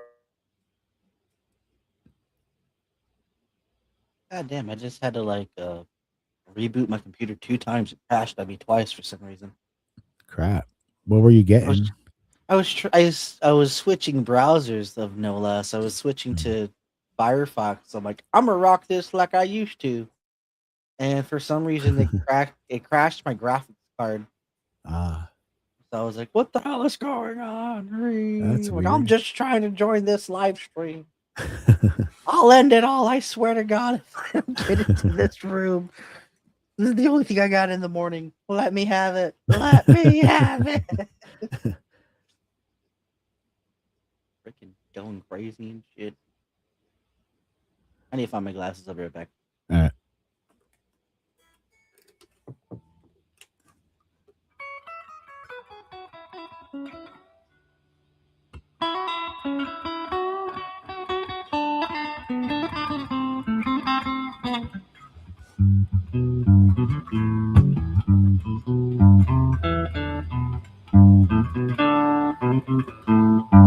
How do you run that? Huh? Do you run that through your audio cable, like the same output you have your mic, or do you do like a desktop mic and then like whatever? Oh, I have an audio interface with a I have audio interface with a built-in loop back with that comes with its own mixer software. Ooh, okay. Yeah. Well, I meant like, do you use like the cables and all that? Like, you use a regular audio? Do you use the regular like you would for an amp, or do you use a 3-prong? For the microphone, I have the 3-prong, the XLR. I have the microphone going the XLR into the device, and the guitar is just the instrument, just the regular instrument cable. Oh, really? Okay, yeah. Yeah, so if you look at those inputs, they usually have a hole in the center, and then they have the 3 holes and then a circle around that. You could either use the XLR cable, or should be able to, on most devices or in all of them, you should be able to get that instrument cable from your guitar and slide it right into the center hole, and there's an input too. What, through the 3 prongs? Yeah, it's a dual input. It's a 3-pronger and a regular instrument. So you should be able to insert the instrument right in the center hole, or the 3-prong on there too. Oh, you dirty slut! You should have told me that. I'm gonna try to use that now. Yeah, check it out. There should be a center hole in there to put that instrument cable in. I haven't seen one that hasn't had that. Bruh, I see it now. That's pretty dope. I never noticed that before. Yeah, I have Behringer, and I've never noticed that. Now on there, when you see, if you plug an instrument in, there might be, sometimes it's software, sometimes there's buttons on there. You'll see two buttons. One will be like one will say high Z or instrument. If it says high Z or instrument and you got your guitar plugged in, make sure that's down because that boosts it up a little bit so it picks up the instrument better. Yeah, I know what you're talking about. The little switch, the 450 switch. I think I have it on Well, the back. then they of have Xbox another or whatever. one there because if you use like a large diaphragm microphone or a condenser type microphone that requires like a phantom voltage, they might have a button for that phantom voltage. So you only use that when you have a microphone that requires that. Okay. Like I'm using an XLR microphone that requires that. I have the AKG 412, and so if you get something like that, look into the options on there sometimes because it does affect what your input is for microphones, dynamic or whatever, depending on what type of microphone you have, or if you're what instrument you're using, which one to depress to get the best quality out of it. Yeah, because I've just been plugged in the what the frick do you call it? I can't think of the name now. The Rocksmith USB dongle. See the Oh yeah, yeah. I've been doing it like that. Oh yeah, that's cool. I have that, the Rocksmith one. Yeah, because it connects. Yeah. It connects to the PC just the same. It works the same Mhm. way, but Yeah. like I want to use the professional. So what am I doing with this child's play Rocksmith? I'm like, I need to upgrade my stuff. So I got new cables, and I just didn't know because I bought a cable to whatever. So I bought an extra cable I didn't necessarily need, which is fine. It's like a prong, 3-prong to a single prong. Oh, The like long converts one. it over to instrument to XLR. Okay. Yeah. You know how 'Cause I they didn't- go by the name on the instrument cables? You ever see where it says TS, TRS, TRS, RS? I think I know what you're talking about. Yeah. Yeah, it's the I have it instrument printed on cable. the cable. Yeah. The top piece is called the tip, so that's the T, and there's a black ring on there. That's the R. And if there's anything below that black ring is a sleeve, and if you have another black ring, that's just going to put another R in there. So just go from the top to bottom. That's where the TRS is a standard instrument. A TRSS is a stereo, and a TRSRS is a phone cable that usually has a microphone too. So just what you add on there adds another ring, another sleeve to it. That's how they go by the naming on that. Yeah. I think that's interesting, kind of cool, Yes. nerdy, but yeah. And I'm sorry, I've just been sick. Welcome, Noel. That's why I had to brush your hair.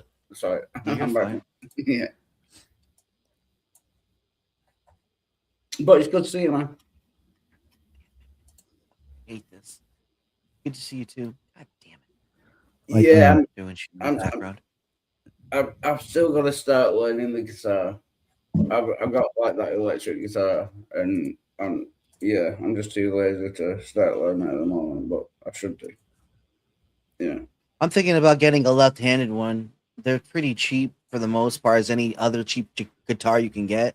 Like the Yeah. cheapest one you can get is about maybe $250.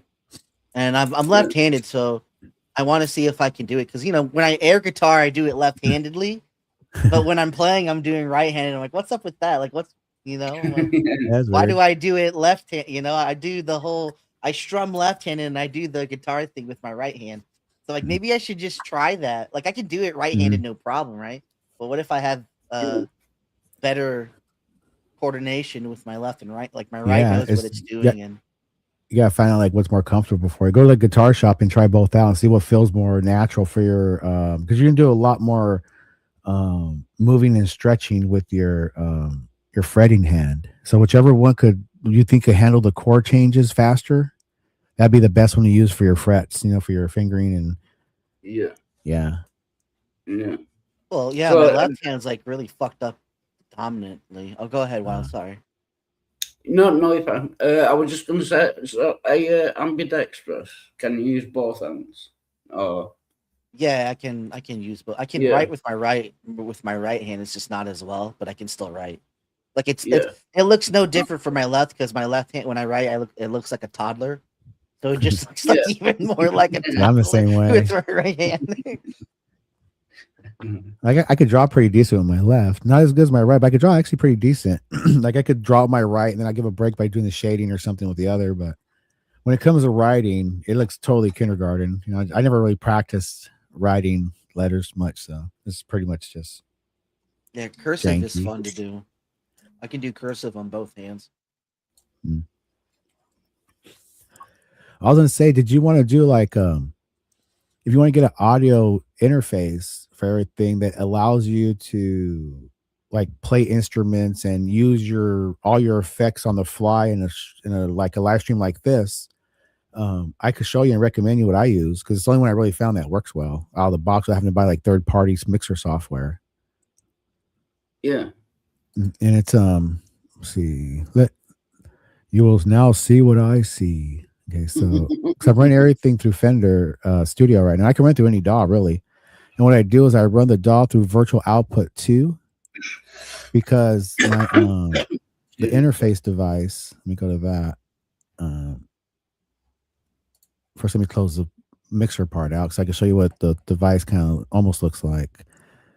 So this is the device here. It's a Quantum ES2. It has 2 inputs. They have ES4 if you want 4 inputs. And so this opens up the mixer when I click on that. So it comes with the loopback too. And you see right here, it has the mixer for we can label them. They come automatically with a PC. So this is your PC input. And I mute that because if that was loopbacked in, you hear echo. A lot of people have that problem when they try to put their DAWs or their software and you get that. I think I forget to do that. I always forget to mute one or the other, and then everyone's like, "I can hear myself play back, man. What's wrong with you, amateur?" Yeah, because the problem is when you mute the PC audio, you usually mute your DAW in the system because that runs off the PC audio. So what the Loopback 2 does, it allows you for a separate one. So I incorporate the Loopback 2 into the main audio, or actually the microphone. So it goes straight to the microphone. And here's my inputs here. If my levels, I can adjust the gains. So the virtual Loopback 2 is put into the PC audio separate from itself. And then in the DAW, I'm able to go into the options. Some places have it inside your options up on the top left, but I found that a lot of them have them right here. And you could select your output to the Virtual 2. So now it's on a separate level. So everything in here goes to the Virtual 2, which comes in as an option, as a microphone input on StreamYard and everything else. So when I go to StreamYards, I see PC mic, PC input, Virtual 2. So I select that. So anything I put to Virtual 2 comes out as a microphone now. So it's really nice and clean and it works really well. I did all kinds of shit to try to figure this out. Virtual cables, third parties, mixer software, but this is the best way I found to do it. And then we can use all your, anything you want in there. Put your reverb and all that good jazz in. I do the mixer. That's easy. That's taken care of through VoiceSpot for me.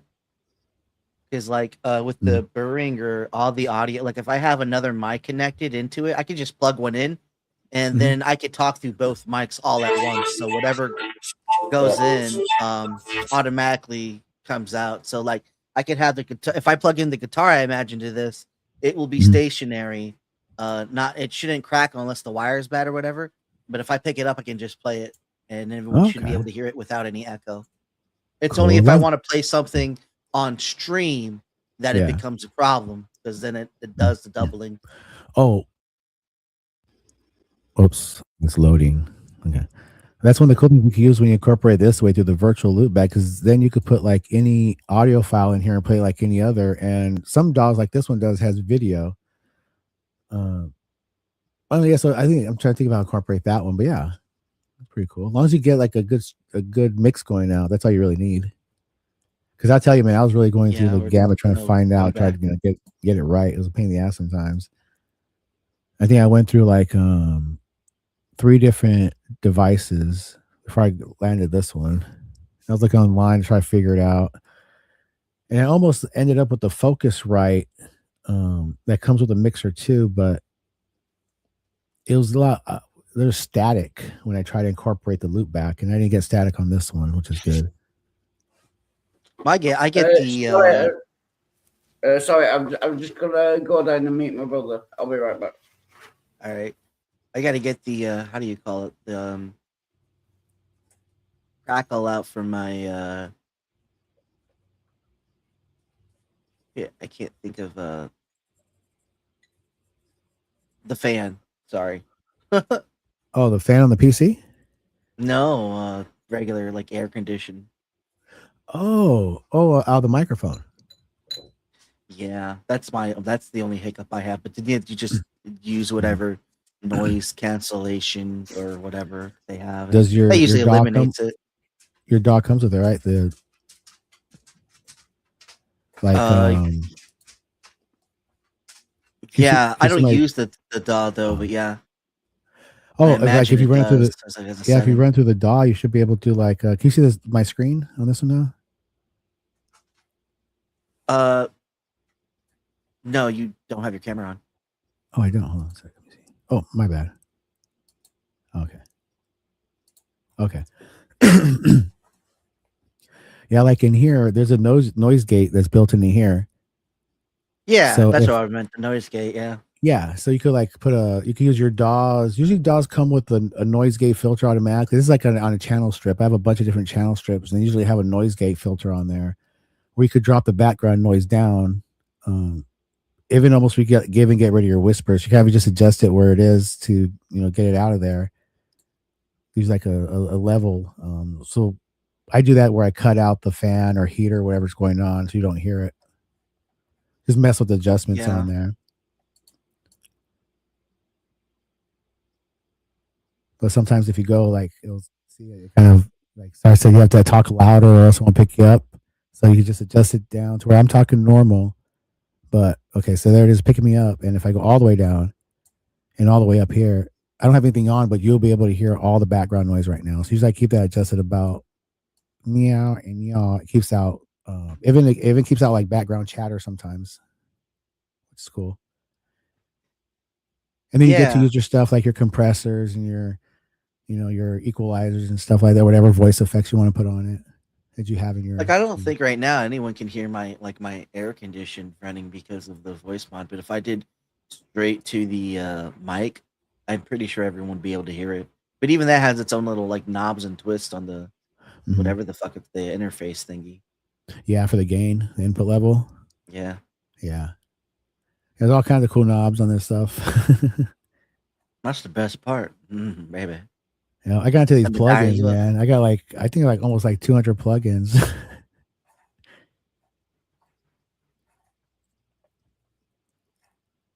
Check for shipping.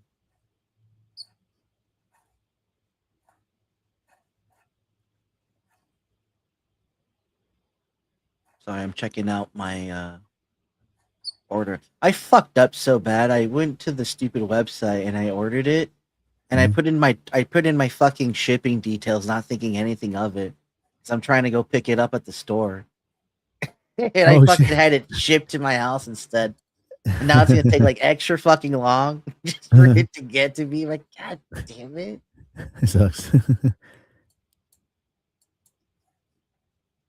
How did? Oh, there's a tracking number. It says it's gonna be here July 1st, Wednesday. And I bought it freaking Friday. And it's only the sad thing about it is the address that it's freaking sent to is only like less than a mile away. Oh, dude, yeah. And it's taking like 3 extra days. I'm like, man, I That could have just sucks. drove up there and gotten it, man. It's like right up the block. Yeah. It's like you order from a town down, they gotta send it to like the main city to the then back out again. It's retarded. I noticed that. I ordered something from south over here, and it's just like an hour away, but and then they send it all the way to St. Louis first, and then back into town. It's like This retarded. fucking stupid shit's coming Mhm. from goddamn Kansas City, Missouri. The distribute when you have it in stock at the store that I was gonna go buy it at. I was like, I was gonna go buy it at the store, and now it's like I gotta wait. Now I'm getting fucking. I'm not getting the store brand. I'm getting fucking shelving fucking that's been handled in pallets and shit. All right. Fucking warehouse material. God dang it. Warehouse handlers don't fucking care about that shit. They just fucking stack it. Yeah, I don't give a fuck. Just toss it around. I want to get that. I want to see if there's a place I could get my forklift certification. I've been thinking about doing that. Letting my wife take over the cleaning and get forklift certified. I'm like, I'm gonna go play with the machines for a bit. Go do construction. Right. Like I want to There go we do go. this for one of these days, right? I'm gonna go in a backhoe and just do some shit for like 10 years, and then I'll come back to doing whatever. This time is short, right? Like we only live once, and like if you're gonna do it, you gotta find the time to. Yeah, true that. If you really want to do it, yeah. I got 10 years. I'll be like 45, and that's still pretty young. So like I can do something within these 10 years to try to have some fun. Yeah, you only live once. Yeah. You got to do what you have to do. And I just I wait turned for my 45 license. the other day. Yeah. Damn. So it's good you say that it's not that old. Yeah. Oh, not if we live up to fucking like 80 and shit, you take yourself good decent fucking health, and you should be Yeah. a fucking chipper by the time like you're an old man, right? You might be tired and sore as normal, but at least you'd be fucking shredded. Yeah. Gotta work on Yeah. that shit. I had to work on myself. Yeah. I'm getting too blimpy. Younger me is looking at himself like, you fat. You fucking let yourself go. I don't fucking know you anymore, man. I'm in your body. You piece of shit. You did this. Look at you. You have a family. You got sob. You really did. Look at you, you fat fuck. Get that donut out of your mouth. That's the third one. Look what you done to yourself.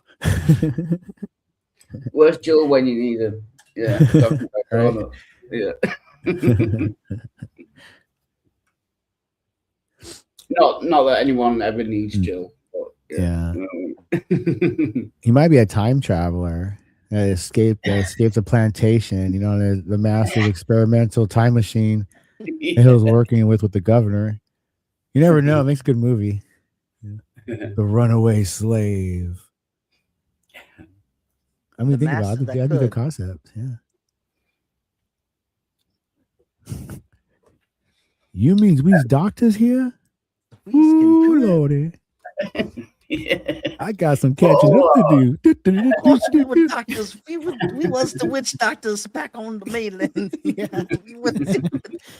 we could read the stars. We knew the earth.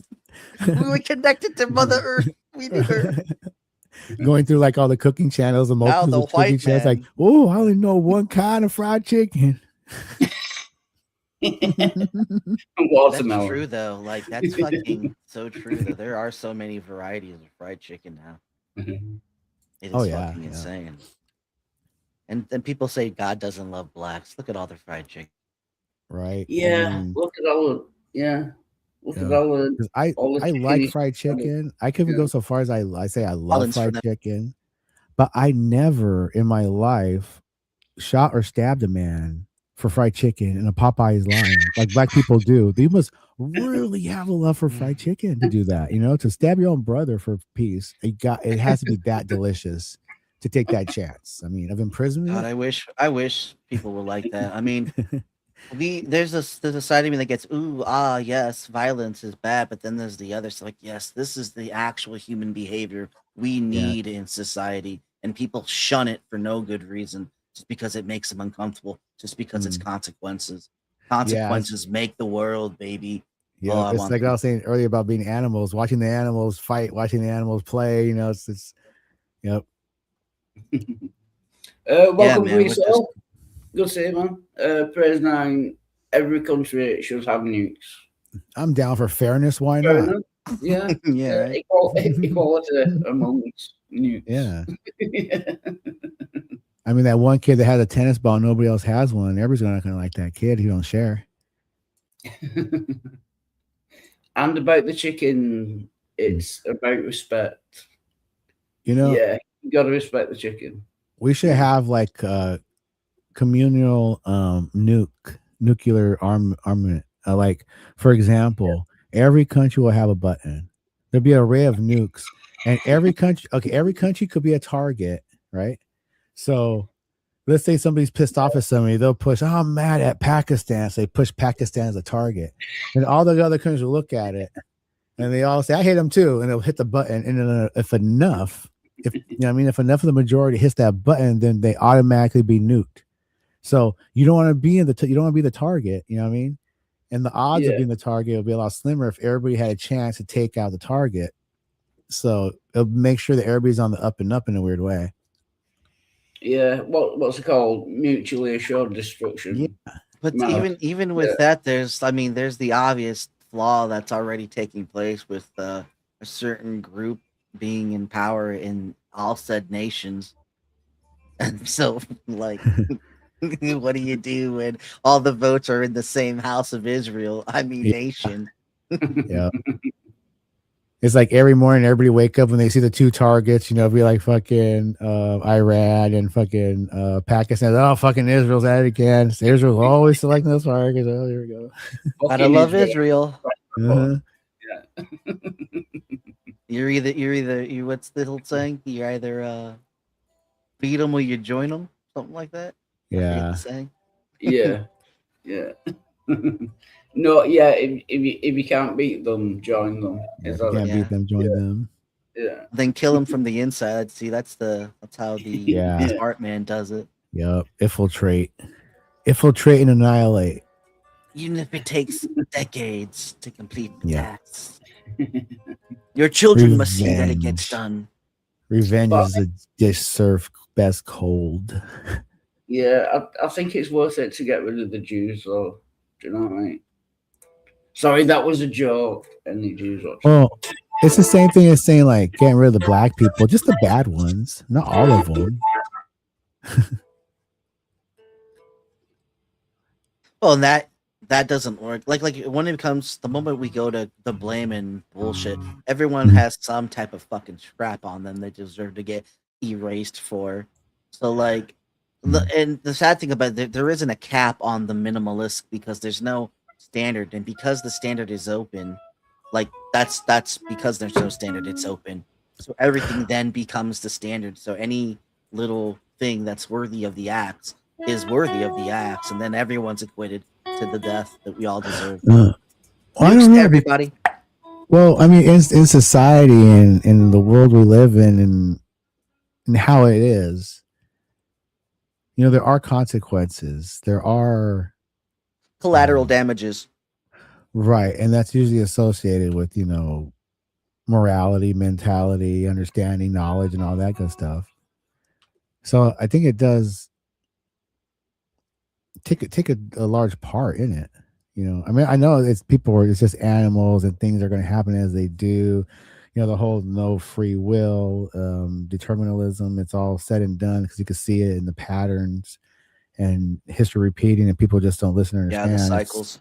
It's just watching the animals, but participating, there's things that I don't want infringed on, and I don't want to have to deal with in a way that it would take a majority or a group to set these rules in motion for people to actually be, rounded what up. the problem is, and with that is the complacency, because even if you do have a say and you do your say and you do your vote may not matter to get the job done, because your vote is not met with force. Your vote has no violence threat behind it. It is complicit to something that you may have the option to choose. Yeah. But and that's the sad part about the complacency, is then you are still complicit in the thing because you voted that you should not get the thing that you want. Yeah, that's the fucked up system. That's the death of America, is this voting system. Yeah, and it's harder and harder to get to that place, to get, what you want. Especially when you're just an average person who, wants to get into that game where it's usually who you know, not what you know. That's where basically it goes. So it makes it a lot harder to play that kind of game, to be in that system. But if you play the game, you play it okay, you could do all right. But like, it still is survival, which is the sad part. Yeah. at that point, I think it really does. It comes down to the old saying, "Who you know."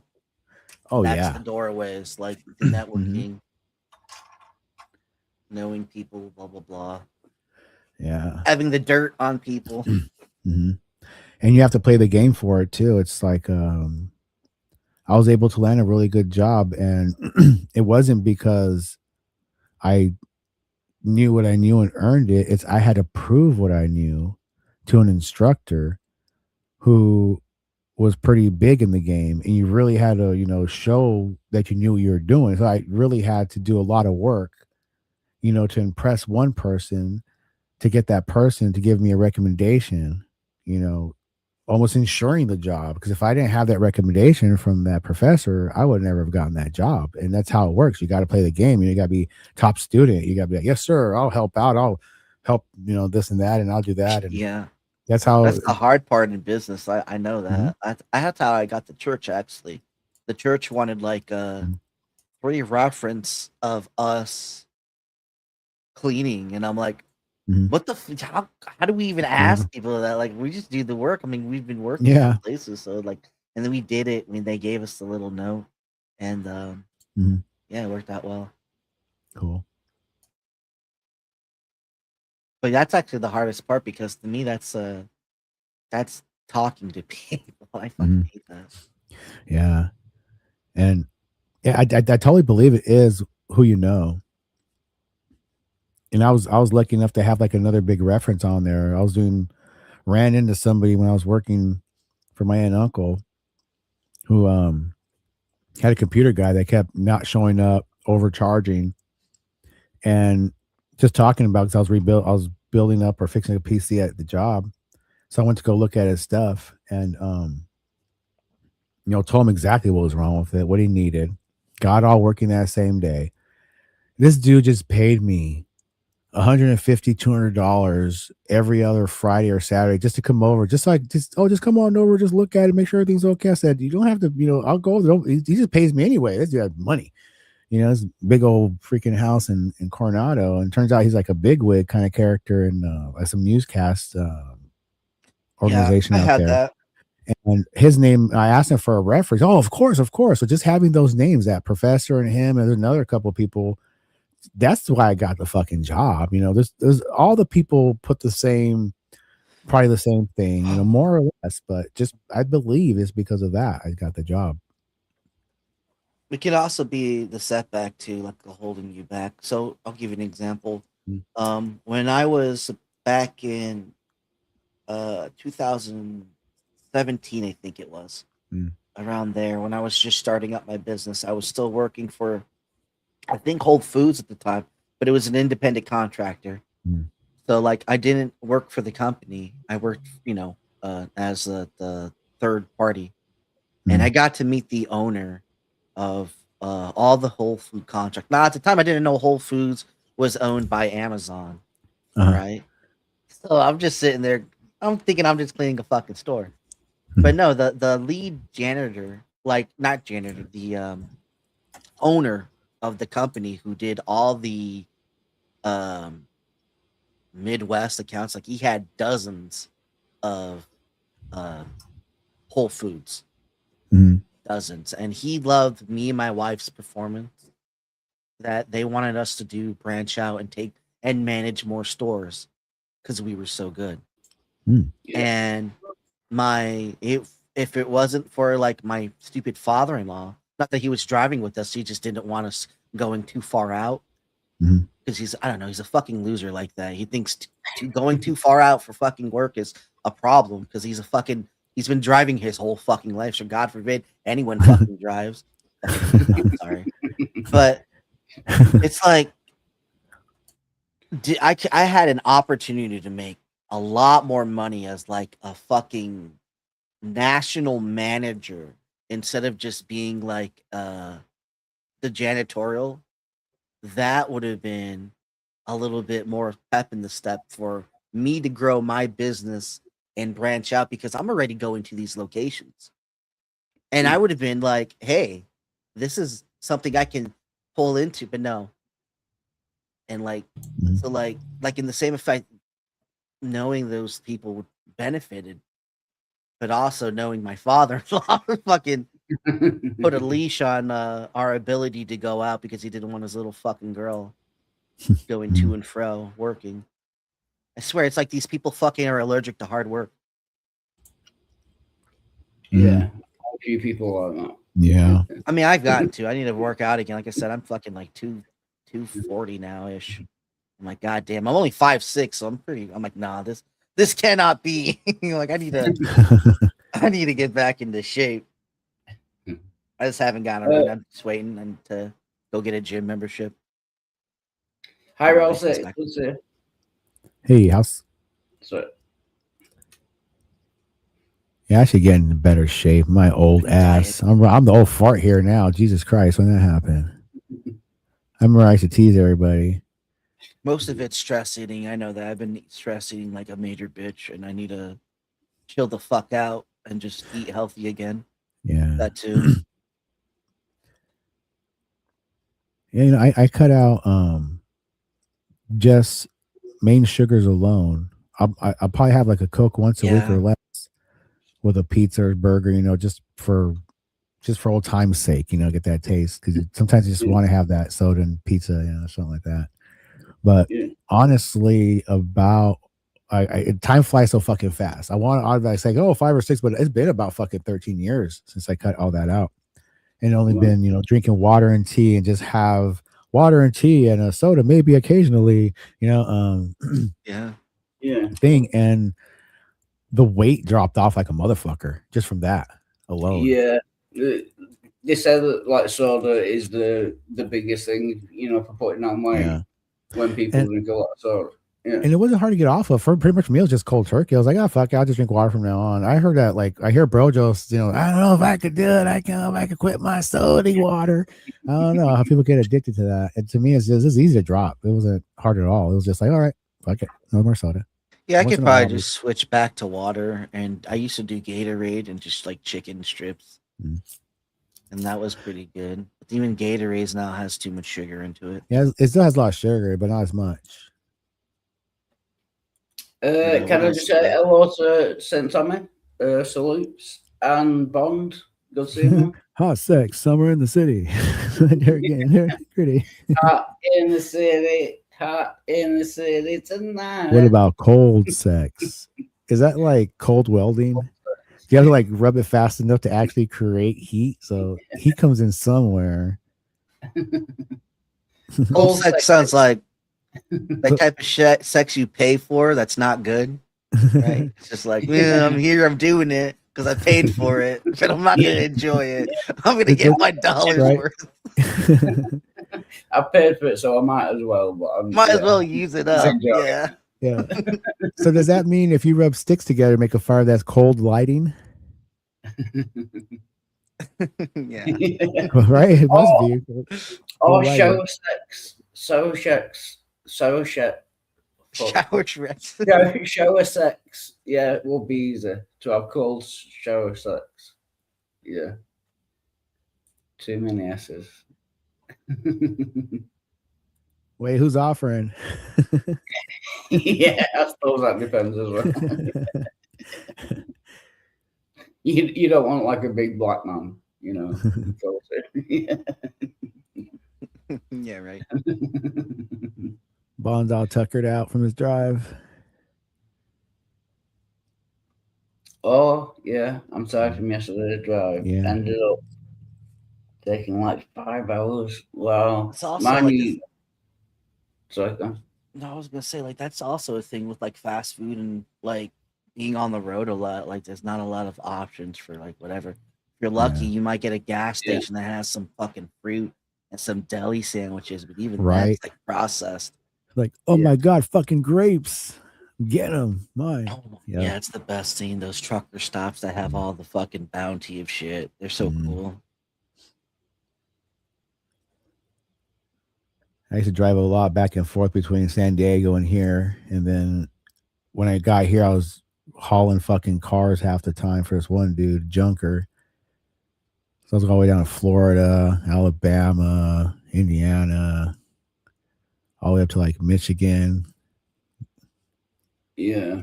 Yeah, so I hit a lot of truck stops, a lot of places. Yeah, America is way too big in many ways. Like Fucking Texas is humongous. bigger than England. Do you know what I Mhm. mean? Just one state is bigger than our entire country. Yeah. It's ridiculous. Yeah. It's just crazy to think about the scale of it when you think about it that way. Right? Yeah. Yeah. It's like 20,000 states made into one. Oh, I bet Housey's talking about like they're showing a lot of that Buc-ee's gas station where they Buc-ee's, have like a yeah. full grocery store, full everything, like novelty stuff. And It's there's like Wally's up here. there's a place out there, and when I head out to California and back in Arizona, New Mexico, Cuffbowl, and they have like Indian Trading Post and another one. I can't remember the name, but similar to that, like Arrowhead Trading Post or somewhere shit like that. But it's where it's like a huge fucking warehouse converted where they have a lot of novelty stuff from the area. You know, a lot of like Indian dolls and feathers and fucking paintings and stuff, but also toys and blankets and food and it's like, yeah, it's pretty cool. Merchandise, yeah. Yeah, pretty much what a Buc-ee's is. When people see that, they look at Buc-ee's a lot now. It's like that before Buc-ee's was popular, probably been built. But those places are pretty cool. A lot of people have like local people there sell their stuff like fudge and certain candies and stuff that the locals sell that you get like little baskets. Right? during, It's you know, like at the visiting a takeout. little carnival. It is. It really is. They even go over there like and the native part of it's pretty cool. You go over there and buy like native polished rocks or Arrowhead from a little bucket of trinkets and stuff. You know, a lot of that Native American Western cowboy hats along the walls, that kind of shit. You know, whips, chaps, stuff like that. Yeah, so it's really cool. I Wanna like get a that, nice polo whip. that theme to it. Yeah. Yeah, just stay away from Irenic. If you're ever visiting a truck stop, just stay away from Irenic. Yeah.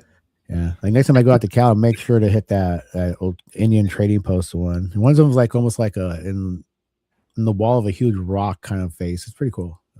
Several of them. Big giant dinosaurs outside, like Pee Wee Herman, you know, that kind of style. What has that along the way in Arizona? Nice. I think. Yeah. Oh yeah, yeah, I've seen them. Yeah. Goofy looking dinosaurs outside the road. Au revoir, Pee Wee. Au revoir, Simone.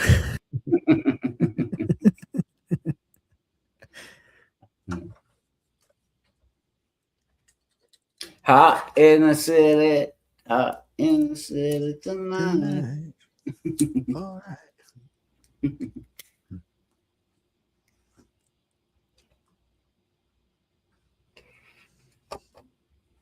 We got to get a new vehicle. My wife's car's falling apart. I had to change the ignition switch. Well, I had to change the ignition switch on that sucker a couple of weeks ago. You know, it's having problems with the alternator. That sucks. Oh, I hate that shit. Mm.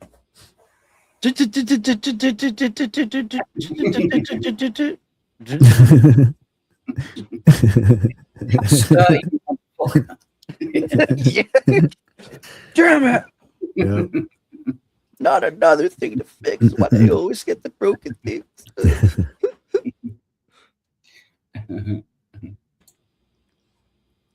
Oh, right on. Pictures of that dinosaur.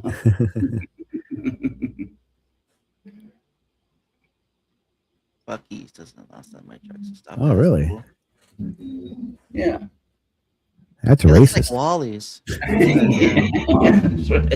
One of you damn dirty truckers around here. You're lot lizards. Spin up all your skull over us parking lot. You goddamn dirty cargo hauling some bitches. Take your semi truck and fuck right off. Yeah. There's nothing wrong with the semi, in my opinion. You know.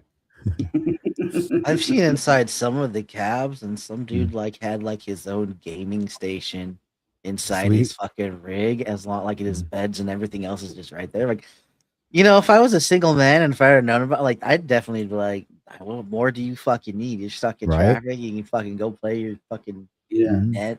To live in there and Hell shit. yeah. I often thought like if you know, There like, she goes. if I was single or if, well, shit, probably if I had the money, getting like a rig, the shorter the nose the better, and like just covering the whole back part into what a sleeper cab would be. Just extend that out to like a full camper. That way you Yeah. have like the fucking huge ass gas tanks. It's actually all not that that. room underneath to put whatever water system you want under there, and have the reliability of a diesel rig. If I recall, like you can go to any company. Like I think one that I know of, CR England. My brother-in-law tried getting. My cousin was actually successful. Not my cousin, his cousin. I mean, they're my whatever. It's his cousin. It's not my cousin, but you know what I'm saying. He's still like my whatever the fuck. Yeah, I know what you're talking Goddamn. about. Yeah, but he got into the CRL, and like I forgot. I think it's like $2,000 to get into the course, and essentially you're it's like on the job experience training. You're trained to do your CDL, but you're also like kind of working in house for the company as you're getting trained. And then by like the end of your training, I believe you're expected to buy a rig of your own, like your own, get your own lease on it, and then start performing for the company, and then going out and doing routes and whatever. Okay. Yeah. Like an apprenticeship kind of thing. Yeah. I was thinking like, I was thinking like that's probably like for business and stuff or working for trucking. Yeah, but I'm thinking like to go around getting a CDL. Like if I convert a rig, like if I get like a Peterbilt and I convert that to a camper, I could get around getting the CDLs just by removing the most furthest rear axle, because all CDLs means is required for driving a dual axle vehicle, I believe, or a vehicle that has more than one axle. Yeah, you could get you don't need to go through trucking to get the CDL. Yeah, you can get CDL and become a passenger, which is just like a bus. That's why you have to get CDLs for those really large campers that have double axles on them. Yeah, there's like different classes. That's what I hate about like the toll roads. I found out I was hauling, the car through on the toll road, and I figured, okay, they'll give me for the toll for maybe me and the trailer, but no, they get you per axle. So it was the axle on the car, the axle on the trailer, and the axle off the ground on the trailer was all charged like $8 going through. At that time, probably more now. Yeah, right.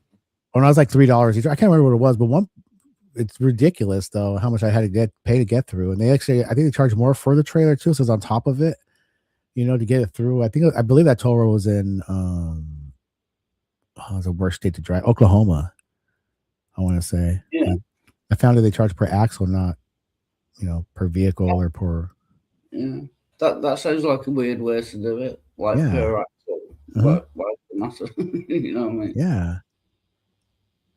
I thought it was just, taking up a space on the road they want to charge you for, but if they want to do that, that's kind of like, how much more money can I make, Oh, we're going to charge you per spark plug. We're environmentalists. How much you got there? 8? Hey, Lamborghini, mine. That's mine. Lamborghini, mine. Huh? I got 12. Yeah, we want to charge you per air freshener. Yeah. What's wrong with you, boy? No, I charge per nerve.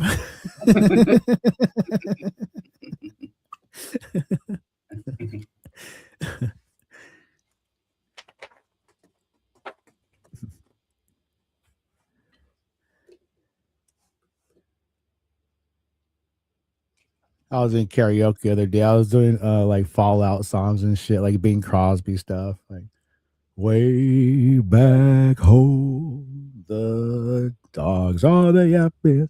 Going all retarded with it. Neighbors are like, "What the fuck is he doing?" That's one thing I wonder. Like when I'm blaring, like, do my fucking neighbors hear me? Like this motherfucker. Oh, yeah, dude. Especially when I'm like recording a song or something, I'm singing the song, I'm like screaming into the fucking microphone. I can't get it right. Like, God damn you, fucking John Fogerty. Your blessed devil fucking chords. Yeah. You screaming nigger when I'm gaming and I live in a black Yeah. neighborhood. Like, Oh, well, my wife and I both have a bad habit. Her worse than mine. I can handle it well, but we're both from the hood and we both grew up around, the color people. So sometimes when we like, let's say I drop something, I'm like, oh, niggers, but she does that too. But she does it to so much that she does it in public sometimes. Like, yep, watch what you say sometimes, But she'll clean something we're checking out, oh yeah, I'm like that too. She'll hit something, oh, niggers. I'm like, okay, watch out because we're not at home. I like what my father-in-law does. He goes, he sells the whole coons and melon heads, porch monkeys. So he'll go into that. I've gotten into calling my kids fucking that. Nice. when they piss me off. So I'm like, you little Yeah, fucking you little son of a porch monkey. bitch. My boy hates it when I call him a nigger. Stop it. He does it because he hates the racism. It's kind of cute. Because he has a black friend. He has a black best friend. So it's like, I can't blame him. Yep, my daughter was getting on me about that when she was a teenager. She would, if I would say something, and I wouldn't, be angry about it. I'll just if I just said it, and I was just used to saying it growing up. So it's like driving down the road. It's like, oh, I got a couple extra bucks. What do you niggas want to get to eat? Dad, you can't say that. I know what's wrong with you, nigga. Dad. It's like it was that point. I was like, all right. Here's your fucking Morningstar burgers, you fucking vegetarian for a week. Raising kids is tough, man. Sometimes I tell you. Like they just got their hair dyed because they wanted to do it for the summer. I told them, like, if you get your hair dyed, it's not gonna turn out the way you want it to. You think it's gonna work and it won't. And lo and behold, I was right. So my boy bleached his hair and it turned into like this offset blonde, which didn't look bad. He looked like Sora from Kingdom Hearts, actually. But then he put the blue in, and now it just looks like his normal hair color. We just like messed up parts of blue. That kind of gives like a highlighted blue. No, it doesn't even look blue. It just looks like brown. I let my daughter run amok, and now she's like a semi-professional. She's like, does her hair all the fucking time, does her friend's hair, does my wife's hair. She's like, oh, you want a frosted test? You want this, that? She's be right back. Actually, that reminds me. I gotta see if my daughter got her hair dyed. I'll be back. Oh, yeah. So she's like, got her own little. Well, she at least she dyes as much as she used to, but she was into. I would drop her off at concert like every freaking week, and her and her friends, and pick them up. And she was into like, I want to say like death metal, that kind of stuff. 'Cause I remember dropping her off. I said, "You like this shit?" All right, man, it's cool. And she had, she got her first she really wanted a tattoo when she was 16. And I was like, fine, fuck if you want one. You got a level head on you. She's got a good, she's knows what she wants, and I guess she does because she continues and she likes tattoos. But her first one was a crow on her arm. Well, that's kind of badass. That's pretty cool. And then on the other arm, she's getting, or she probably had her done already, she's getting like a flock of like crows flying off from a dead tree on the other arm. So when she has her two arms together on the bottom side of her forearms, one's gonna have like a standing crow, and the other one's gonna have like a flock of crows flying. But she likes that Halloween stuff, she has like the skull and like the Hello Kitty skull kind of thing, that goth Halloween style. Yeah. I don't know where she gets that from. It's weird. That sounds cool. Yeah, the crows. Oh yeah, I mean she wears it well. She does wear it well. She's got a good face on her, so she can really pull it off. Yeah. Yeah. I'm still waiting to get my tattoo when I can afford it. The Wild Arts symbol. Oh yeah. Yeah. Well, it probably costs you around what, $350 for the size. Usually it's the size and then the variation of details and colors, and that's only like what, 2 base colors. Well, maybe 3 if you add in the red. So red, orange, yellow, and then got it yellow. Yeah. Yeah, it's that one. Yeah. Yeah, all you gotta do you have a printer, or just like screenshot that and just go up to any tattoo artist or give them a call and be like, yo, how much would it cost to get this done on my arm? Can you give me an estimate? Yeah, no, I've done that before. Yeah, I think they said about £200, something like that. Right on. I couldn't do it. On the size. Yeah. I've never got a professional one. I only got one done from like my brother-in-law. And like some dude that my brother met who went to jail or prison, he used to give prison tattoos. So I got like, cool. tattoo. Oh yeah. I gave prison tattoos when I was a teenager. Yeah. I did a couple of them. I just did some like people always wanted the old style, old English, like from San Diego. So I did a lot of SDs or like charger bolts or that kind of thing. Yeah. 619. Yeah. No, really, yeah. The only interesting one other than that, like I did on the back of this guy's biceps is like a weightlifter dude. I did an S and a D like in 4 or 5 inches on behind each one, S on the left, D on the right. So back you see SD on his back of his arms. in Old English with shadowing. That was the most complicated one. Other than that, it was just, bullshit gang sign stuff. But the most interesting one was this one chick who had her boyfriend, and his long ass fucking Mexican names like Guillermo, the double L's and double U's and double G's and O's. Yeah. Yeah. It's a weird name to say too. And it was like her old boyfriend, so she wanted to cover it up. So cat screaming outside. The only thing I could think of that she wanted, like that she approved of, was like a panther, like a crawling panther sideways view, but solid black, just so I could cover up the name. And it was right smack dab on her titty, like right above her nipple, and about 3.5, 4 inches long. So it was a big job. And it was like, okay. So that was the most like the weirdest, interesting one. That's about it, really. I didn't do much other than that. Just about maybe a handful of them. I want to have a tattoo of Richard on my penis, because it's a longer form of dick. I'm gonna go check on those screaming cats. I'll be back. That'd be nice, yeah. Yeah, I heard that. His cat was like, all right. Like, if going to tattoos, I think like maybe the age should be bumped up to like 21 with drinking and all that, or even 25 because like it's the whole you put on your body, you do whatever you want, the whole consent thing. But at the same time, it's odd, like the baby thing, right? It's going to be permanent. You can't necessarily abort it. Yeah. So, right. You want to make sure you're mature enough to know what you're doing. I get what Because you like, if a kid gets the tattoo, what are they gonna get but like their favorite cartoon character or some stupid shit? Like a lot of adults, I do too. Like I have like Majora's Mask stuff, but like on my stuff, but like I don't necessarily regret it, right? I'm just saying like if people are gonna have them, they might as well be like, yeah, I want this on me. Yeah.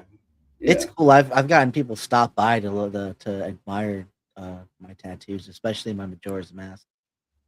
Yeah. It's faded now. Is it possible to erase tattoos? I've heard Yeah, you can get them laser. You can. Yeah. I'm saying. Yeah. I don't know. Maybe nowadays it's not as expensive, Yeah. but it seems super expensive. I forget about that time of passage. So it might just be like an old fart worry, right? And then I'm just like, oh yeah, it's not a big deal anymore. Shut up, old man. All right. All right. I'm sorry. I didn't mean to bring up an old man point. Fuck. That wasn't very hip of me, kids. Skibbity-dee. Some shit, right? Yeah, I don't know how it works, but I've heard of like having tattoos erased, but I don't know how it works. Right? Yeah. Get tattoo erased just to have it redone. Like, no, I want it touched up. Yeah. Get this weak shit Yeah. off of me. I want this Yeah. bitch touched up. Now there's an idea. Oh yeah.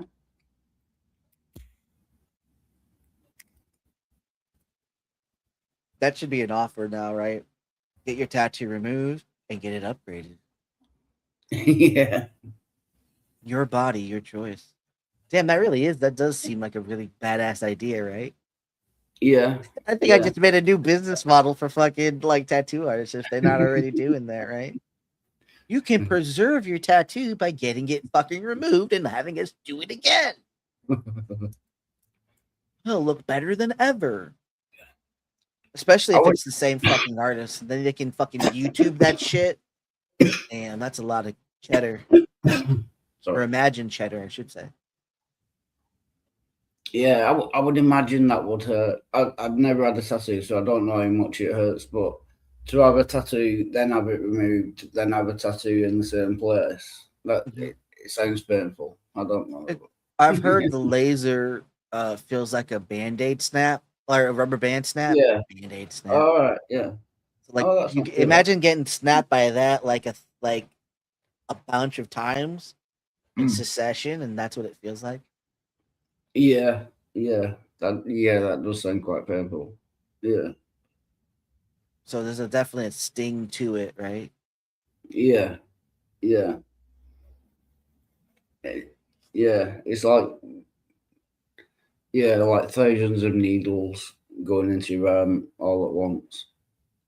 Yeah. And the regular tattooing, I can't describe it. I guess it depends on where you get it. The soft tender spots hurt more. Yeah. So like the more Oh. flubby you are, the more it's Yeah. probably gonna hurt. Or is it the Ah, more no, yeah. So like if you get it on the neck because it's tender, that's probably gonna hurt more than when you're getting it on your arm or anything like that. So it's like Yeah. the fatty areas I think hurt more than the like Um, arms and shit. hmm.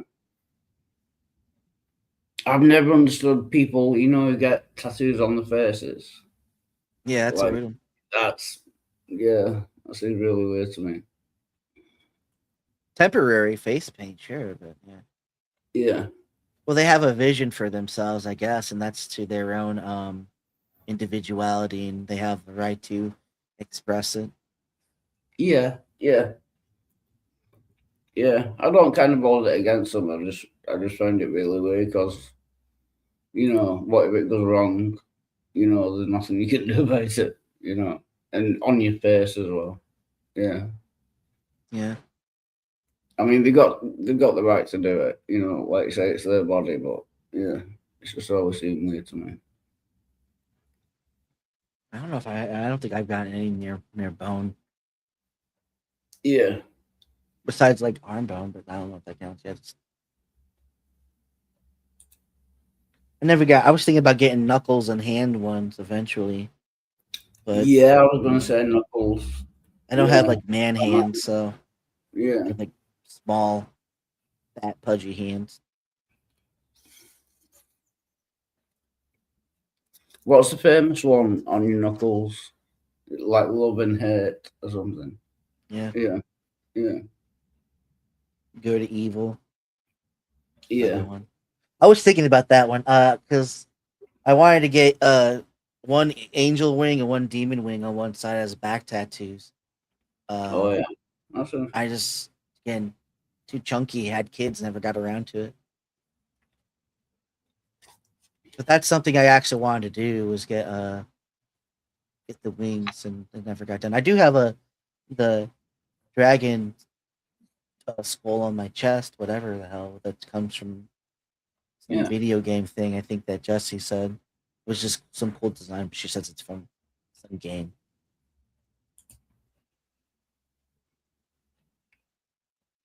I don't have any tattoos. I've thought of a few that I wanted different points in my life, but never took the plunge. Yeah. Yeah. So like I say, Yeah. it's the permanency of it. Like, what if you regret it? You know what I mean? Yeah, I got mine when like I was 17 and 18, I think. So it was Yeah. like, right. So what's the legal age in the US for having tattoos? Is it like 16 or something? I think so in some places, probably 18, and I think in most because you have to be an adult. Yeah. So. But in some Yeah. places you can if you have a parent approve, I think you can get. Oh yeah. But Yeah. it's technically considered abuse to tattoo your child. Yeah. And Yeah. it's an offense you can have your children taken away for if you tattoo like a baby or some shit. Wow. Yeah. Oh, I didn't know that.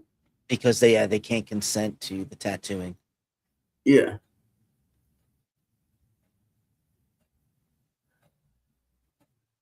And it gets like into deeper tribalism, like it's another form of manipulation to some degree in a young mind because you're being marked, you're literally marked. Yeah. And isn't the Bible against tattoos? Isn't there something in the Bible about? There might be actually. I think there's a whatever the fuck you call it, a claim for that, but I don't know if it's necessarily the same thing.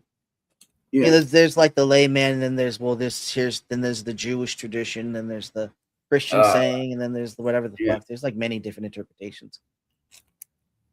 But I believe the mark in which they're saying is caused by laceration of your flesh.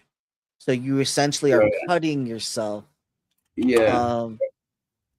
Leaving a mark like that. Like you cut yourself the mark and you leave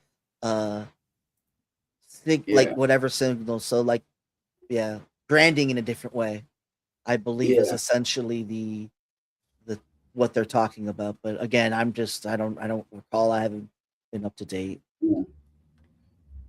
Yeah, it's kind of like self-harm, you know, scarring and that. Yeah. Yeah. You know what I mean? Yeah.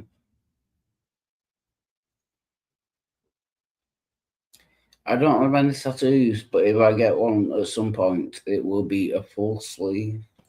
Oh, I've seen them. I quite like them. You know, like your whole.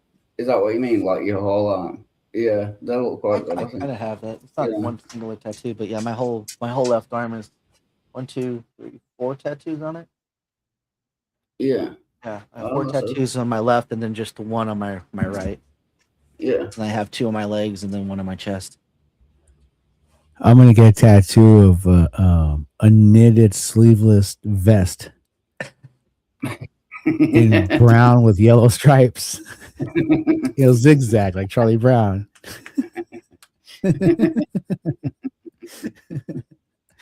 That'd be a fucking weird. You know what would be a good tattoo to get? Huh? Someone doing the Wildfire. Do the finger on the lip thing where you're like, ooh. You know what I'm talking about? Be like, you hold your finger to your lip and you're like, ooh, like, yeah, like that, like, and put that like at the ridge. Put that face at like the ridge of your pant line. So like when you bend over, you see someone just ooh. Like, ooh, yeah. Yeah. Naughty, naughty. Yeah. I don't have the balls to do something like that, but you know, just put your own face on the back of your ass. Ooh. Something like that. Right at the pant line every time you go to like Six Flags. Ooh. I don't know if I could live with that. That'd be like a temporary tattoo, right? Right. Some type of henna tattoo. What's it called? A tramp stamp. I think we Yeah, call the it. tramp stamp. Yeah, just above the ass crack. Yeah. You have it like just like at the pant line. So when you bend over the crease, it just pops out. And like Yeah, you have honestly- the chest area become the ass crack, so it looks like tits. And Yeah. then you can like tattoo tits on your fucking ass cheeks. The only time I really saw chicks with tramp stamps is soccer moms and little league moms. They come and order trophies. I always knows a lot of them had the tramp stamps. They bend over, look at stuff. Some of them had tramp stamps. I mean, they have all those kids, right? So Yeah. Yep. I'm gonna. Yeah. I'm going to tattoo Wild's face on my neck. What does the tramp stamp really say? You know? Like, what does it say to the children? Like, look, kid, your mama was such a whore. I had to give your daddy something to look at while he fucked me in the ass. Keep And that's him how you were made. No, it just shows the kids. Look, this is where you should have landed. Yeah. Now you're just a waste of my time. I wouldn't have this fucking van if it wasn't for you. That's what the tattoo was for. Why doesn't the Lord have give me the strength to kill you now? Yeah, no shit. Sorry, I did pull out in time. That's why you were gone. Yeah. That's why I named you Uh-oh.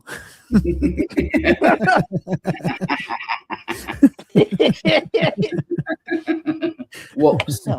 Yeah.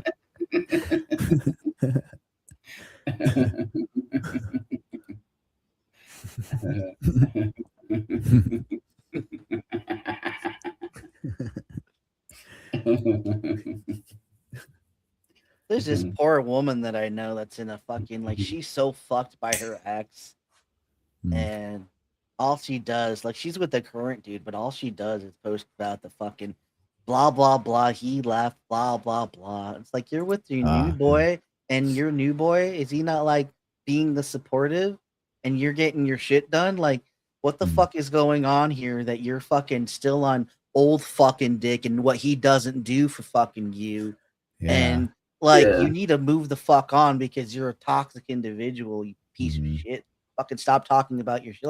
Like what? Like I asked you, what's your new man doing for you? Like, why don't you post shit of my new man's doing this for me? My new man's like helping me here. Yeah. Like you have one, but he's not doing shit for your babies. Then he's not your man. You're his toy.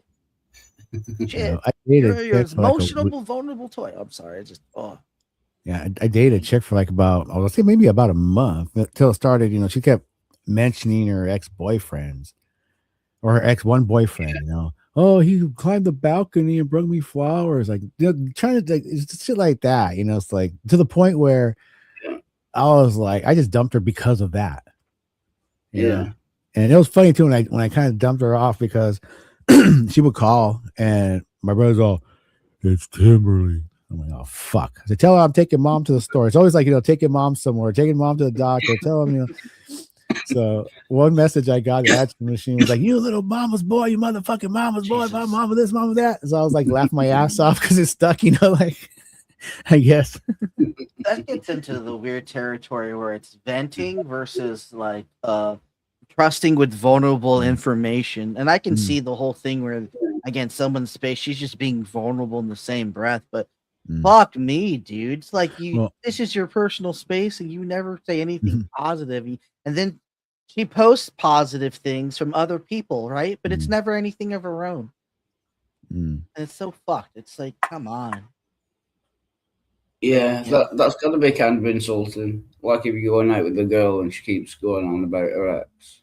Well, the weird thing is Like an insult. I think she likes having an ex other than not, because she was at the time my brother was dating this one chick. This was her aunt, and sorry, but so word gets around, where she goes and what she does. So it wasn't long soon that I heard from somebody saying that, not being frustrated, but just from somebody that, oh, her last boyfriend, took her. She had 2 kids when I met her.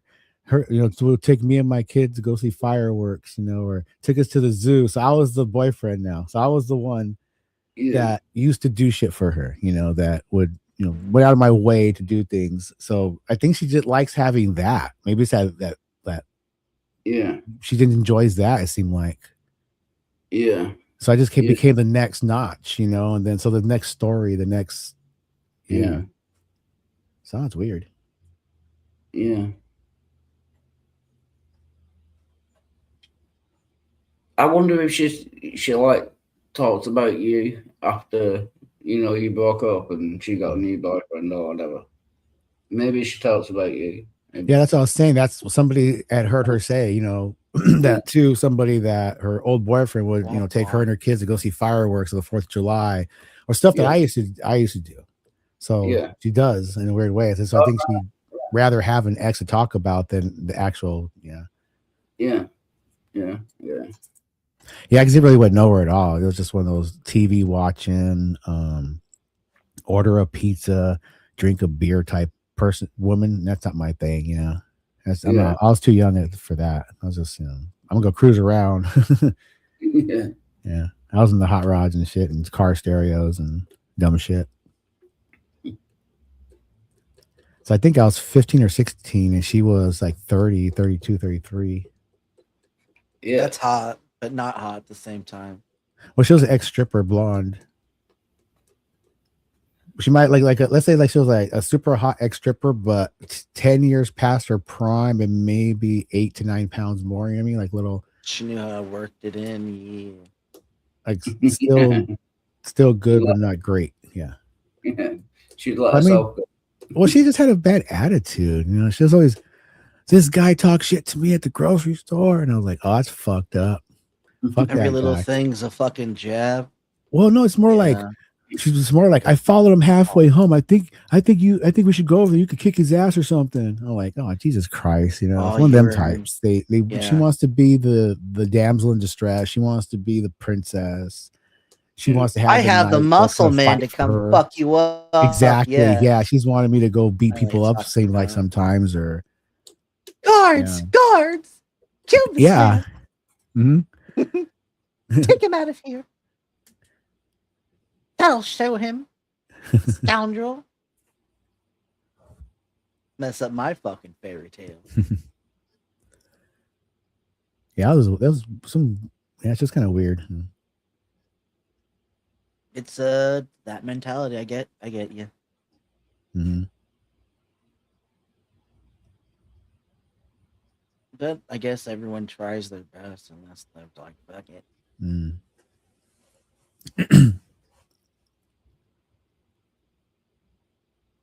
Plus, I learned. Well, I should have known by then, but hardcore from her not to ever date a chick who focuses on clubs and parties and dances and drinks.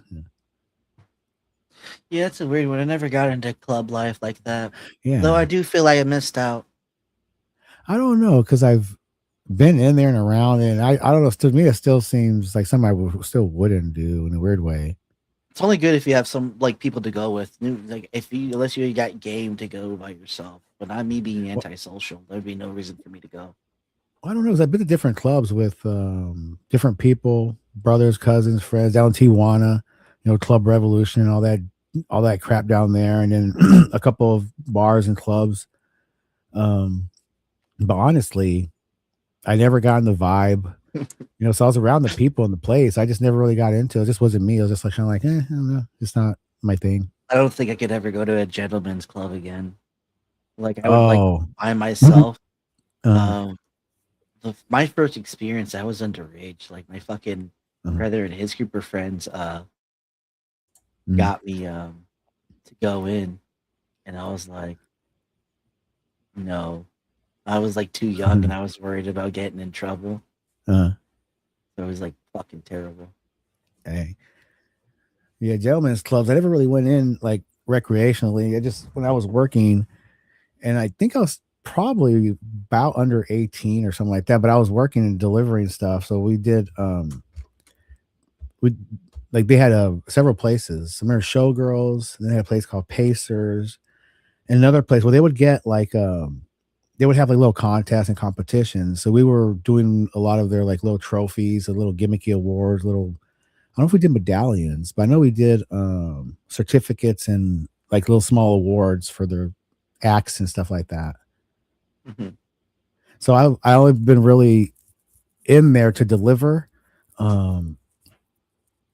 Yeah, just deliver stuff. But several times I found myself caught at the bar, and we're oddly talking to this one chick at the front door who was dressed. But I deliver some trophies to Showgirls? It's about university. Anyway, I delivered some trophies up there, and this lady just started a conversation with me. I'm standing there just having a fucking casual conversation with this freaking, fully nude fucking chick at the bar. Pretty weird, and just, okay, see you later, bye, have a nice day kind of deal. And yeah, just weird shit like that. I think the reason why it was such a turnoff too was like I think one of the first dancers I got reminded me of my psychology teacher in high school. Oh, I do it, huh? And she wasn't the prettiest of birds, right? And it freaked me out because I couldn't tell if it was her or not. And then the second chick was like younger, and then she showed me a bunch of tricks she could do, which was really Right on. show. She made it worthwhile, but still, she eased the tension to show me all the like, little hooker tricks or whatever she could do. And I was like, that's so neat. I did not know women could do things like that. It was intriguing. I figured out. I guess thinking about the chicks I'm talking about. Even the nurse that kind of hit on me, and even my psychiatrist, we said that a psychiatrist actually like right on, just fucking like pretty much threw herself at me. They're all blonde. Even my wife is like a dirty blonde. I attract the widest, prettiest of women. It's the Spaniard blood. Yeah, they're all on the blonde side, or dirty to blonde. All of them. Yeah, even my buddy's girlfriend who wanted to ride home, who like ended my friendship with my buddy, even though I did not touch her or anything, but nobody believed it. She was like super blonde. It's weird. Blonde chicks dig me.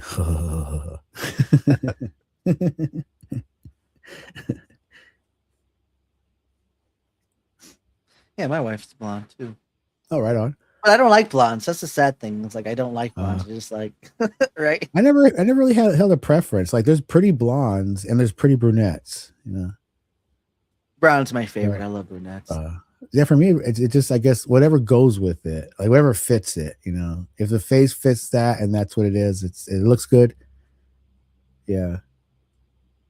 Because I remember I'm more of a natural hair. Like I don't do so much of the Yeah. hair colors. I'm more natural. Yeah, so I'm thinking like poster chicks back in the day. What's that one chick that had like the kind of the thicker eyebrows, like a model? I can't remember her name too much. Like Cindy Crawford style, but there was an actress, I think, other than her, that had that same kind of feature. Dark. It's like the brown hair. Yeah. They pulled that off really nice. Yeah.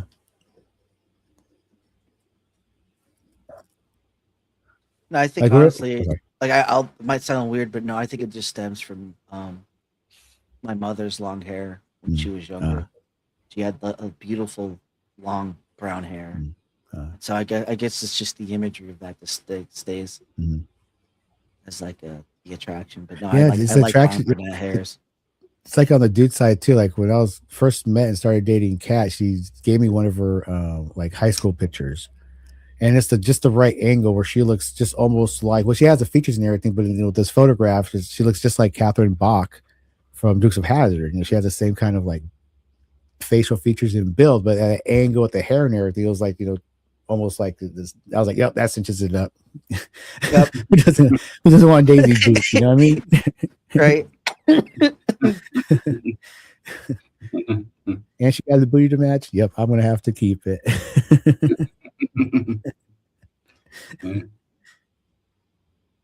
Was that Daisy Duke, the one with Yeah. the got off shot? Yeah. Catherine Bach. Yeah. Yeah. Honestly, I think one of the reasons why I got with Jess is this is gonna sound weird, but I can't remember the name of the song now, and it's either from 2000 to 2004 maybe. But there was a certain song that would play on the radio, and I can't recall the name or its tune. But when I would listen to it, I would imagine this white girl with like a hat with like strings on it, like I don't know, like it was like a winter hat, and I imagine her like bobbing her head to the song in my head. I'm like, and I'd be like, who the fuck's this girl? That I'm like 12 or whatever fucking years old. I'm like, who the fuck's this image of this girl that I'm seeing in my head? Right? It's this fucking face of this fucking blonde just bobbing her head. And then like lo and behold, like years later, I think like I think I've said this before, I think it was Jessie. All right, on. Because like I don't know why I had that, like it's just Like, fits the character kind of like. Yeah, like almost verbatim. All right, Like you get a glimpse of a future, like or a some sign, shit like yeah. that. Yeah. But like again, who knows? Mm. Maybe they could also go why to I hate blondes to think about it now. Yeah. If I think about it, like connecting the dots, like where there's an underlying reason, maybe that's the reason why. Mhm.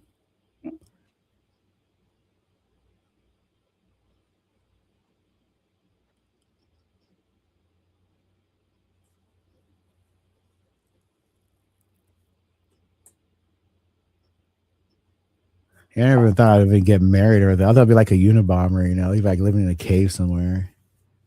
Did you say Unibomber? Yeah, I was picturing myself like that, like in some cave somewhere, all hollow. Oh, nobody likes me. Oh, I'll build this weapon of device of demise. Oh, I'll take over the subways. It's kind of Joker villain character. Oh, no, don't laugh at me anymore. Oh, they're gonna hate this. Oh, they're gonna love this. It's a kind of villain.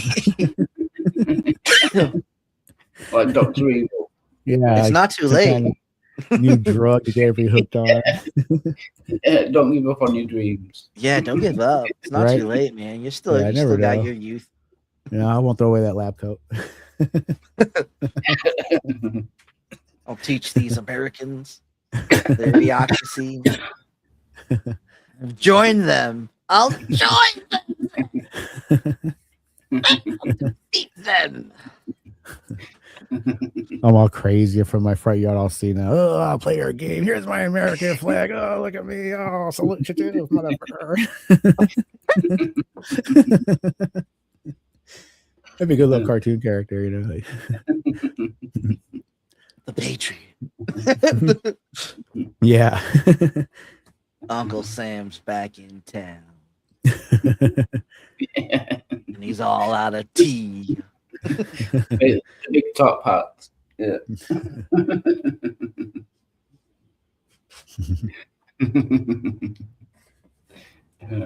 But again, such a thing, like, do you need networking for that to take off? Like, is that the route? Like, how often do successful people pull it off individualistically? I imagine villains also need networking of other Yeah. villain. Oh yeah, you gotta have like if you're gonna do something on like a global scale, you're gonna have to have connections somewhere. Yeah. A lot of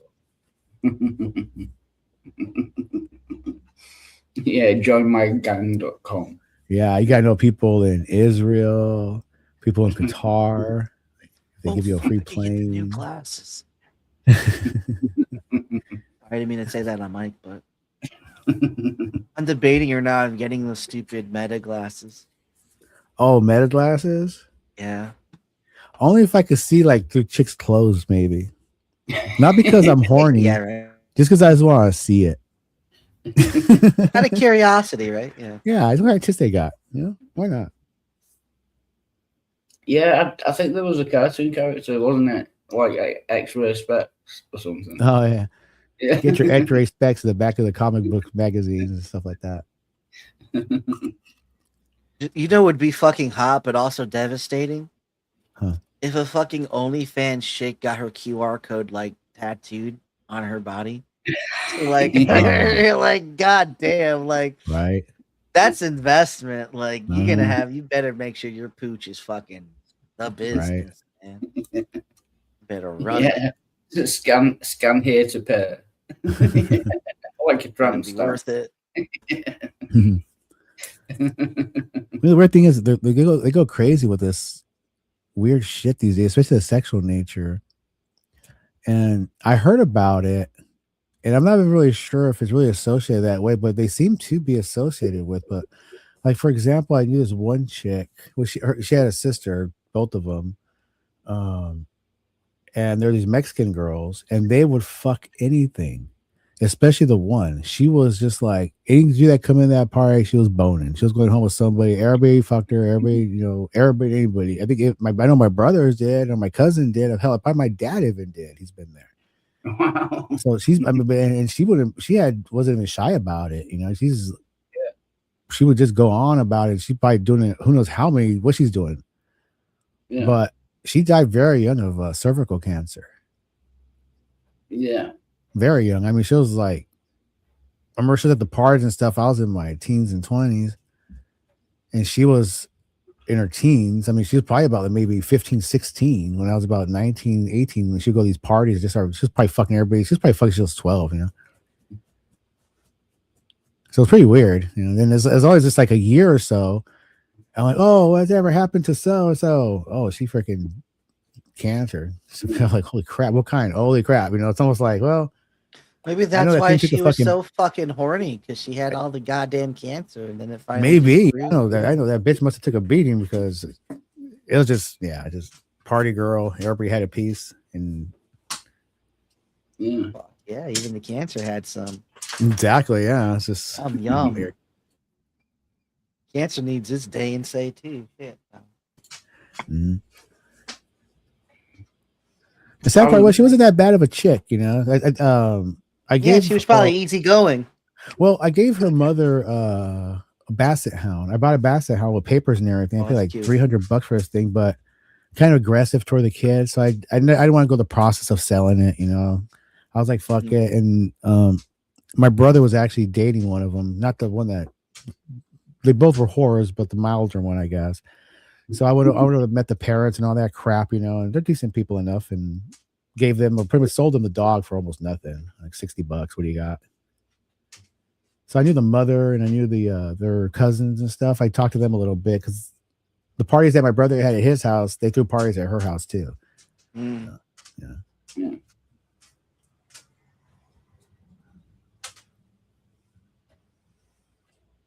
Just horny ass bitch. I never banged her, but she's the kind of girl that grab you by the belt and say, "When you gonna bang me?" That's how open and weird she was. Yeah. That's like the girl that are complaining with the soccer Mhm. mom. Yeah, my I joke was with her talking was like, about? I don't want to catch everything. Yeah, I was gonna say, you're gonna have to look out for like venereal diseases. Yeah. You know, you don't want crabs in the morning. Uh-huh. Yeah. Then they'd be like, rubbers exist for a reason, you know. Damn, you desperate ass! Get the fuck away from me, dude. You're dangerous. Man, I tell you, there's a lot of bitches too. My brother and his buddy, they would just like cruise and just pick up a different, like they come back with like 3 different chicks in one night sometimes. They just go out cruising. There's like chicks who's walking down the street. Hey, you need a ride? Hey, what's up? You want me to buy you something? They'll buy them like, a hamburger, and they take them back to the pad and give them booze and shit, treat them typical shit. The old trade. And they have their hunting grounds too. Like my brother really liked either black women or white women, so he'd go like certain places to get them. Gotta And the other catch 'em guy's like, all. oh, we got to cruise this place. That's all the Mexican chicks hang out. It's like- You like that? Gotta catch them all. And my brother's like, he's like the Tony Robbins of like pimping. My brother, it's so fucking easy. It's so fucking easy. Just gotta go up to the bitches and be like, yo, you're right. No, fuck you there, bitch. Next one wants one. Fuck it. Don't forget to scare them. Right? You gotta scare them. Well, he had this. He was sporting. Okay, this is back in the hood, so anything works. It wasn't like you didn't have anything special, but he had this 1978 Toyota Celica. It wasn't even a fastback; it was a sedan, and it was a darker green color. But he had we're into car audio, so when you're cruising down the boulevard, there's a bunch of bitches walking around, and you're like blasting, a couple $1,000s worth of audio equipment that shakes the ground. Yeah. Plus, this car was decent. I mean, it was clean. Tinted windows. It was all original looking. Lowered a little bit. Had a nice exhaust system. So look, back in the day, it was like sporting the the classic Rice Rockets when nobody really was. So you gotta play the game. Take them. Like, yo, bitch, you want a burrito? Oh, you got a kid? Your kid needs some shoes. He tells me like once I buy the bitch's kid's shoes, I'm golden. I get anything off that bitch. She's mine. Once I buy her kid's shoes and she accepts them, that's his thing about bitches with kids. Well, I buy that bitch's kid some shoes. Watch, that bitch is mine. Where you going? I'm going to buy that bitch's kid some shoes. Watch. Like, all right. That's provider. Yeah, that's a love that type of manipulation. I hate it, but I Yeah. love it too. Hilarious. The game and a hustle. Mm. Yeah. And it's a trip. He's one animal to watch, because he's. I mean, he was a jock when he was younger, but age caught up with them. But he still lands them. He still gets them. He still. To this day, he still has like 4 or 5 bitches on call. Huh? Like technique doesn't break if it's No, it does. Yeah. Like he'll come around here every now and then. He's like, "Can I borrow your gas? Come on, sure." Come over with some bitch. This is so and so. Yeah, he'll tell me some crap about her. Come back like 2 days later with another one, different one. Yeah, this is so and so. I fucked her last night. Bought an RV off this bitch. Or something like that. He's just like, yeah, he's still think he's a pimp. But I one thing I saw watching him is how just as dumb as it sounds as he is, and just how easy it is for him to get those bitches. Imagine how dumb these females are. Yeah. Yeah, they are. Yeah. Really. It's like the ditziest, dumbest, I don't know airheadiest. if it's necessarily like an intelligence thing, more of like I say it's an emotional displacement, and that becomes when the emotions get damaged, they get hard to repair and trust. So it's not necessarily the logic thing; it's the trust based off emotion. It's emotions that fuck you over, not your logic. Yeah. That's why Well- logic fails, is because you know it's wrong, but you trust your emotions. Well, sometimes logic the other way works because, well, like for example, my brother was dating this white girl that he met in the middle of like the blackest neighborhood ghetto you can imagine.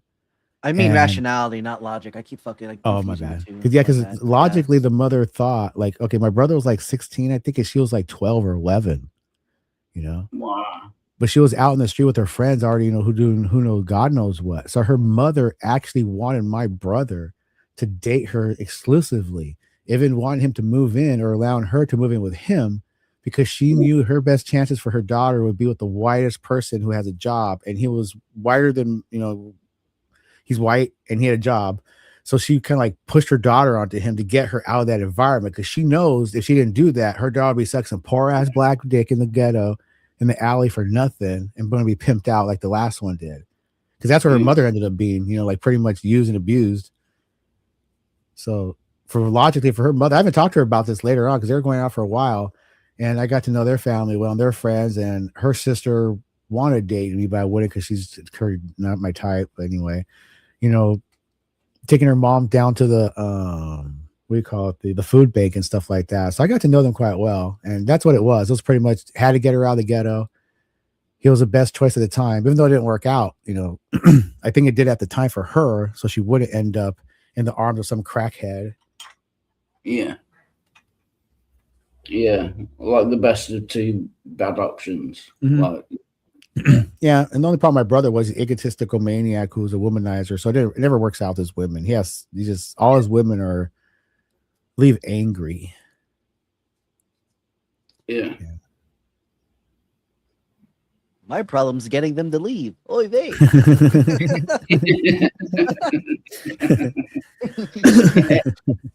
Yeah, it's not getting the bitches, it's getting them to leave. Yeah. One pulled a knife on him. That was the funniest part. Well, not the funniest part, but I That'd knew be her. so fucking hot. I knew her, and she was Oh, actually a fuck. nice chick. Well, but people have their breaking point. Yeah. And he's a mover and shaker. He has to have women, but also he has to have like one woman. Like if he's dating a chick, that chick has to be okay and content with him going to all the other women's houses to continue to buy their kids gifts, to continue to mow their lawn, and who knows what, and not ask any questions. Just trust him that he's not doing anything sexual, but yet he still needs to go see and visit and do for these women. So that's women can't take that, and that's usually that's his thing. Which he has to have a harem, and they have to be happy with it. This is who I am, babe. Mm-hmm. The old world. Oh, he had like a gang of Filipino bitches out in San Diego, man. He was going to this Filipino church, and he was like mowing, sister so and so's lawn to sister so and so's house to, sister's house to sister's house, and he caused like fights in the church. He caused fights between women, like that fucking whore. And he loved it. He loved it when they fight over it. Well, like the attention. You like the attention. Yeah. Uh-huh. Yeah. And they would like start to openly argue about it. And I was just looking at him, and he's just smiling like, "You love this shit, man." He's just like, "Yup." Yeah. He does. And he knows what he's doing too. He just excuse me. Sorry. He likes to play cat and mouse with people. Like he'll go to a restaurant, he'll sit there, and he'll totally play retarded from beginning to end, knowing what he wants, knowing what he wants to do, just so he can get a reaction off everybody, the waitress especially, and put himself in a position where most people find himself embarrassing, like full-on method acting as a semi-retard at a restaurant. Yeah. I don't know. Can you help me? Excuse me? Help me with the menu? How can I? I'm hungry, but I don't know what I want. And half the time they'll leave and come back, but other times like, oh, well, let me help you, sweetheart. And he loves that. Yeah, my mom's usually with me, but not today. And I'm sitting across from like, oh my fucking God, here we go again. And he plays it off so fucking well. I'm almost going to turn the Rain Man style myself. It's like, yeah, he's my brother. I gotta take care of him sometimes. I pick him up from the home, and he really misses mom. Oh, geez, it's funny though. But it's sometimes it's a little pressing when he pulls it off out of the middle of nowhere. Just woke up in the morning going to Jack in the Box, he boom into fucking acting mode. I'm like right there, cough ground, like, oh, son of a bitch. They call me crazy. And he skipped out there like a little fucking kid, skipping with his arms in there. We did a good one on that one, huh, Vic? Oh, you motherfucker. What kind of shit I got put up with?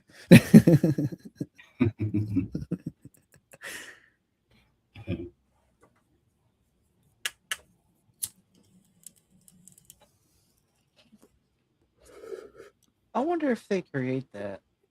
Hmm. MIDs come in different types, right? Whatever the fuck they're called. MIDIs, whatever. What's that? The keyboards. Oh, keyboards. Yeah. Computer keyboards. No, I was seeing if they had like a xylophone type-esque interface Oh. that like maybe you could use. I know they do drum pads, but I was thinking of the same, like Mhm. a cord you plug in, and then you have like a mini replica of xylophone on on a pad that you can just tap, and that it's like a digital that it works and then on any DAW, and then you can just do do do do do do do do, and you can have like 2 different varieties. Oh. Because that's Just- got to be easy to fucking make. And They produce yeah, it's and like they talking about make. just different sounds for a keyboard. Yeah, it's like a keyboard, but it's a strike pad essentially with a drumstick or something. Oh, I know they have keyboards that have the pads on there. You have like 8 to 16 on top. But I have like well, there's all different types of different ones, but I have one by IK Multimedia called Sample Tank, where I have like thousands of different instruments I could load in Oh wow. that I can use on my keyboard. It's really fucking cool. Let me show you real quick, dude. If you can see, let me go back to my camera. Yeah. So this shit is really fucking like the stuff you can do on here. Okay. Let's that out. So I think I have a piano already on, and I have like different type of keyboards, but this one Sample Tank has like, let's say it takes like 300 fucking gigs. Oh, I gotta put one in. So let me put a keyboard in. Hopefully my keyboard's hooked up. Sometimes the USB gets Swampy, instrument. And we're gonna go instrument.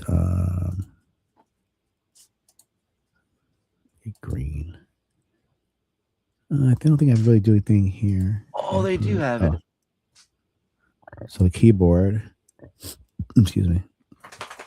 And leave that none, I believe. Okay.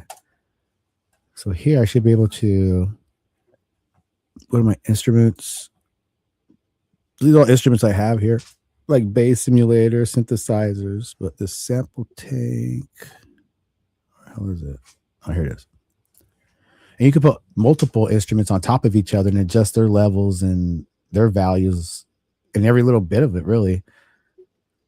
I might go mute when it's loading. It's a big program.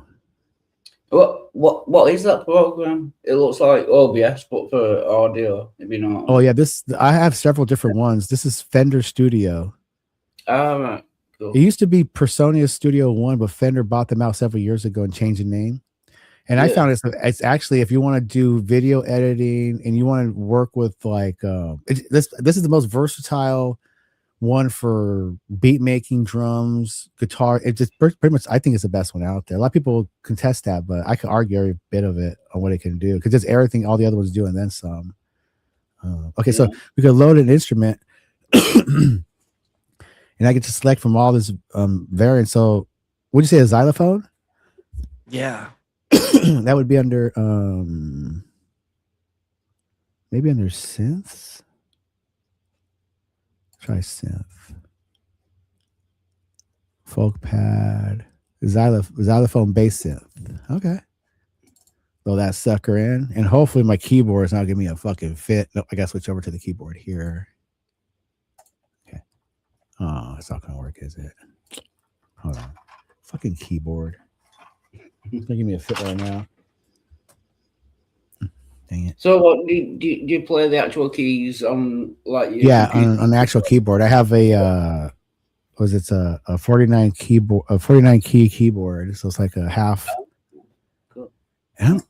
Why in the hell isn't this? Oh, my bad. Watch. All because I didn't put the live on. This should work. See? And just a level on, get down there. And it's pretty cool. I mean, just I can spend fucking hours here just selecting different sounds. It has drum pads too. Yeah, the Yeah. drum kits and all that. Yeah, Oh, I know it yeah. all can be done by the keyboard. Yeah, hmm because I do. I have a the separate drum one thing that on, I use mostly because it really simulates drums, but you could do it on this one too. Here, I should have a drums. And the keyboard setup should be same basically for all the drum different setups. Dance kick setup. So it should be like usually the C, middle C is a bass. That's a weird sound on that one, huh? That's not bad. Analog, let's try that one. I want to get like a real sounding drum kit.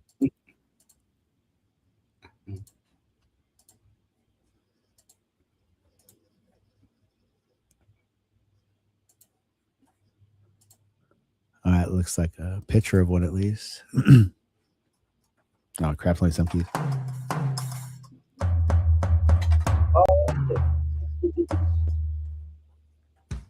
Yeah.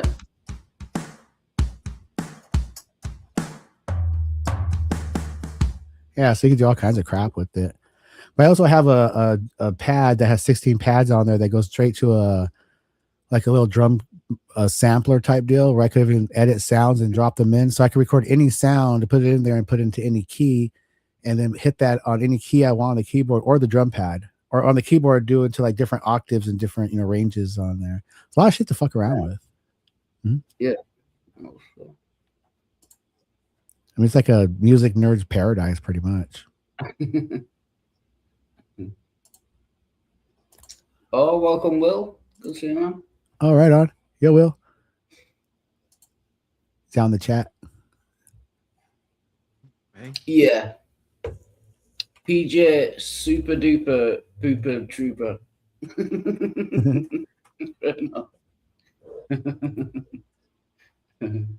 Oh, sorry. Yeah, I'm trying to get little instruments for the babies to get. So I was gonna try to see if I can get like a steel drum, and there's these cheap little xylophone ones that are like $32, but I don't know if they're gonna. I gotta see what they look like. It might be enough. Sweet. Yeah, the dude's really interested in music. So I'm trying to give him all the toys and whistles that he can manage. Oh, heck yeah. I got my kids, man. Him and his little Pianos. sister, actually, yeah. There's just 1 year old, 1 and 2, and they're hitting at it already. I don't think parents like me too much because every time I went to birthday parties, whoever it was, I always got the kid a keyboard or basically always a keyboard, like a little Casio keyboard. Yeah. Yeah, but if they really want like a guitar, if they really, really wanted something, a drum or something, I'll get them that. But basically every kid got a keyboard if they didn't ask for a specific instrument. Yeah. Parents hated me. Yeah. 2 o'clock in the morning. Yeah, because I mean, it's what I always wanted to do. So I imagine a lot of kids might want to, What's today? Is today Monday? Yeah. Damn. Monday. Doo, doo. All right. What is it? 9? About to be? All right. I got to get my tail out of here. All right, See you man. guys. Take care. Take care. Cheers, man. Good to see you.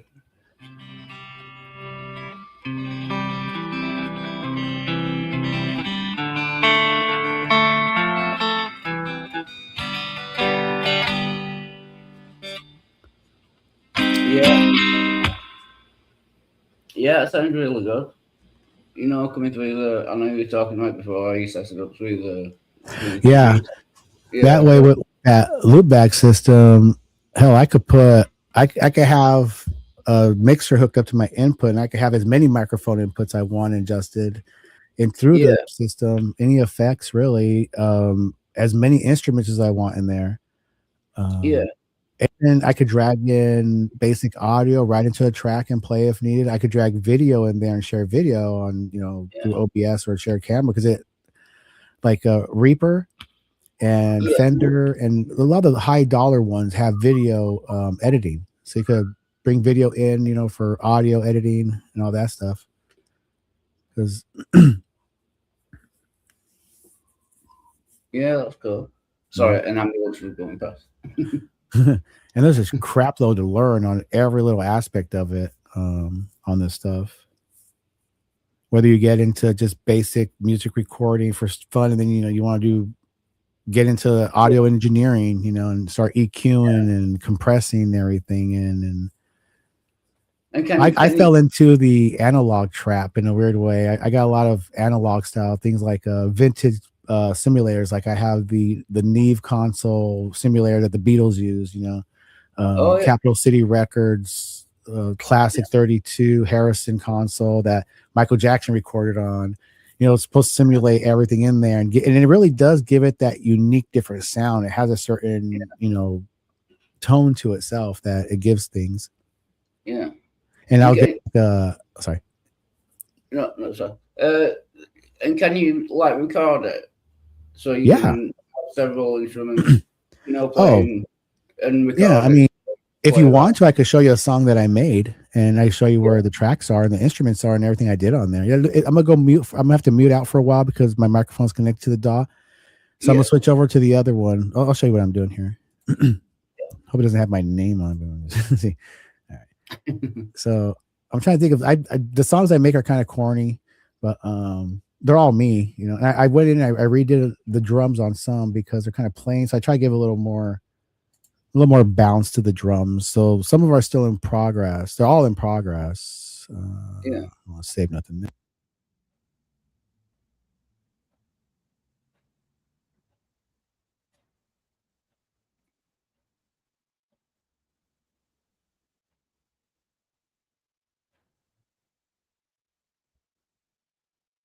Yeah, that looks like real cool.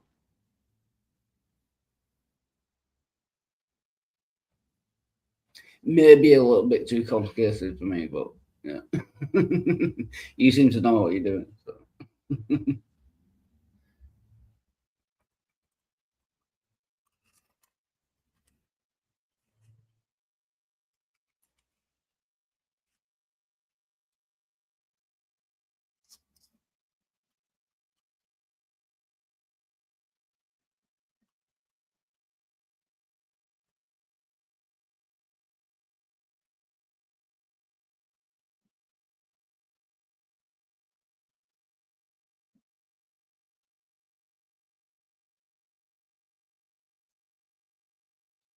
If anyone wants to join, link is inside chat. By the way. Oh no, it might not be now.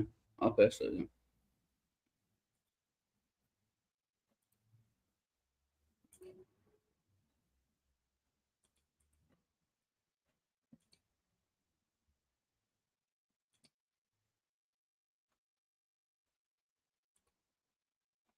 in. I'm still mad at Fender for the cease and desist letters they've been sending to other guitar manufacturers.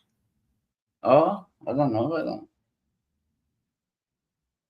Cease and desist letters.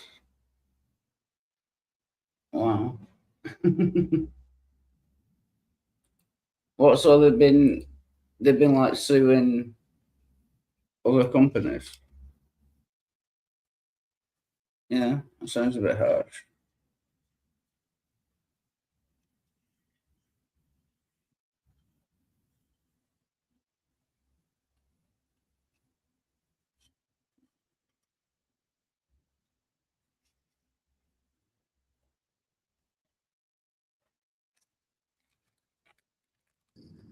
Okay, can you hear me? Yeah. Okay.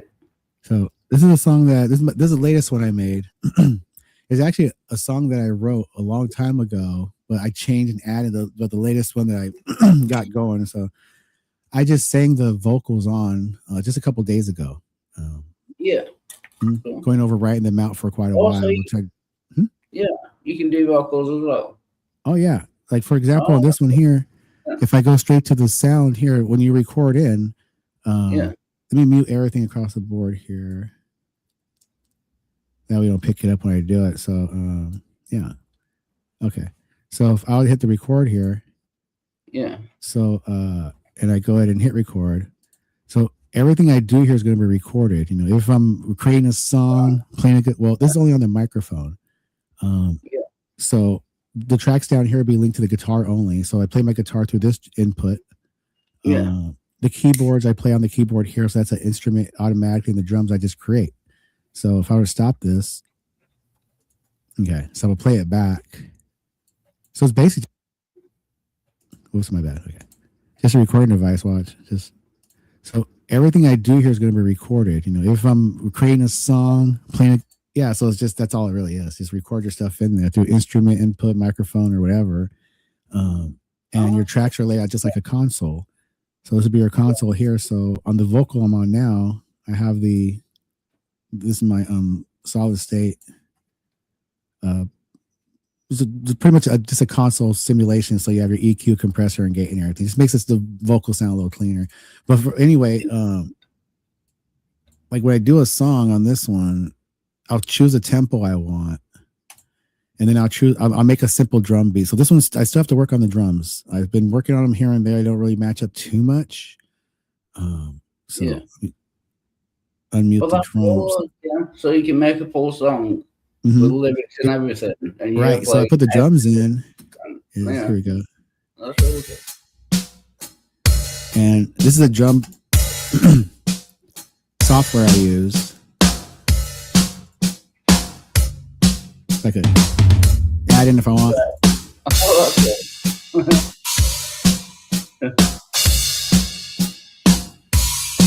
See, so that's pretty cool, right?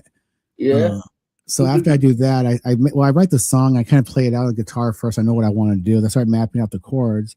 So eventually I end up with lyrics and everything. So I just sang the lyrics in, so it might be out of key. I'm not sure, but I'm still working on them. I just duplicate the lyrics to make it sound full, or changing the pitch on some and spreading it out to left to right. So it's just copies of the vocals. So is one that the latest one. So if you want to give a listen, after everything's said and done, the guitar in, a lot of timing, a lot of redos.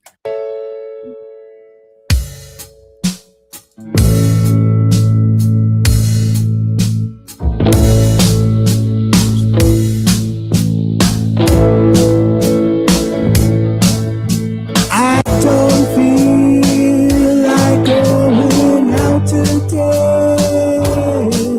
I'll stay inside and wait. The sun is mad at me.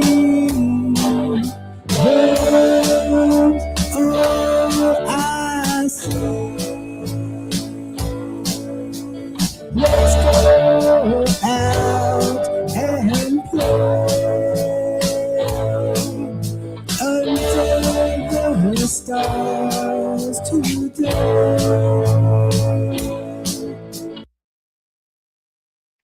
That's cool. Let's go out and play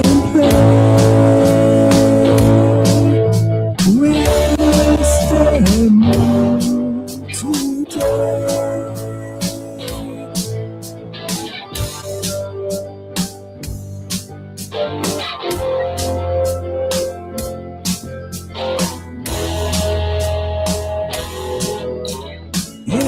Innocent, don't like me anyways. I always get you tonight.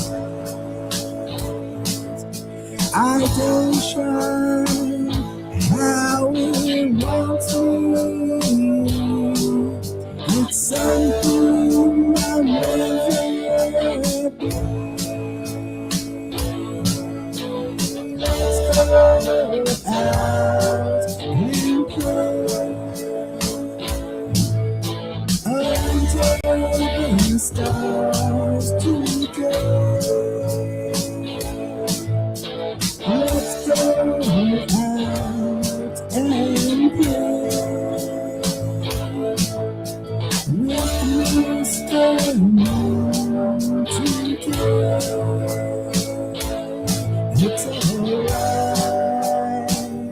I'll find a car, alright all night. I go out and see the skies are gray, stand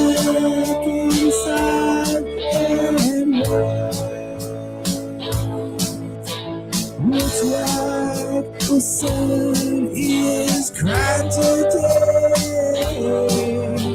Oh, Lord, comes what may. Let's go out and play under the stars today. Let's go out and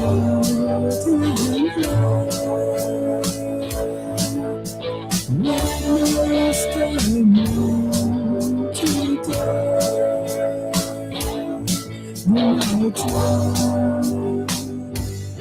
Night is the right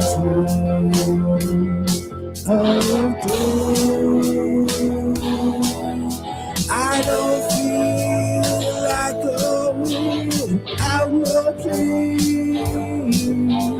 Cast shadows on my fantasies. I don't feel like going out today. I stay inside anyway. Oh, what a fucking song. Let's go out today. Under the stars today. Let's go out and play. Witness the moon today. The night time is the right time of day.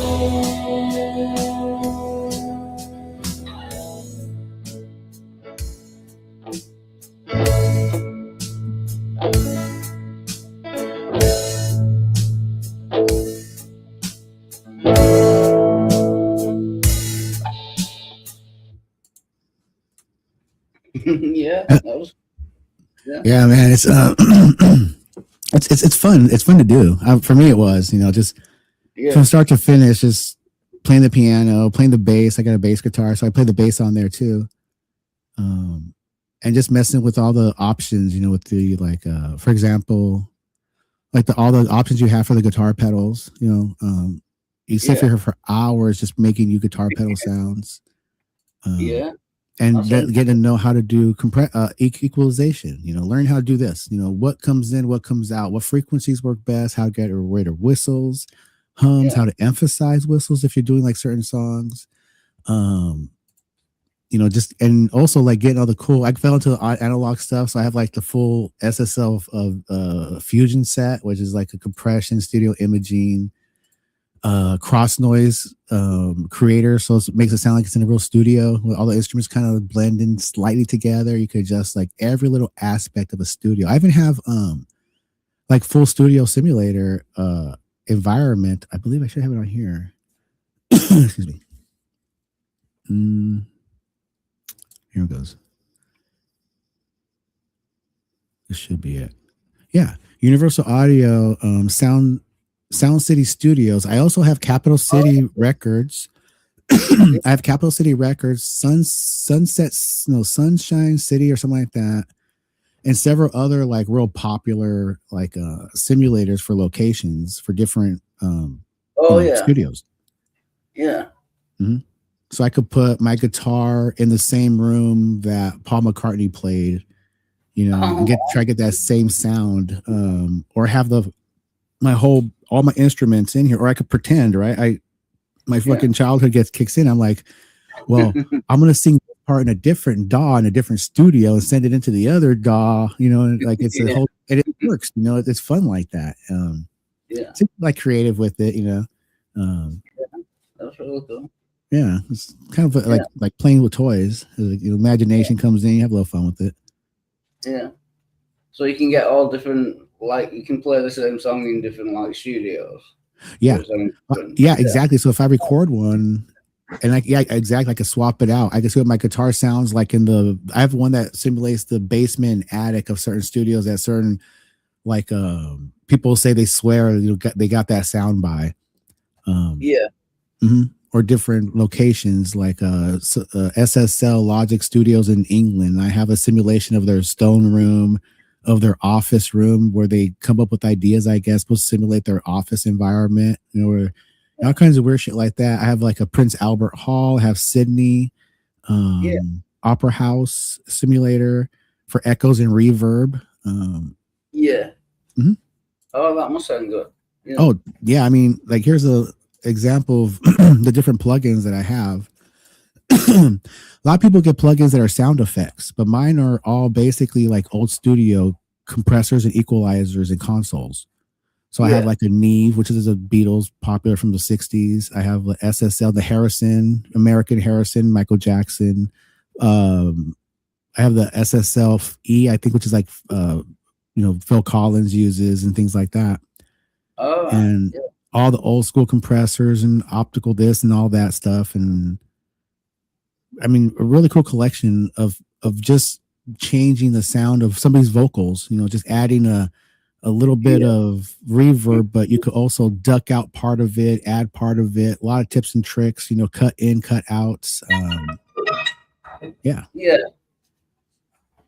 Oh, sorry. There's some more about that. If you're really into music, I would recommend, looking at mixing and mastering in audio. Yeah. Where you could get to know how to manipulate the sounds and how the levels and the faders on your console and your instrument work in bringing the sound actually up, down, left, right, forward, and back. What instruments, take presence, what doesn't. In certain songs, some do, some don't. So it's a lot of stuff not only to learn, but when you start doing it, I got 3D stereo built in. So one thing I had fun with doing was like simulating, getting a dog barking or a helicopter sound and making that helicopter sound go around in circles around my head in my headphones. For that surround sound. So when you do make a song, you know where to place this instrument, that instrument, if you're doing surround sound stuff, or if you ever get into like movie making, commercial production, you want certain sounds coming from certain places and, things like that. And yeah, I mean, I could sit there. I remember seeing one day making a fake commercial, just synchronizing the sounds of water dropping, marbles hitting, wood being hit, with different sounds I get, incorporating that into trying to like, just having fun with it. Yeah. Getting retarded with it. Yeah. Yeah. No, that sounds good. Yeah.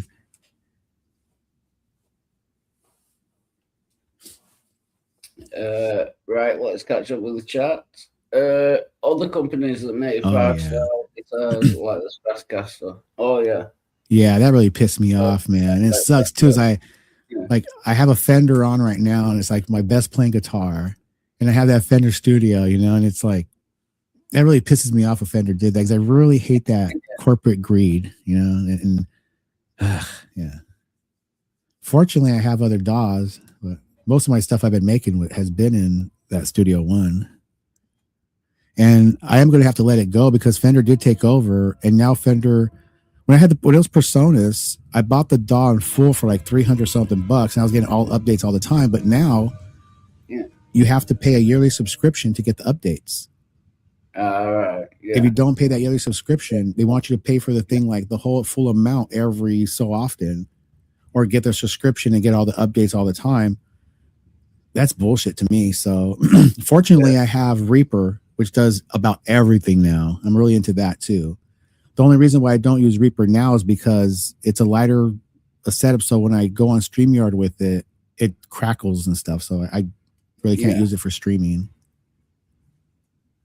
But that's going to be my main one now, because that's my usual fallback on is Reaper. But that's been my main set, because I do all my video editing and a lot of recording in Reaper. Because Reaper for me, it sounds cleaner for some reason. It just sounds crisp. It has a nice clean bass, where the other ones always have some kind of weird noise or a hum to them. Like Reaper's like a fresh glass of clean water, cool water when you open it. One of my favorite of your creations, BJ. That's a compliment. Yeah. All right, I'm gonna think that. I've been learning. I knew none of this shit a couple years ago. It was actually Will and Halsey got me into it. Like, wanted to play some guitar with them, and they sent me my first device, and I learned a lot about hooking it up and getting it set up, and got hooked. I got hooked on it. I was like, yeah, this is what I've been always wanted to do, but really didn't have the balls to do it too much. 'Cause it's a whole new thing. But now that I'm drawn into it, I'm just diving right in, and I love it. Yeah. So is that what you do? Like with Halsey and Will? Do you use that program for like make your songs? Oh yeah, when we have time. Yeah, if there's like a project or something, if they want me to play guitar, so we play guitar, I'll be happy to. Yep. Yeah. Lyrics or something like that. Been a little while, but it's been kind of busy and hectic here and there with everything going on. Yeah. Will says, PJ, did you see the rap performance? I did. PJ the Messenger. I don't know what that is, but it sounds cool. I gotta watch that again. Oh yeah, well, I can't give you a wrench because I can't log into my YouTube channel. But yeah, I can't do it. I can't remember my my Google password to log into my account. So yeah, you got the link out there. I'll put it right there again because I can't pin it either. So yeah, if anyone wants to join, I'll post a link again. Yeah, I've been bored off my ass. I had that surgery, so I've been like not really practicing, but trying to focus in and getting everything cleaner. Yeah, I have a problem with learning. So no, that's what I mean. I'll say I can't log into my YouTube channel to give people wrenches and that. Because as usual, I forgot my username and password for Google. You gotta get that shit straightened out, man. Yeah. All you gotta do is go there, lost password, they'll send you something somewhere if you have a backup telephone, but you have they probably don't have the right number then. Yeah. I'll see if I can do it now. Yeah, usually they forgot password, they'll send you, to an email, email or a phone number that you currently have that you can access. Yeah. And do that whole thing. But I can't remember even the email address to get your password. Do you know what I mean? Might have to get in contact with somebody. It might take a little time too. Yeah, I remember it was about a couple months ago. I was playing Destiny, I think it was, and it was a link to my son's account on Steam. And I was like, dude, you linked your account. He goes, oh yeah, a long time ago I linked it. So yeah, unlink your account so I can access mine. Oh, you can't do that. You can't unlink them. It says right there. So I looked at it. I was like, bullshit. I know how networking works. I fucking work this shit. So after a couple phone calls, and emails, they disconnected his account from there. It's just it's always possible to do it. You just got to know how. Or yeah, I'll try and get that sorted first. There will always be a way. Fucking ambulances, fire engines going past, all sorts of shit. Sorry. I've just been working on a jam track and messing with the Leo James podcaster. Oh, right on. Yeah, that's a badass looking guitar. Leo James is a guitar you could grab for like under $200. And it's like comparable, like a $1,000 Strat. It's got the freaking stainless steel frets. It has the locking tuners, all the cool bells and whistles. I've just got a phone call. I'll be right back.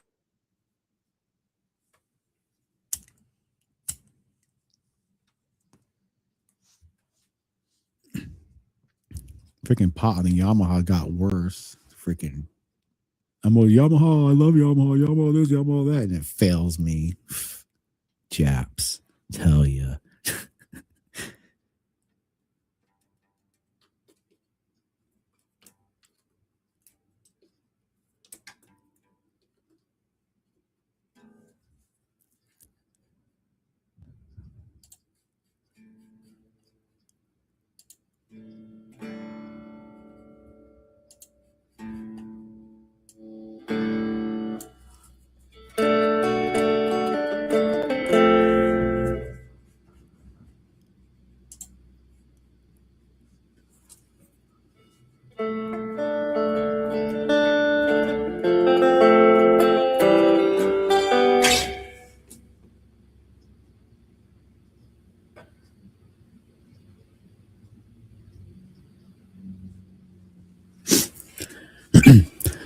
I'm still messing with that one jam track you shared like a month ago, just because I want to get that chord progression right. It's that B minor one to that B minor something 7 to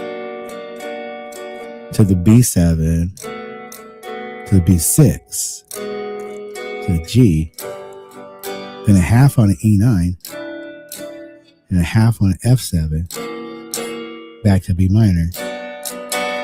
And the chorus is B minor. Had like the breakdown thing. B minor, E minor, F7. Then it goes to the breakdown part to this B minor A. What's this called? I think it's like a D over G sharp. Yeah. Or something like that. And it goes to that power move. Back to B minor. Yes. Yeah, I'm still on that one. I don't know why, it just draws me. Just coastly. Almost getting it down too. I still make mistakes on it a lot.